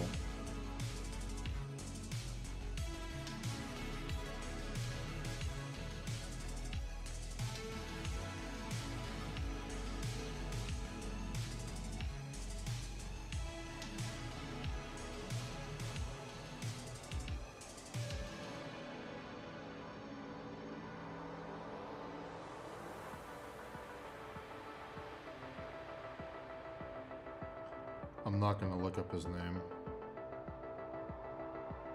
I think I'm right though.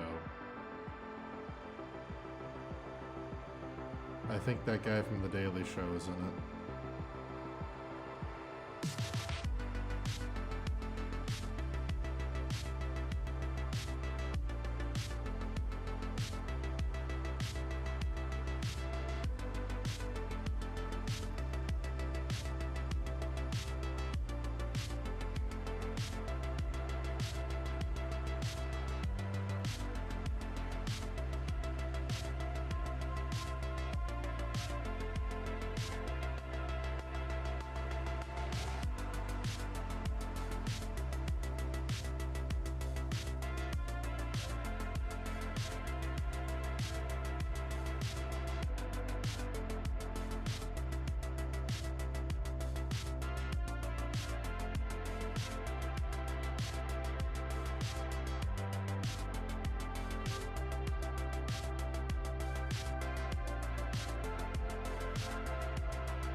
No, it's not an Asian actor. I'm gonna look it up now.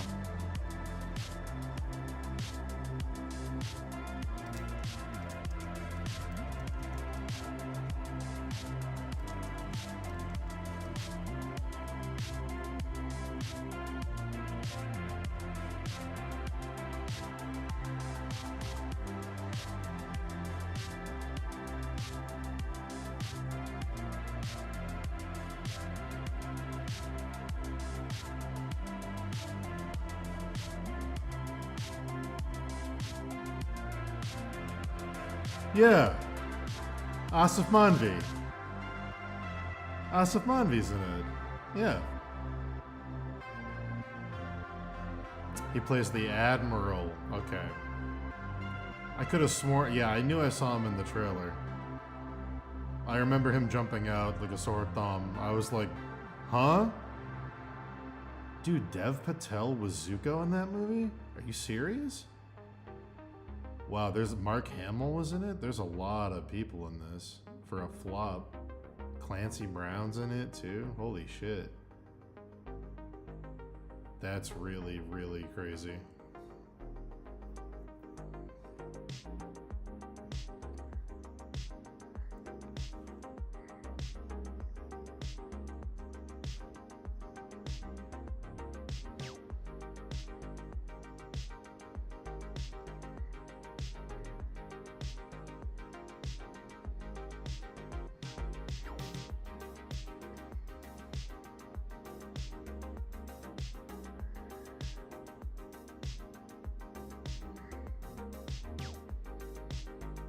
Now I'm curious.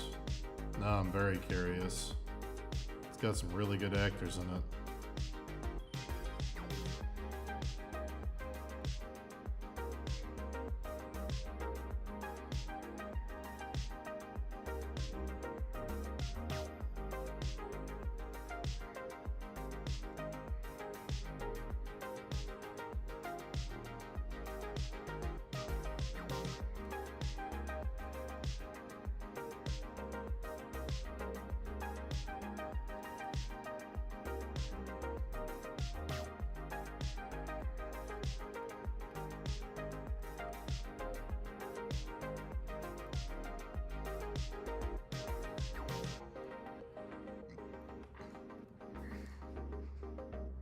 I remember it came out right around the James Cameron Avatar, so they couldn't call it Avatar.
Good luck.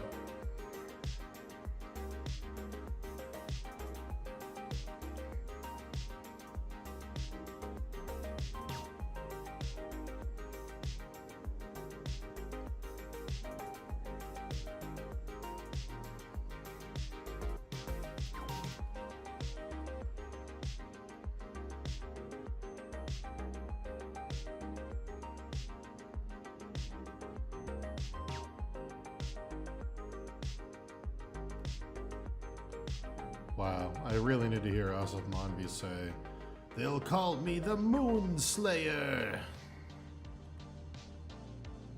I need to see it.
Anybody got any final questions, comments, concerns, complaints, or compliments they want to drop before we wrap the stream up in like 20 minutes?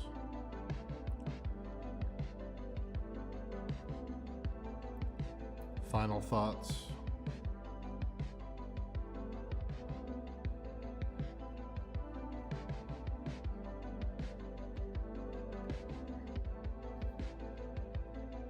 Unload your mind before the weekend.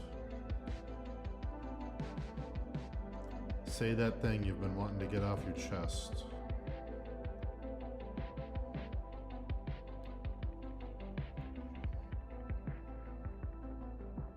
I'm going to play the Elden Ring DLC when it comes out next week. No, I'm going to be working on this painting until it's done because I am sadly very behind schedule as a result of unexpectedly getting sick a couple weeks ago.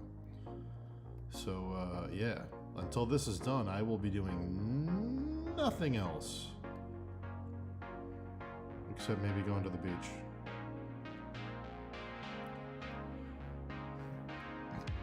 So play it. If they give me the green light, I'll jump in. It's all good, man. Yeah, it's getting close to done. Once this... The hardest part of this is over. The face and the chest. The hair. The arms and the legs are going to be really easy. We can fly through those. So...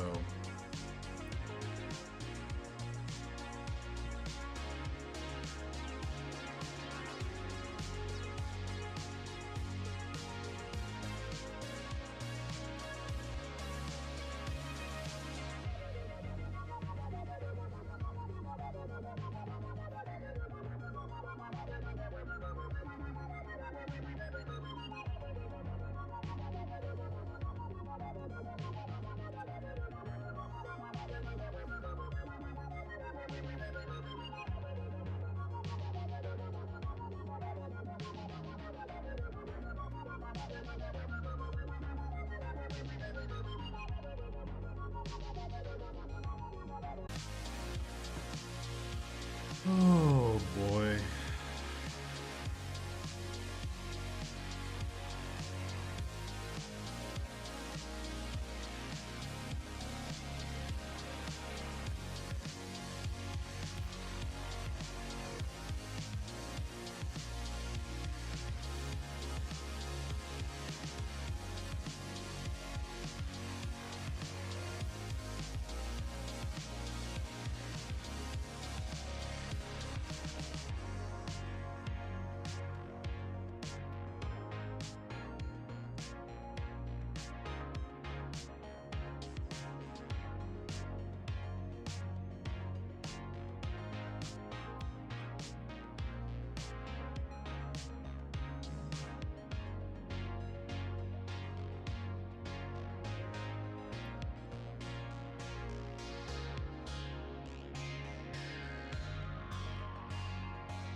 Wow. A remix of this song. No thanks.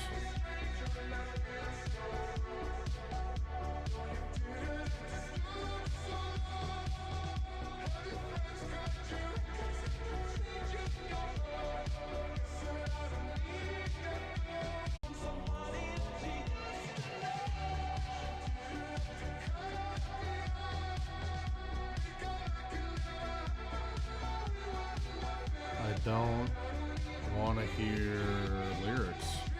You guys know the policy. You know the policy on lyrics. I stay away from lyrics.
What's the verdict, chat? Do I get my brother a Father's Day gift? Or do I only get my father a Father's Day gift? Or do I get nobody a Father's Day?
Oh.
The playlist ended. Oh my god. There's only 15 minutes left of the stream. I can't put a new playlist on. That's too much. What do I do? Just kidding. I know what to do.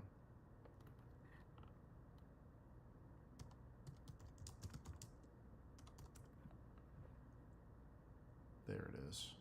There's the one.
What's going on, buddy?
Final song. Coming up right after this. It might get me muted. It might get me copyright struck.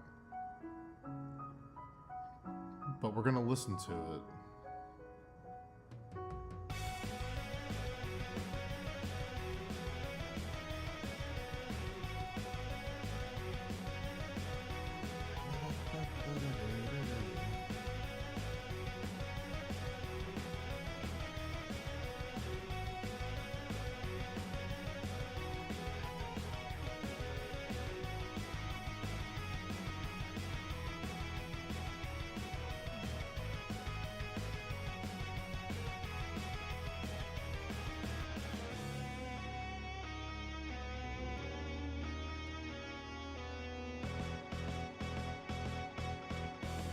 It's not the Space Jam remix. That's only for when my energy levels are low. I could stream for another 4 hours, I just can't because I have shit I gotta do. I'm pretty high energy right now. I feel pretty good. Today was a good day.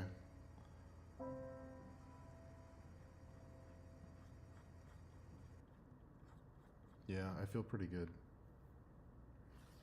And now, the final. Ooh, why did that pop up in my recommended? That's a good song. Anyway. Get copyright struck.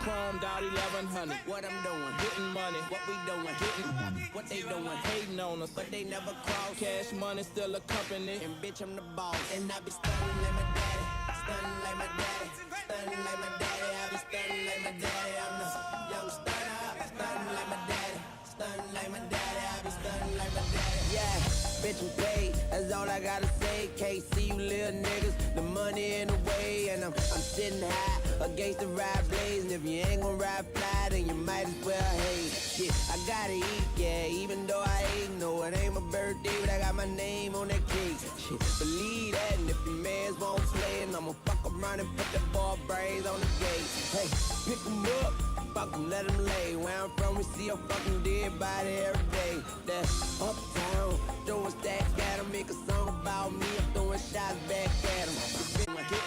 What they doing, hating on us, but they never cross. Cash money still a company, and bitch I'm the boss. And I be stunning like my daddy, stunning like my daddy, stunning like my daddy. I be stunning like my daddy. I'm the young stunner, stunning like my daddy, stunning like my daddy. I be stunning like my daddy. Shorty, 98, 45 paper plates, 10 the whole thing, big money, heavyweight, 100 stacks. Spent 50 on a caddy, 25 on a pinky, bought a pound of blowing bounce back.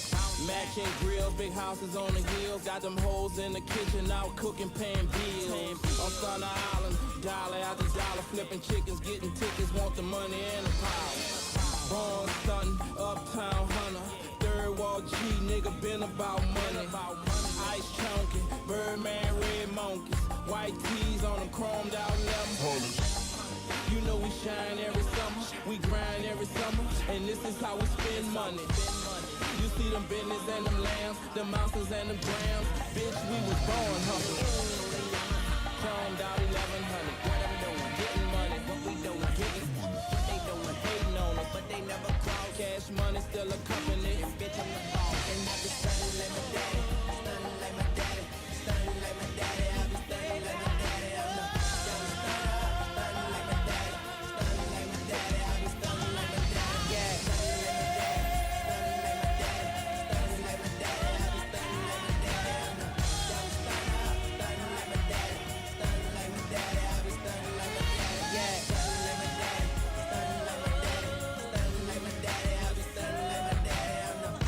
And then I'm gone. Goodbye. Love you all. Have a great weekend if I don't come back tomorrow. Oh, how dare you start there.